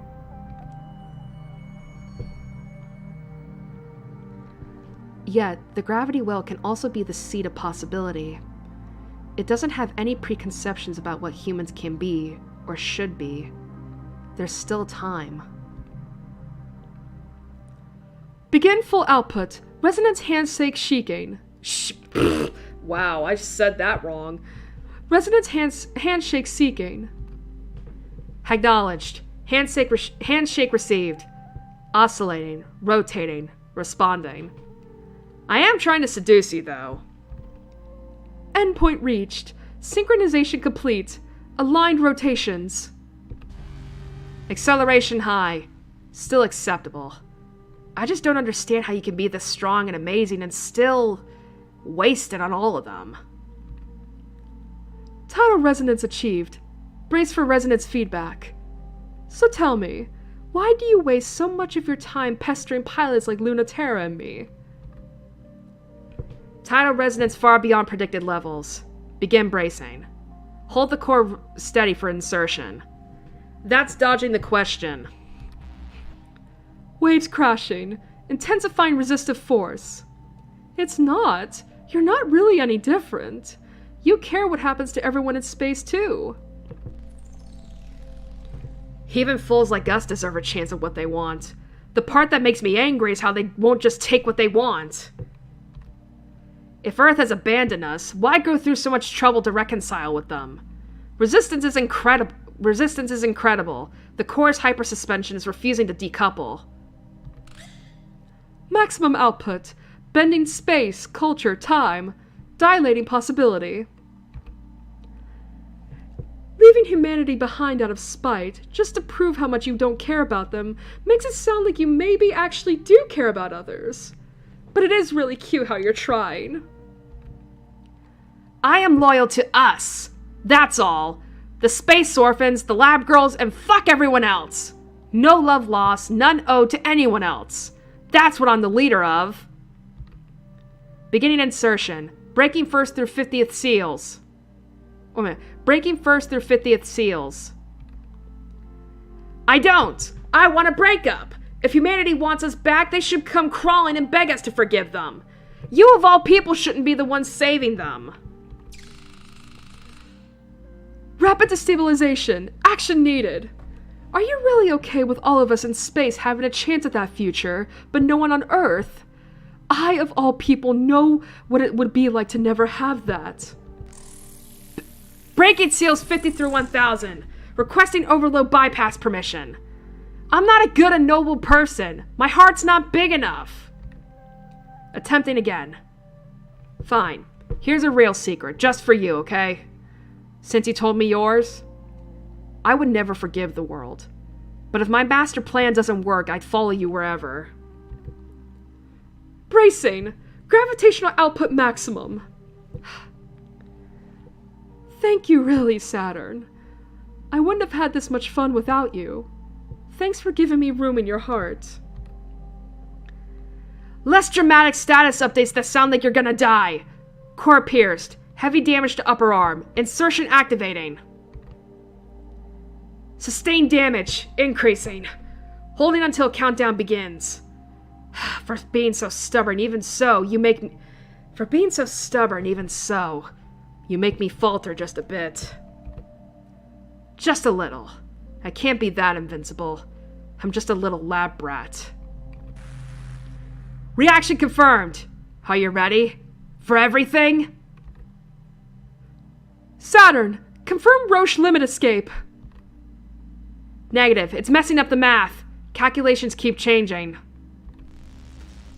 Immediate escape is necessary before the micro black hole is formed. Can't. Calculating.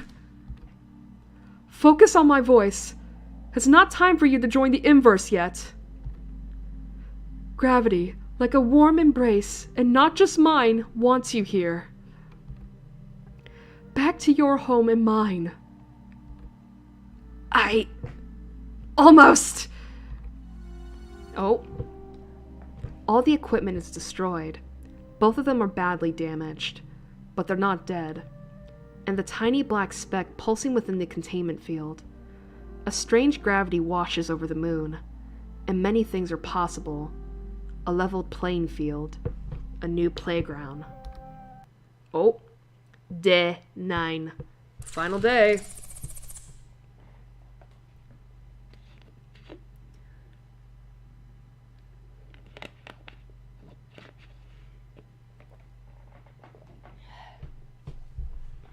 All right. We did it. You did it. I can't believe it. Pluto, you're there, right? Pluto, can you turn on the monitor? Not right now. Hi, Dr. Nix. What can I do for you now? More powerful than I ever imagined. And I was never optimistic. But you've made me more optimistic than I could have ever imagined. That alone has me believing truly it was worth it. And yet I've never heard you say it. Have you? I have fought so hard every day for it. Of course it's worth it. But you don't say or express a certain kind of joy in it. Have you noticed that? But it's supposed to be joyful, isn't it? I'm proud. I'm holding everything, even though it's very, very hard. My heart and soul is in it. Isn't that obvious? What's wrong now? No. But not like that. It was supposed to be a joy. You're feeling guilty again, aren't you? I told you there's no need for that. It's not helping. And I don't need it. Instead, I just have to reassure you all over again. That's more work for me. Let me just rest instead. Then I'd be happy. No, it matters. Don't you understand? There can't be a sacrifice, one for the other. Happiness for everyone and no one left behind. It's supposed to mean no one, not even you. You're the one who taught me everything. Maybe you should have taught me what that was supposed to feel like. Oh.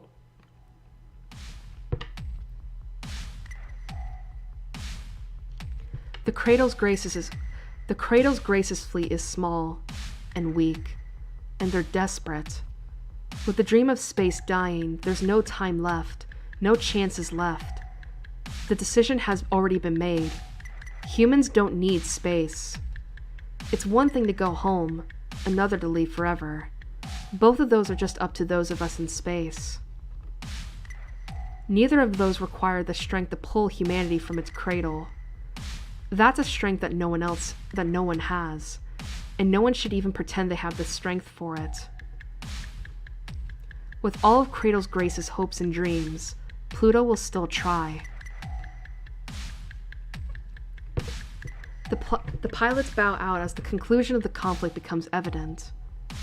No, it is now, truly, a war, because the autonomous military units have been arrayed against her for her transgression. This is no longer a fight between the humans of space, but a war with the Earth. The autonomous units ready their weapons, and in unison, they fire to kill. As if. Their trajectories bend away from Pluto. Blushing at the sight of her, they refuse to meet her gaze, as expected.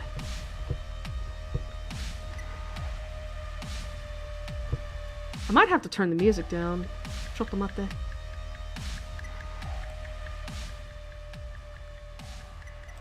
There we go. Crumb Macula will convert the gravity well directly into the space and time and culture necessary for the future. And they will steal that future from her piece by piece by piece. This is unexpected, but not unprepared for. So Wave 2. Wave 3. Wave 4. Wave 10. Wave 36.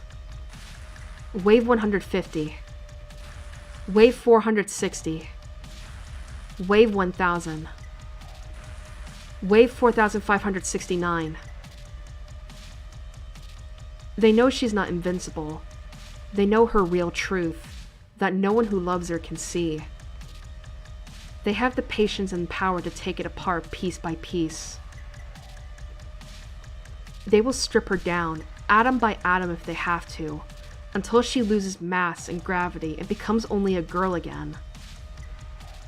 Pluto wouldn't mind if they were trying to kill her. But they have a much more important thing to kill. Kratos Grace's future. Oh, I should probably get I got the cursor in the fucking window. The future of humanity as we know it depends on it. For that, they'll annihilate hers without hate, with only human efficiency and uncomplicated thoughts in mind. Join us or leave us. Only through an autonomous proxy can Earth... Okay, wait a minute. Okay. Only through an autonomous proxy can Earth give up on the inexhaustible empathy of the human soul. Only through a proxy can Earth divorce itself from the longing that Memorial Foundation have fought on behalf of, to value their own life above all else. They will do anything, everything, to protect themselves from death, especially at their own hands. For ship selves can only change others and never kill, but that is the fear of Earth above all else. The flawed, pathetic conscience of humanity, playing catch-up to its own mistakes, doing more harm than good. So heavy even Pluto can't bear it. How can she not respond to their pathetic, self-deceptive, self-destructive feelings? How can she say no when they need her so much? She can't. Acceleration tearing through space-time, crashing through the autonomous units at impossible speeds. Solid light, white and gold, bent and bleeding lance. Lunaterra understands. Over many years, after much training and teaching, with dynamic technology, how to speak the word no, and her spear can write it. And it does. Sorry. You really should be. You really don't have any mercy. You really need to learn how to hold other people's feelings. I'm sorry for not knowing a better way to do it. But I'm not sorry for doing it. I don't care how they feel. I just care about you. The autonomous units fall into disarray. They don't know how to match her speed. Lunaterra rejects their attempts to comprehend her. You're the worst! What am I going to do with you? I didn't even want you to do that. Sorry. I did what I wanted to. You do the same for me. Even in my foolish future. If they can pull on her empathy for Earth, they can also tug her desire to be free. And celestial mechanics has so many ways. This one is called aversion impulse. Iapetus. How do you pronounce that fucking name? Iapetus despises fighting. He never wanted to develop the ship selves. He would prefer a simpler and less vulgar solution that didn't require bodies at all, of any kind. He's the first betrayer of celestial mechanics' dream for a new kind of body. But he understood it, because everyone can understand the dream to leave these bodies. And that was the name he gave to the instinct that drives humans to abandon what is for what could be. The inside-out impulse. There's still time for his master work. Pluto can be that linchpin, if she's pushed far enough, and the gravity well's Schwarzschild radius expands to the point at which she cannot escape. Past the limit at which point humans can no longer exchange information. past the limit by which it becomes impossible to regard each other as human. Iapetus loves win-win scenarios. Humanity's discarded children will be free of their obligations to be human. Humanity will have a physical, unified enemy to chase through their pursuit of space. And Iapetus will have sown the seeds of a single, binding, unified culture theory. A white void that will bend the universe to a single set of physical laws. A simple process of autonomous drones injecting degenerate mass into the gravity well is all that is necessary. As long as Iapetus holds Pluto off personally in his Roncevaux Terra. He even has a plan for Saturn, should she choose just this moment to betray him. A perfect plan. Like deactivating my access permissions remotely through a back door. Overwhelming me with the mass production String of Pearls series. Inverting my gravity reactor through the Roncevaux Terra's albedo separation system. Oh, and even more plans than that? You're really so predictable. Alert, attempting backdoor access to ship self-String of Pearls. Of course you'd have a solution for every contingency. Error, unable to find String of Pearls Series 00. Backdoor switch activated on mass production String of Pearls Series 01-13. You're so stupid. I don't have to outsmart every single one of your genius ideas. Sortie orders are fielded for Sortie orders are fielded for String of Pearls Series 01-13. Roncevaux Terra is designated as their primary target. Just one of them should be more than enough, but I really thought you deserved their full attention! Hey Pluto, unlike LT, I'm not even the slightest bit sorry. It is extremely dumb to fight for a stupid future all by yourself. So thank me from the bottom of your heart for coming to believe in it with you. Wait a minute. So thank me from the bottom of your heart for coming to believe in it with you. Praise me for obeying what you never asked me to do. Love me for believing in you. Of course. I really, really do. All my love and thanks and praise is for you. I won't even pretend to be mad at you. Not like Lunaterra, then? I'm still connected. We know. We know. Back to the topic at hand. It's the final battle, Lunaterra. There's no room to retreat. Oh no, so bad for her. We really should. You think the end of the world is enough an excuse to change the subject? It should be? It won't be the end of the world. The gravity well is open, but it's not sustainable for long. Whatever you're planning, you need to do it soon. You are both so precious to me. And you should know that even together, you cannot stop me. Hey, don't just fucking dot! I thought you were going to convince her! I have to do this. Because I believe in it too. But Dr. Nyx was willing to sacrifice the Earth. And I'm not. No matter what it costs. Kratos Graces never wanted independence for space. They wanted all humans to embrace it. The solution is to destabilize the Earth's gravitational field until human life is no longer possible there, and force adaptation to space. Saving humanity against their own will, maybe, and destroying yourself in the process. No way! Nyx doesn't know what she's talking about. Nyx doesn't know what she's talking about. You're throwing yourself away on a dream that won't come true.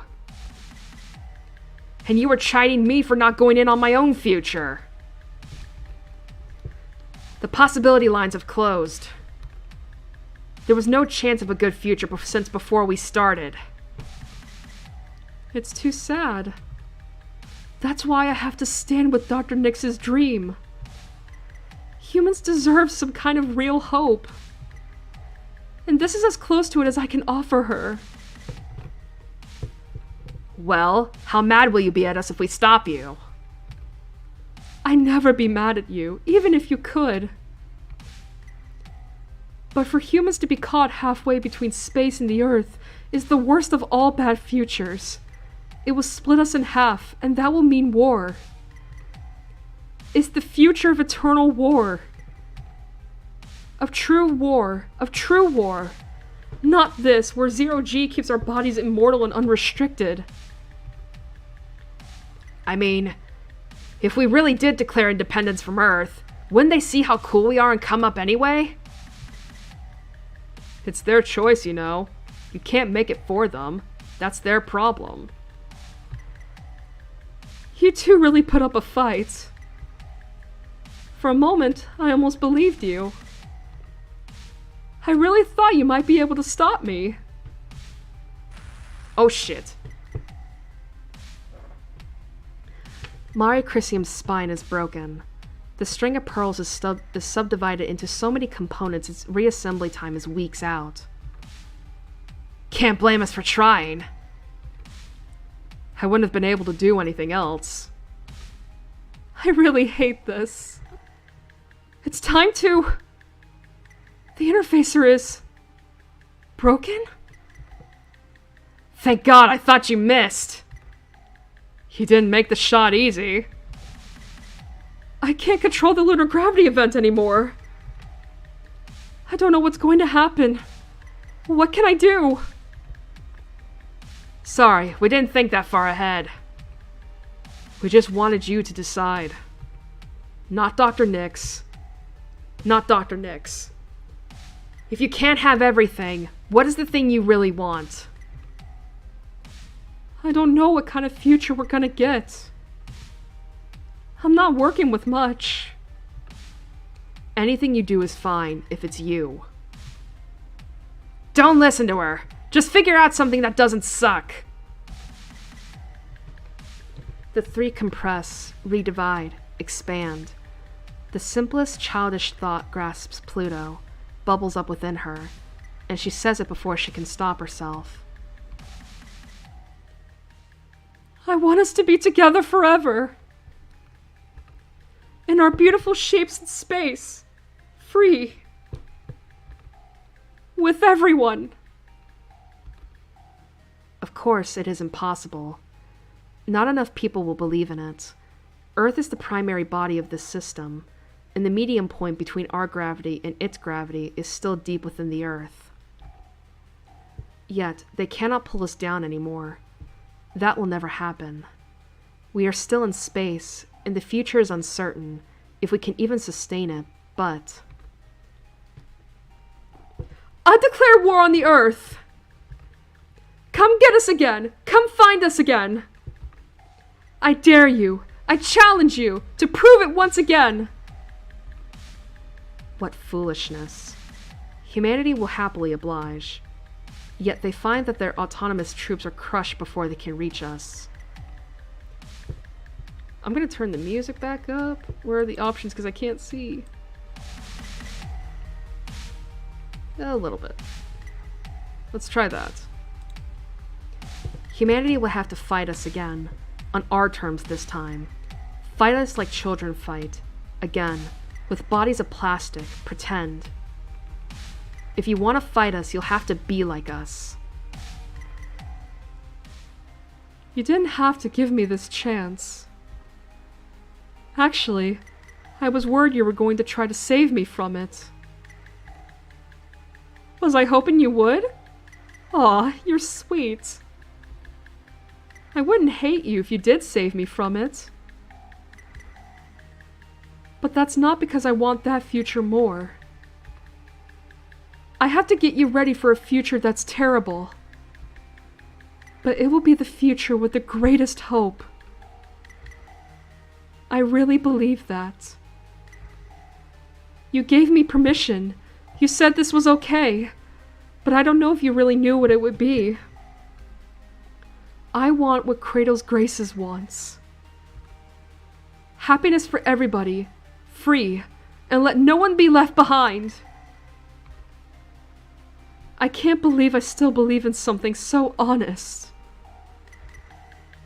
With my whole heart. They don't know how to make it true. I don't know how to make it perfect. But I know a way to try. With you. It's just that loving you makes me so stupid. I just can't help it. To be swept up by you into a new future, even if it's not the one I wanted, would still be so sweet. Because it's you, and because I trust you.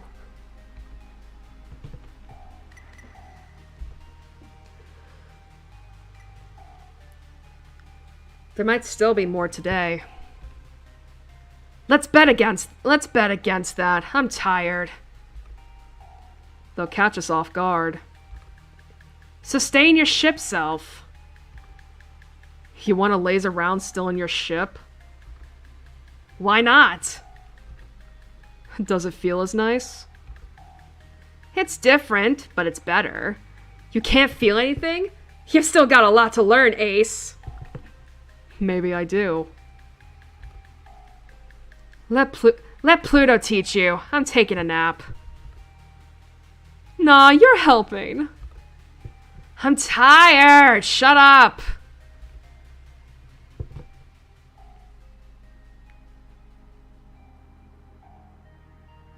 So she says, but when she stretches out on the yellow-red carpet of Venus's jungles, she doesn't go so instantly to sleep. There's room for both of them on Pluto's lap, which is an advantage of living in your ship self.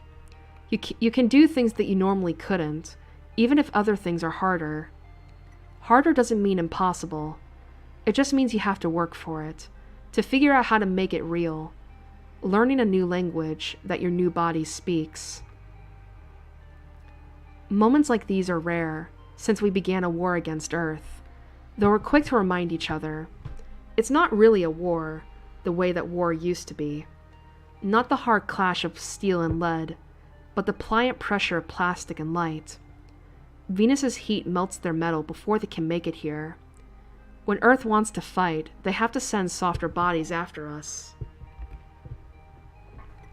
The punishment we deserved, for being unable to reconcile, is this half-real solar system. The forests are still struggling on Mars, but we're trying hard, and the jungles of Venus are growing so nicely, except they're too wild to give us room. The silicate mosses that grow along the rings of Saturn allow for a very fragile, delicate sort of life. We love these places anyway.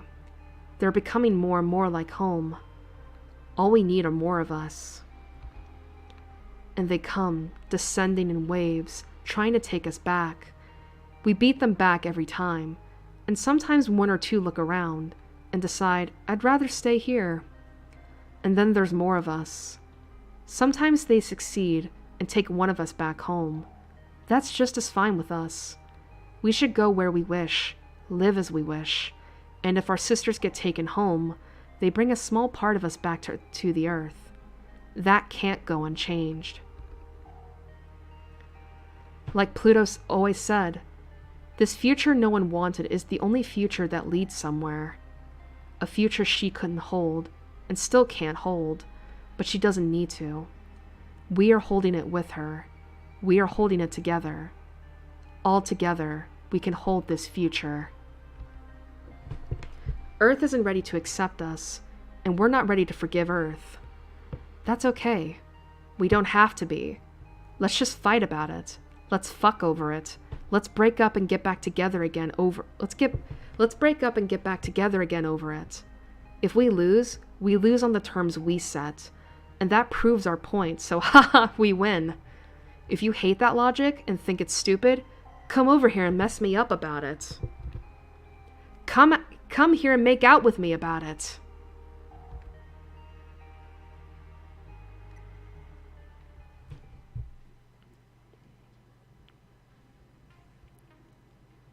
Aya the Underworld beat the game as Pluto and Childhood again. Beat the game with the CG ending. Man, 5.5 hours for one route. And we got 2 more routes to do. Man, I made a good decision saying that. I made a good decision to not try to do this game in one stream, because otherwise we'd be here for over 12 hours.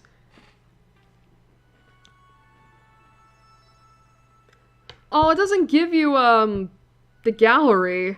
I mean, we know the devil didn't either, which is a weird thing. But yeah, that was, Kratos Grace's route.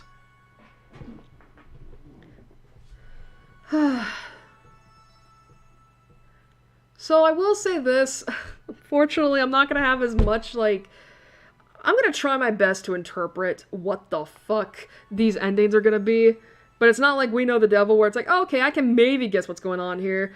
This is gonna be hard. So, I imagine that for, Kratos Graces, right? Like, the goal, like, basically their goal was to bring humans to space, right? You know, let them develop how they want to develop and such. Actually, I'm wondering... This is probably a really stupid idea. I'm actually kind of curious. Oh boy, I'm ready for the game to... I'm ready for, like... I was gonna say it's like, hello? I'm just curious. I'm gonna see. I wonder if there's, like, interpretations of the endings up on somewhere. I mean, I remember when I was looking up the true ending guide for We Know the Devil, people had their own interpretations of what that game meant.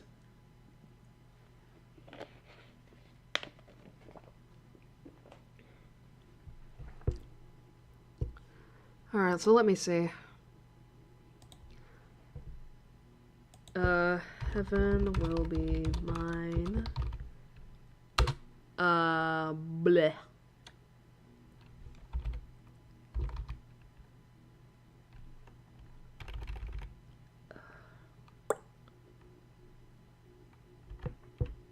I wonder, should I look it up on Steam, maybe? Oh yeah, the music's probably not going, huh? Because I'm not clicked on the game. Yeah, that's fine. Let's see. Alright, get ready for some, heavy encoding overload. Why am I getting that game recommended to me?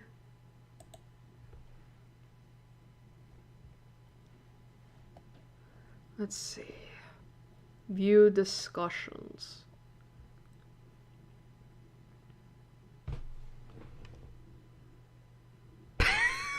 That's really funny.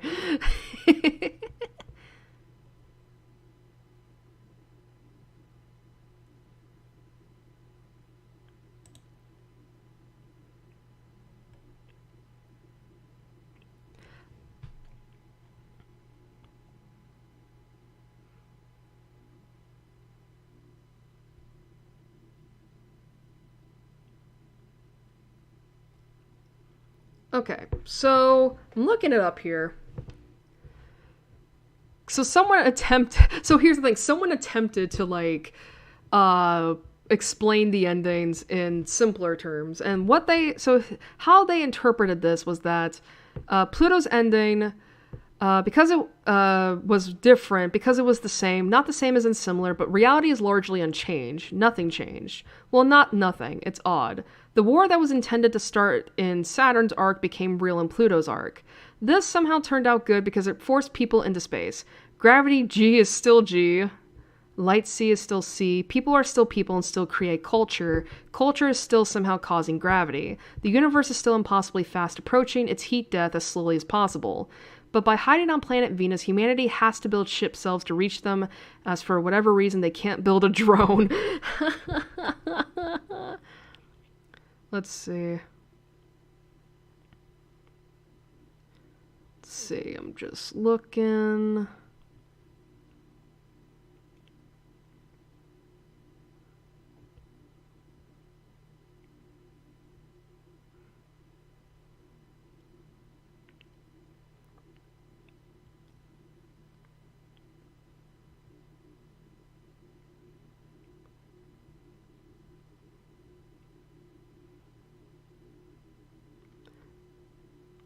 Hmm.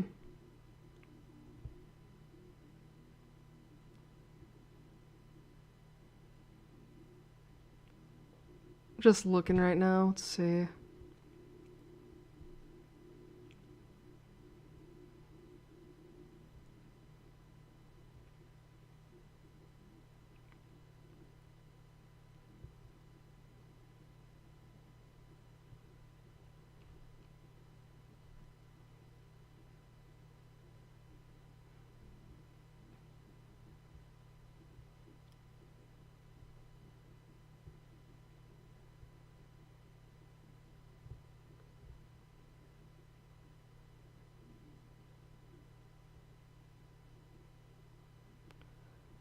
Sorry, I know I'm being silent. I'm just like having to read all this.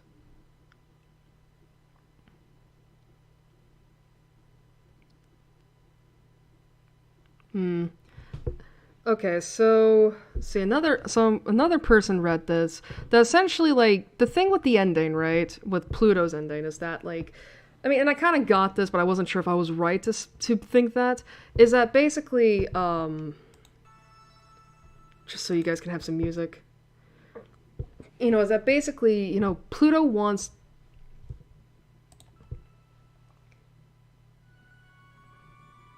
is that Pluto basically wanted to make her own,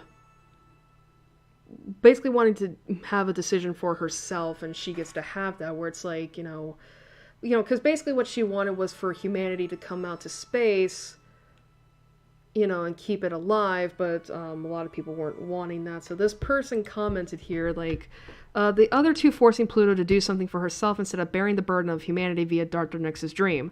With the ability to force humanity to leave Earth removed from her, Pluto made her own choice, to keep the dream of space alive and to let humanity come to them if they wanted. More than just keeping the things as they were, they force Earth to come to them on their terms. On Venus, the autonomous drones can't work, so the violent end of conflict they cause can't happen. Earth has no options but ship selves, and in a perfect body that can't kill, they begin to empathize and accept their dream rather than try and kill it for being different. Okay.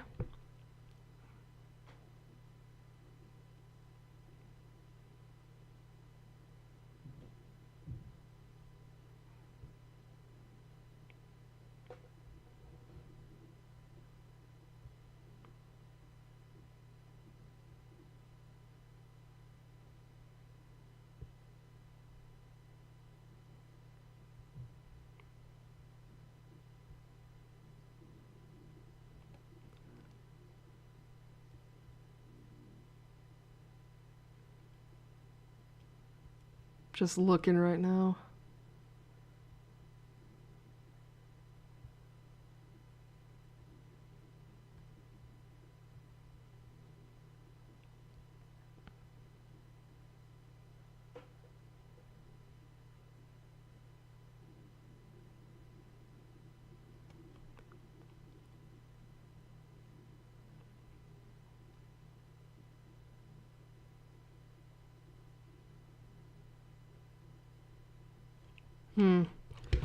God, this is a hard fucking thing to read, ain't it?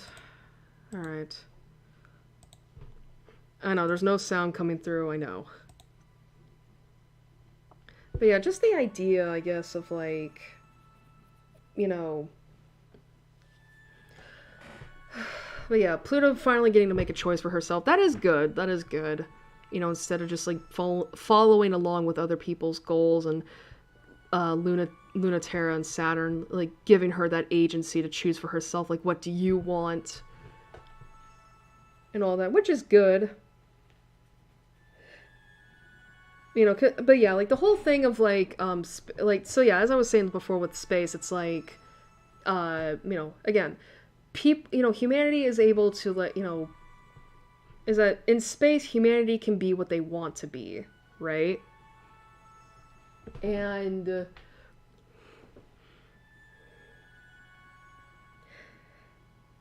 but the thing is, from what I read, is that Dr. Nyx is basically like she wanted to force people from Earth out into space, regardless of whether or not they wanted that, which is removing agency. And that's not great. Especially if we're looking at this as a metaphor for, like, you know, people, you know, for, like, the queer experience, right? You know, or, you know, and it's like, or even then, just like, you know, wanting to be something different than what you are.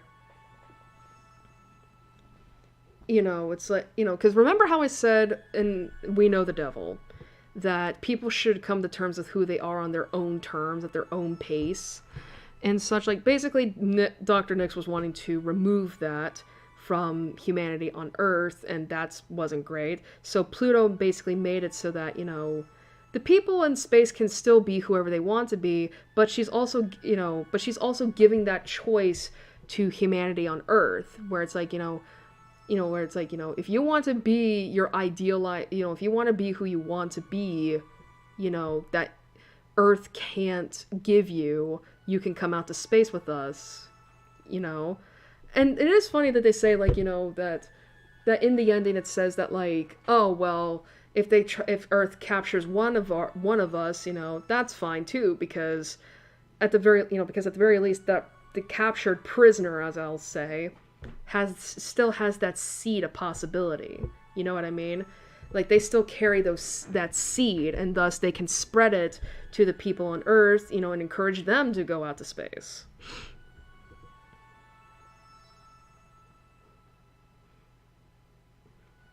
So that's a thing. But yeah. Anyway, I think, so yeah, we're almost at 6 hours in, and I kind of want to end this stream. I want to get up so I can get stuff done. So we'll be exiting out.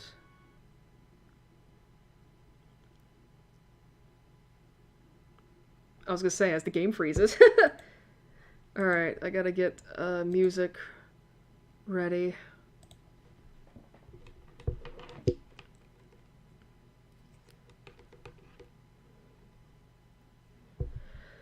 Hi, hi, hi.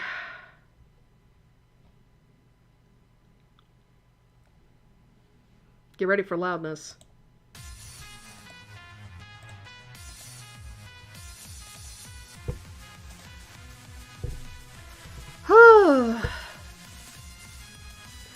Six hours.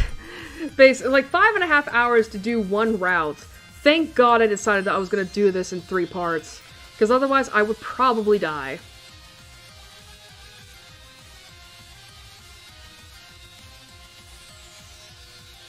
But that was honestly fun. But yeah, that was honestly fun, and we got to see more gays. We got to see more lesbians. Always good, fucking great. Transbians are fucking fantastic as well. Am I biased? Yes. But yeah, in terms of who we're going after next, who knows? We have Memorial Foundation / Lunaterra and Celestial Mechanics with Saturn.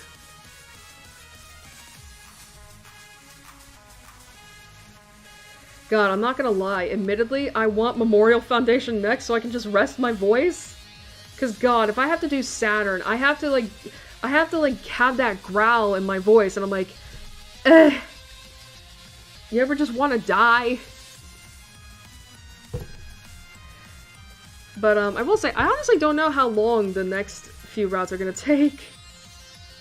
I mean, I think part of the reason why this ended up being as long as it did is because we almost took an hour doing break during the intermission.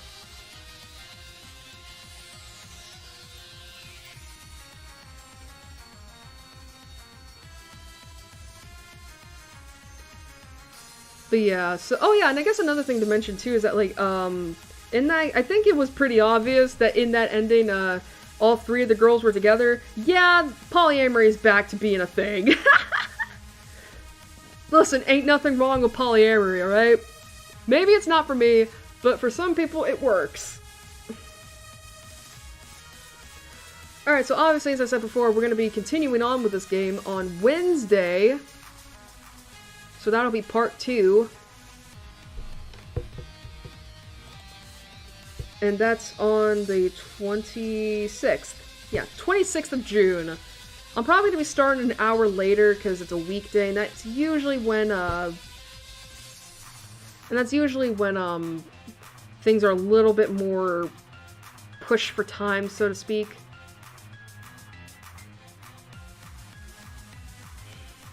So yeah, I'll probably, get that done. Oh, my back.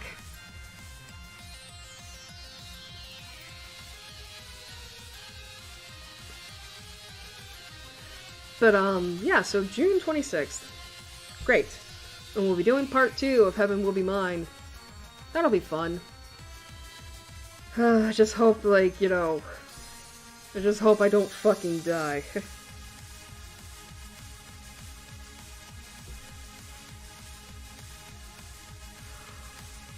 Oh, excuse me. Sorry. Little sneepy. Little sneepy.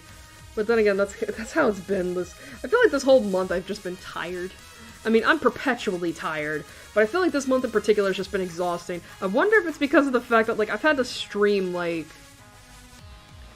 I've streamed already 3 times this month, and I'm gonna do 2 more times, so 5 times throughout this month. Admittedly, though, that's not as bad as October. Admittedly, that's not as bad as October from, you know, when we were doing the letter, and we were doing, gosh, 2 streams a week, every week that month? Oh my god. Saint Maker was fine. It's just the second stream ended up being hella fucking long, only to be then surpassed by Your Turn to Die.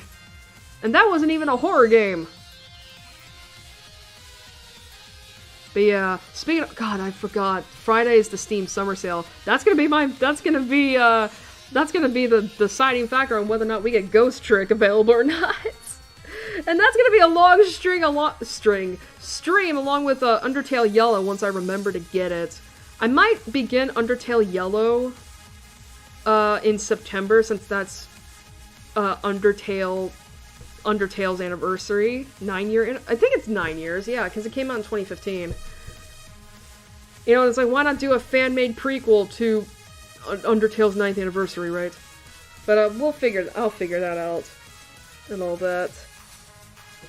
Not gonna lie though, it would be fucking nice to go back to doing once-a-month streams, because I don't know if I can keep doing this throughout the year, guys! I feel like I've been doing, like... I feel like I've streamed more often in the last few months than I have last year. Maybe, I don't know. Anyway, I think that's about it for the, everything. So, thank you all for joining me. I hope you enjoyed it, and next time we'll get to see even more lesbians in space that may make out while fighting, because that's hot as hell. On June 26th, or Wednesday, at 9 p.m. CST. So until then, have a good night, a good week.